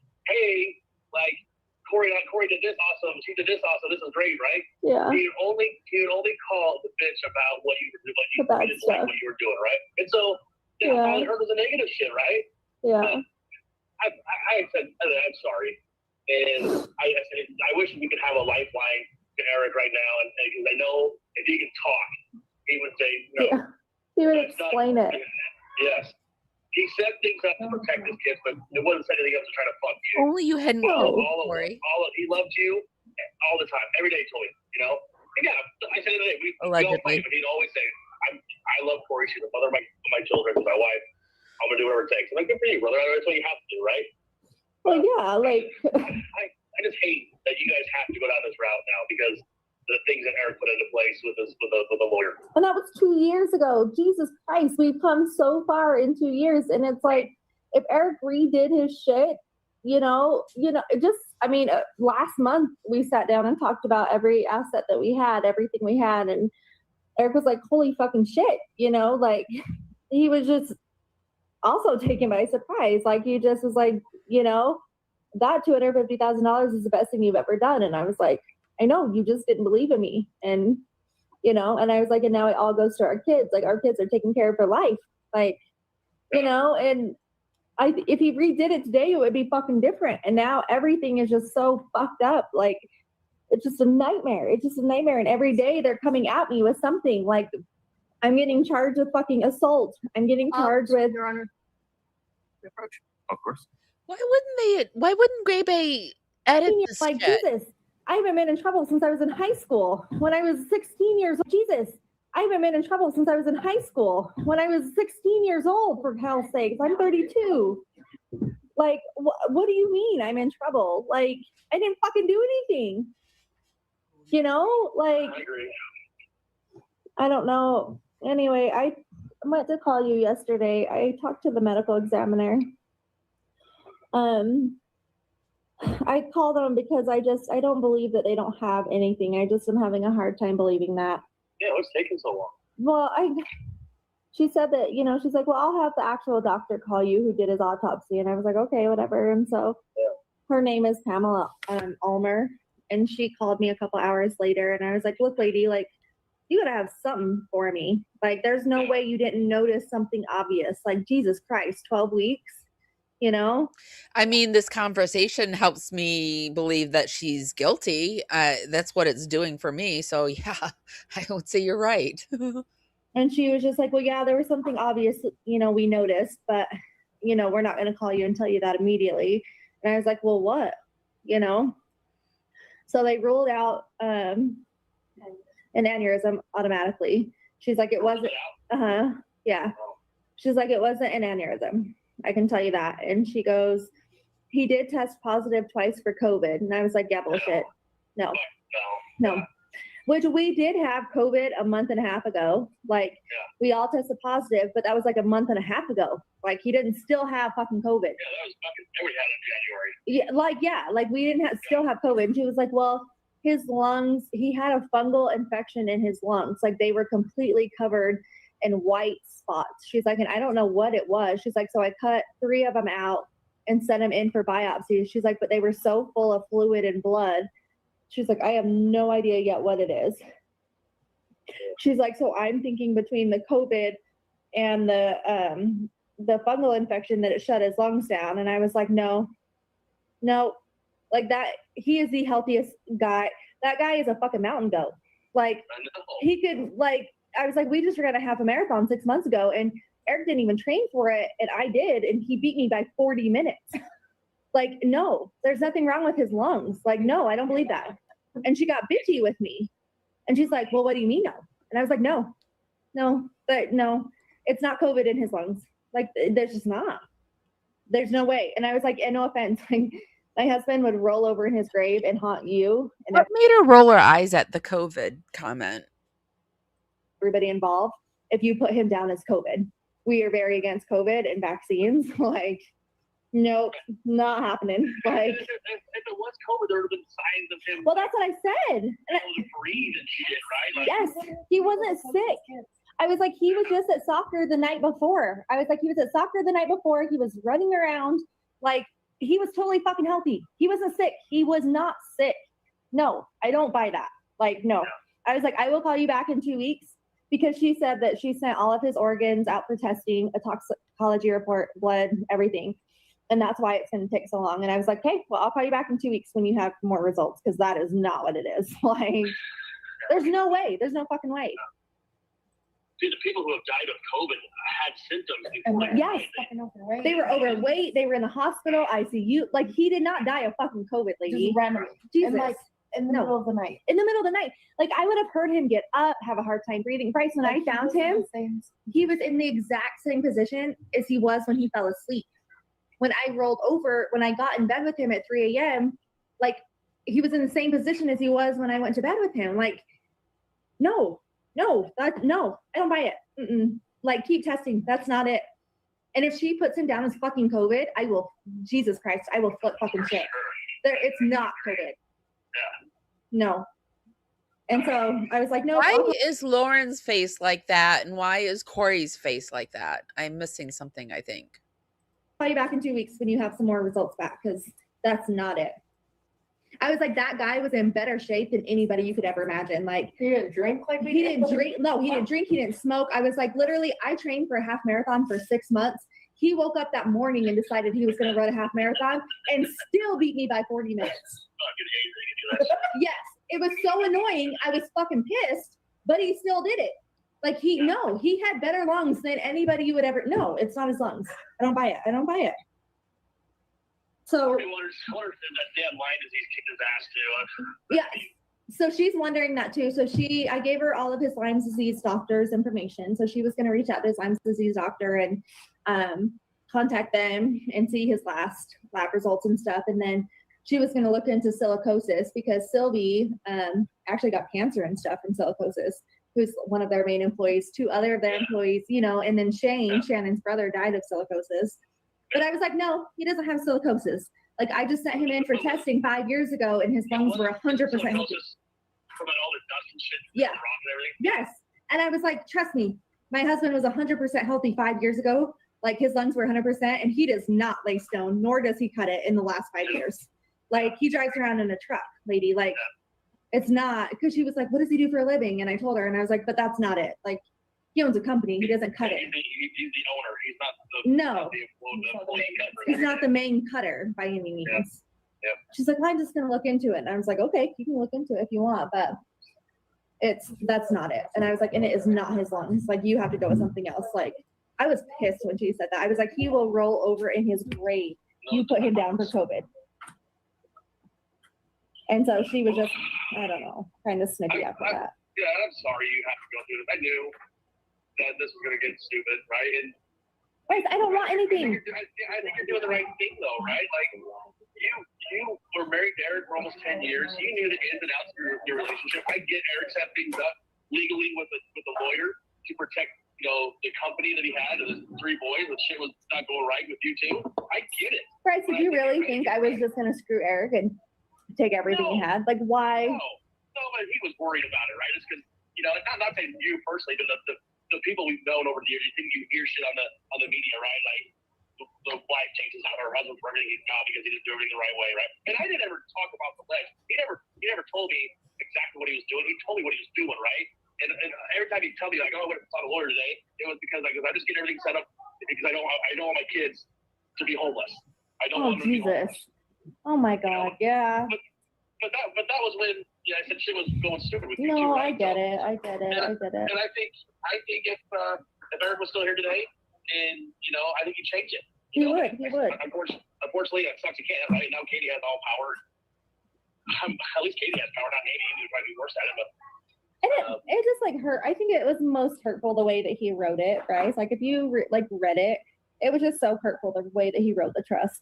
Like, I get we were in a rocky spot 2 years ago. Did I ever think we would officially divorce and go about our ways? Like, not really. Like, I mean, hell, he thought that, right? Like, I guess. When he was seeing that stupid jet chick, I would tell him, I'm like, bro, like, if you're gonna see her, there's gonna be consequences. If you get caught, do you want to be with this chick? Well, no. I said, well, if you get caught, you're gonna get divorced. What does he do? He gets caught, right? And they kick him out of the house for a week or two. They go live with his dad for like 2 weeks or something.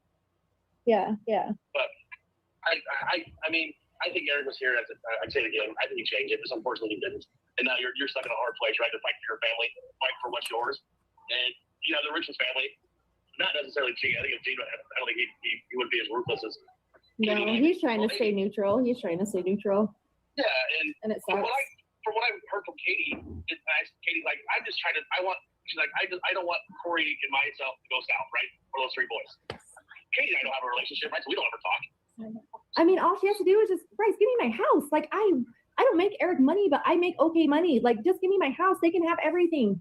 This is Bryce. This is my home. I got married here. Absolutely. This is my baby. I brought my babies here. Like, this is my home.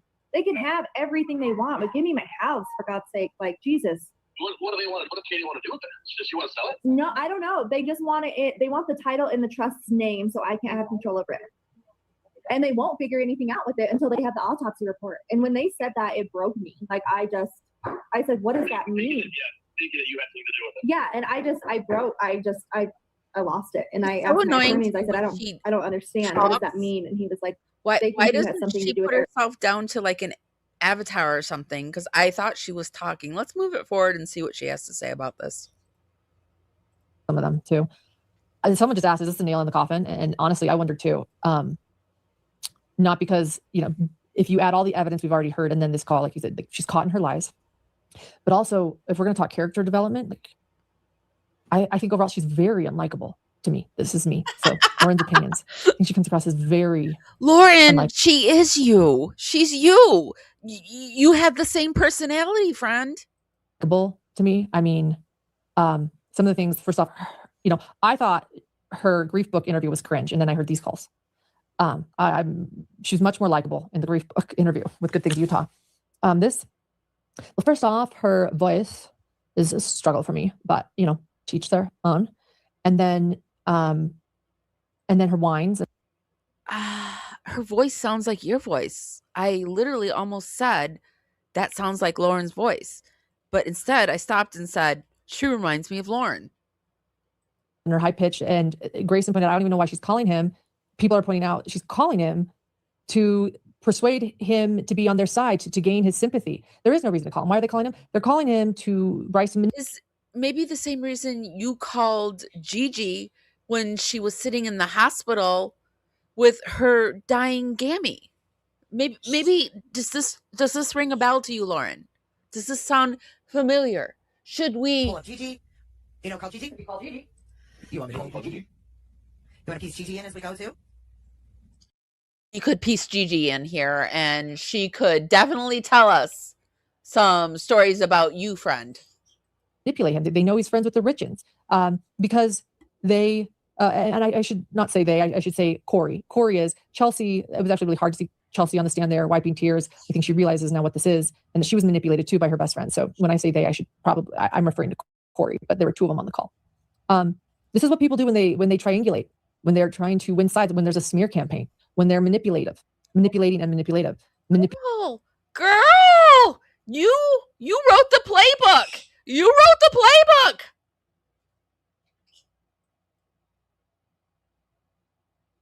playbook. They anchor their lie with the truth. Okay. Like good ones do it. One fine. I wonder if we should piece in Gigi too, as like the whole shit and shebang. Want me to? I can pull up Gigi. You know, call Gigi. We call Gigi. You want me to call Gigi? You want to piece Gigi in as we go too? I did see over on Reddit that somebody mentioned that Gigi. Where is that? Gigi shares more context of her phone calls. Says Grayson said she went through LM's phone without her knowing to find Gigi's phone number. So they say Gigi has popped back up on Reddit to share more of her experience and adding context conveniently missing from LM and Grayson's account of things. Gigi was already dealing with so much during this time. The last thing she needed or wanted was to listen to Grayson's complain about anonymous emails. A copy of her comment is shared below. I try to stay out of this whole mess, but sometimes I want to set things straight so there's no confusion or speculation. It was me. I was blocked. I had blocked Lauren's phone to not deal with this mess, and an unknown number called me with my Grammy in ICU. Sometimes the doctors call on out-of-state numbers, so I answered, and it was Grayson. How disgusting. The comment was made after several minutes of trying to be nice and explain to Grayson my Grammy was in ICU. I hadn't slept in 3 days after taking the red eye out of Phoenix. When I got the call, she was critically sick, and I wanted no part of this, but she kept going on and on. Eventually she got that side out of me. I was in a hot parking garage in June, waiting to go back up to ICU after running home to take a shower and get more clothes for that night. After being interrogated for way too long, I lost my temper and told her that people know what's going on. People are pissed. They want it public and want Lauren's head on a platter. I meant it as a figure of speech, obviously. I would never threaten anyone ever. Edited to add, I never mentioned a single name to her. It was a general statement. And to add to this, Grayson told me she went into Lauren's phone without her knowing to get my number to call me when she was alone to find out what was going on. Now, I don't believe that. I believe she said that, but I believe that was the story that Lauren and Gray came up with together. Call Gigi, but Gigi has me blocked, so I can't do it. So you call Gigi and say that you made, and she is setting Gray up for a fall, Lauren. Lauren is. She's going to take the fall. So anyway, so I feel like we have some similarities here. We surely do. Manipulative. You know, she doesn't make any point. She's lying right and left. She's misrepresenting. And it drives me crazy that she likes triangulate, because I used to like to use the word triangulate. Now she uses it. Now I try not to use it. The situation, it's a lot of word salad. Nothing makes sense. They won't let Bryce talk either. They're not there to listen to Bryce. They're there too. I hope that's not our new favorite word. Wade, convince, and earn and gain Bryce's sympathy there, right? They keep cutting him off. But which one is it? Do you have $11 million? One moment she's saying, I don't make Eric money. And the next moment she's saying she has $11 million. One moment she's saying that they're trying to take her home away. And the next moment they're saying, well, it's in the trust and it belongs to kids. And they're waiting. At one point she's explaining, well, they're waiting for the autopsy to come back. Because Bryce says, I don't understand why they won't just let you have your house. Well, it's a kid's house. It's not the sisters. It's not Katie and Amy. It's a kid's house. But they're waiting. They want to make sure that she's not involved. They're waiting for the autopsy to come back. And, she's irate about that. My thought is, well, then if you haven't done anything, wait for the autopsy to come back. Wait for it to come back. What are you so afraid of? If you have nothing to do with this, and the sisters are saying, you'll have the house. We want to wait for the autopsy to come back first. Wait for I'm sure she's like you, Lauren, and wanted to get ahead of the situation. She was guilty of sin and wanted to get ahead of the situation, kind of like what you do. Autopsy. You know, I get it. You want your house. Okay, wait for the autopsy. It is your kid's house. Thank goodness. You know, a few things that Bryce says makes me realize how bad this marriage was. I don't think, you know, trust me, I don't think Eric was a saint. I really don't. I think he was probably controlling a bit. And I think it's really interesting. Bryce reiterates it here, how everybody always says to Kouri, or on the stand, there's been a few people that have testified to this now. Eric loved Kouri and wanted to make it work. She was the mother to his children. And Bryce said that again, you know, Eric, I would say, why don't you divorce her? And he said, I love her. She's the mother to my children. Let me just say this. If someone loved me because I was simply just the mother to their children, I would be not very happy. You know, like clearly, I don't know if, you know, Kouri is simply loved for herself in this relationship. Okay, I'm not going to touch that. Am I going to touch that? Am I going to touch it, Amy? Amy, do we want to touch that? I don't know. I mean, Lauren, you know who your husband is, right? We all know who your husband is. It's this guy. It's about the fact that years ago when that person cut me off, she could not handle my vulnerability and my raw emotion, and I'm still pissed. Years later, I'm pissed that somebody cut me off when I was going to answer my question. In probably the most vulnerable way I could ever answer a question.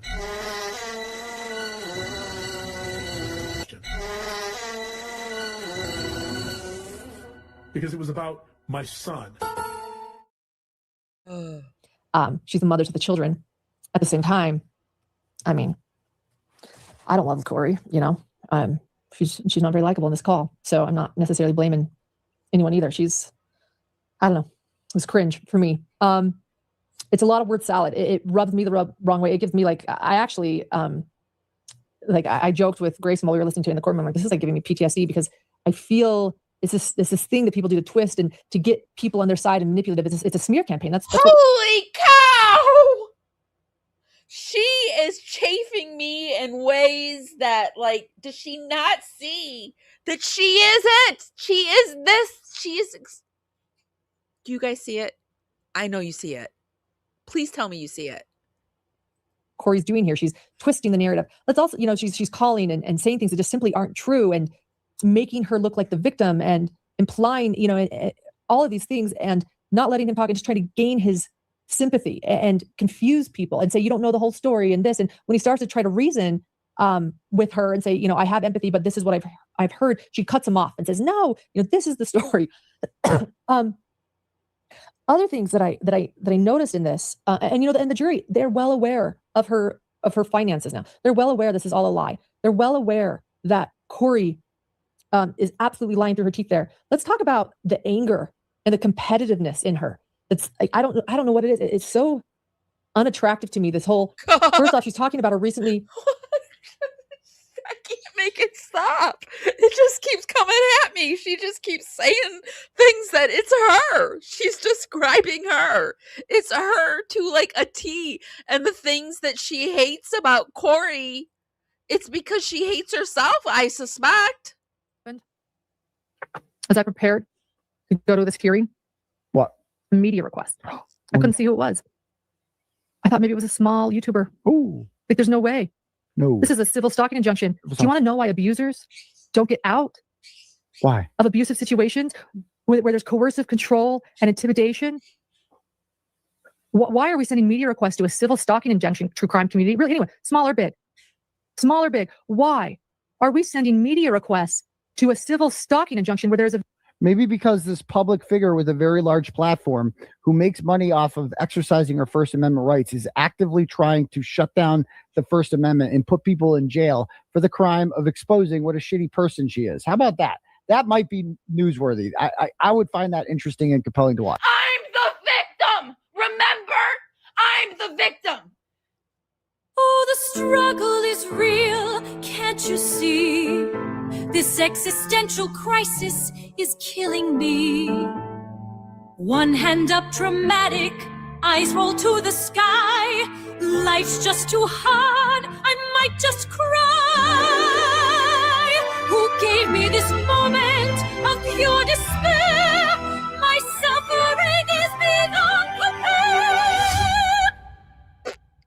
can't stand her. She drives me crazy. Deceased husband, being so healthy that, she was, he beat her in the half marathon. She's not even maybe they're competitive in real life while he was alive. And she was so upset that he was able to beat her by 40 minutes. He's dead now. You'd think that this would be something where she'd say, oh, it was so cute that, it was so wonderful. He always beat me. But she's like sitting there saying, I'm so angry. How dare he, he beat me in this. It was so mad that Warren, you would say the same thing. I'm sorry, I yelled it right in the mic. You would say the same thing. You are her. You are one and the same of the same person. You are cut from the same cloth. You are birds of a feather that flock together. Right, Junie? You want to come over here and say hi to everyone? Huh, Junie? Do you know what Junie did the other day? Judy, I'm going to tell stories about you now. Junie got into some paperwork of mommy's. Yeah. And what did Junie do when he got into that paperwork? What happened to the paperwork? He bit the paperwork, he like shredded it. And I looked at him and I thought, my gosh, he's like black. His color was gone. He was like black. He looked like he was dirty. He had ink all over him. He had been in the papers chewing it up. Yeah, you should probably go away because I'm going to tell him all. I'm going to tell him the whole story. He all my papers, chewed it all up, and he had ink all over him. How do you clean a bird's feathers? And you think he takes a shower? No, he just sits next to the shower and lets the mist get him. So we had to figure out I give him bowls, and luckily he was really into it, and he got in and he flipped around, but he still got the stuff on his feathers.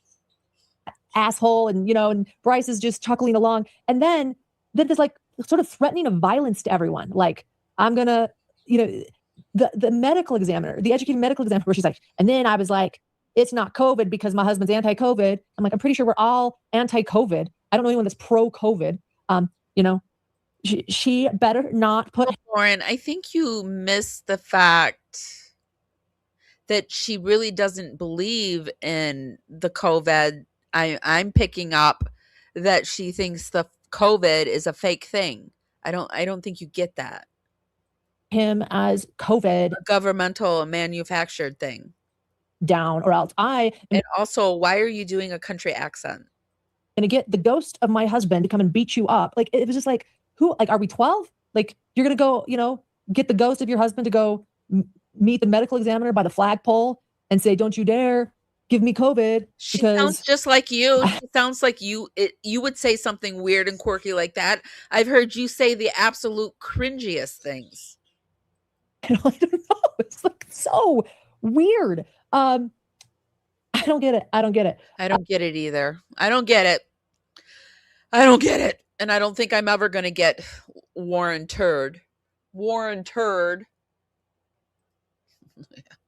Are you 12, Lauren?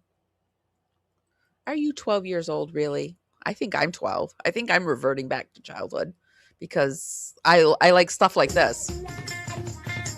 Come and knock on our door. Come and knock on our door. Waiting for you. Oh, the struggle is real, can't you see? This existential crisis is killing me. One hand up dramatic, eyes roll to the sky. Life's just too hard, I might just cry. Who gave me this moment of pure despair? My suffering is beyond compare. Compare. Okay, guys, I'm gonna wrap this up. What do you guys think about our Warren Turd covering the Kouri Richins trial? They're there now. I mean, I didn't realize it was Saturday, so they're not covering it today. I have popped over to their page a few times and refreshed it to see if we would get anything new today, but we haven't gotten anything yet. Hold on. Oh, shoot. I haven't seen anything over there. Anything new today. I think I gave you the newest. Yeah. Yeah, I think that's all I have for today. let's pop over let me do a refresh over in the Reddit group and see if anybody has posted any new news.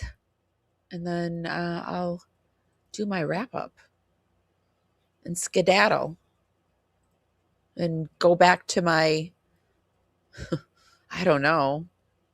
I'm glad it's Saturday, though. I really am. I'm glad it's Saturday because Saturdays are days where, nothing happens on Sunday usually. So I don't have to worry about anything tomorrow. Let me see. Over here, it doesn't look like there's anything new over in the Reddit group while we were chatting. So, yeah, that's all I got. Let me come over into chat and see what you guys are saying. Didn't get everything you wanted from Santa. Oh, yes. I've got to update that. I've got to do that I've got to update our Amazon gift list on our next creating the case, because I got some new equipment that I don't need on there anymore, but I need a chair. I got to figure out a chair situation because I want to get to the point where I have two places, one where I can just sit and talk to you guys, because I am pretty much to the point where I'm going to be on camera all the time. I just need to get my setup all the time. I need the setup, right? Because right now I just hang out on my bed and flip my screen backwards and talk to you. And so I'm just trying to do a little setup. Maybe that's what I should channel my energy into. I'm not used to having energy. Maybe that's it. Maybe I'm just not used to having energy and doing stuff. I don't know. I'm so confused all the time. I'm back to being confused. But thank you guys for getting me out of that spiral. I was in a spiral for a week, going down the drain, and thank you for spending these 3 hours with me and getting me out of that. But I feel myself going into the spiral again, so I don't want to. Okay, guys, I am going to go. Thank you so much for hanging out. I think that we really need to stay on Hidden True Crime. I'm going to do some research tonight and look around and see if any other channels are covering the fact that she's at the Kouri Richins case. Maybe we can get some footage of her and Gray Bay hanging out and get some intel on what they're doing or whatever. And yeah. So if you know anything, I've got my email scrolling across the bottom. It's parawomanradio@gmail.com.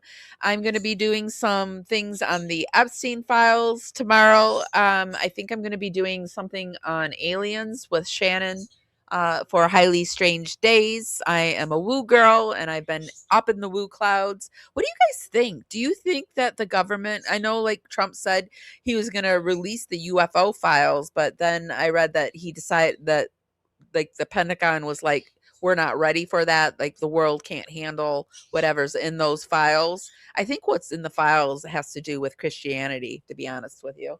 I think there's something in there about that. The UFO, not the Epstein, the UFO. And so I think they've decided not to release the UFO shit. But anyway, what do you guys think? I think stuff's going down in the world. I know it. I can feel it. I don't act weird. I'm a weirdo, but I'm never weird like this. I actually feel a threat. There's a threat. And I'm reacting to a threat, and I don't know what the threat is right now, but I know there's a threat because there's a voice that's telling me to keep moving. And when I was in that type of threat where I wanted to shut down my body, everything, I was so overwhelmed. And there was a voice that said, Amy, and it's a very calm voice. It's not a oh my God. It's just, you got to keep moving. It's a very encouraging, very you got to keep moving. You got to keep yourself moving. And so I keep myself moving. So, I don't know. How are you guys handling all of this stuff? But I do think that Lauren is someone to watch. She's a sneaky little one. It was very interesting at the very end where she was saying those things about Kouri that are her. They're her. They're her traits, but not in such a disastrous way. It's so interesting to me. Maybe that's why I'm so interested in this kind of stuff, true crime and behavioral analysis. And, you know, because my background is in BA. I have a BA in sociology and psychology.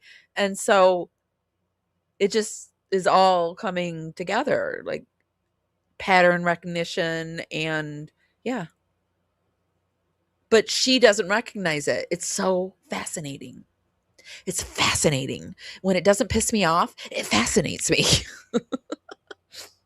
Okay, so thank you for being here, Kim. I think you had to dip. I haven't seen you in a while, but thank you so much for hanging out. And oh wait, no, there you are. Thank you for moderating for me. You have a case suggestion? No, you said the Amazon. So yeah. The mania is starting to swirl up again. Damn it. Okay. Well, anyway, I'm going to go and think about that. Try to figure out like at what point the mania started up again, cuz I got into like a box where I was okay with you guys. Did you guys notice that? Like everything came down and I was like kind of okay. And then when I realized it was winding okay. So I'm in a weird space. I've told you guys that and you guys have witnessed it. And yeah, that's what it is. I heard something huge is going to happen from March 4th to March 14th this year. It started with the eclipse and I'm going into Warren. Well, we're in a Mercury retrograde and there's an eclipse. I think something big is happening in the spring, Easter time. I'm kind of charting it and we're going to talk about it on Highly Strange Days. I kind of talked about it a little bit. The divine feminine, I think, is returning. There's a lot of Native American prophecies that talk about the divine feminine returning. I think there's a huge issue. Like if you think about in Christianity, we have the Father, the Son, and the Holy Spirit. We have the man, and the Holy Spirit. The Father, the Son, and the Holy Spirit. We have the man, and the Holy Spirit. Where's the woman? The Father, the Son, and the Holy Spirit. The man, and the woman? The Holy Spirit? Is the feminine returning? Are we getting some kind of balance returning into our lives? I don't know. I think maybe. I'm tracking it. And we'll be talking about that over on Highly Strange Days. We do that on Sundays. So, guys, I'm going to go because I'm getting back into the woo. I feel it. The woo is settling back into my bones. So I'm going to go. I don't know if you guys can handle the woo, Amy. I can barely handle her. So I'm going to head out. If nobody's told you this today, and even if they have, I do not care. I will still tell you guys this. I love and appreciate you guys so, so much. And I'll see you next time. Kim, thank you so much for moderating. I will be in touch soon. I've just been in a really crazy state. And yeah, I haven't been returning messages to mostly anybody. So I'm sorry. I love and appreciate all of you. And I'll see you next time. Bye, guys.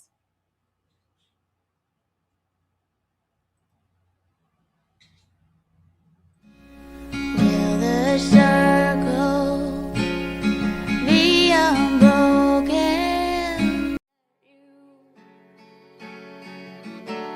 Miss my cue, but I had you for that day.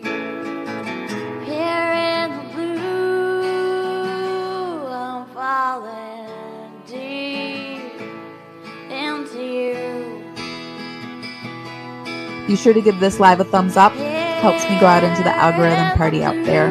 Bring more people back to the party. It's just a free way to help me out. With you tonight, and it feels fine. Feels fine.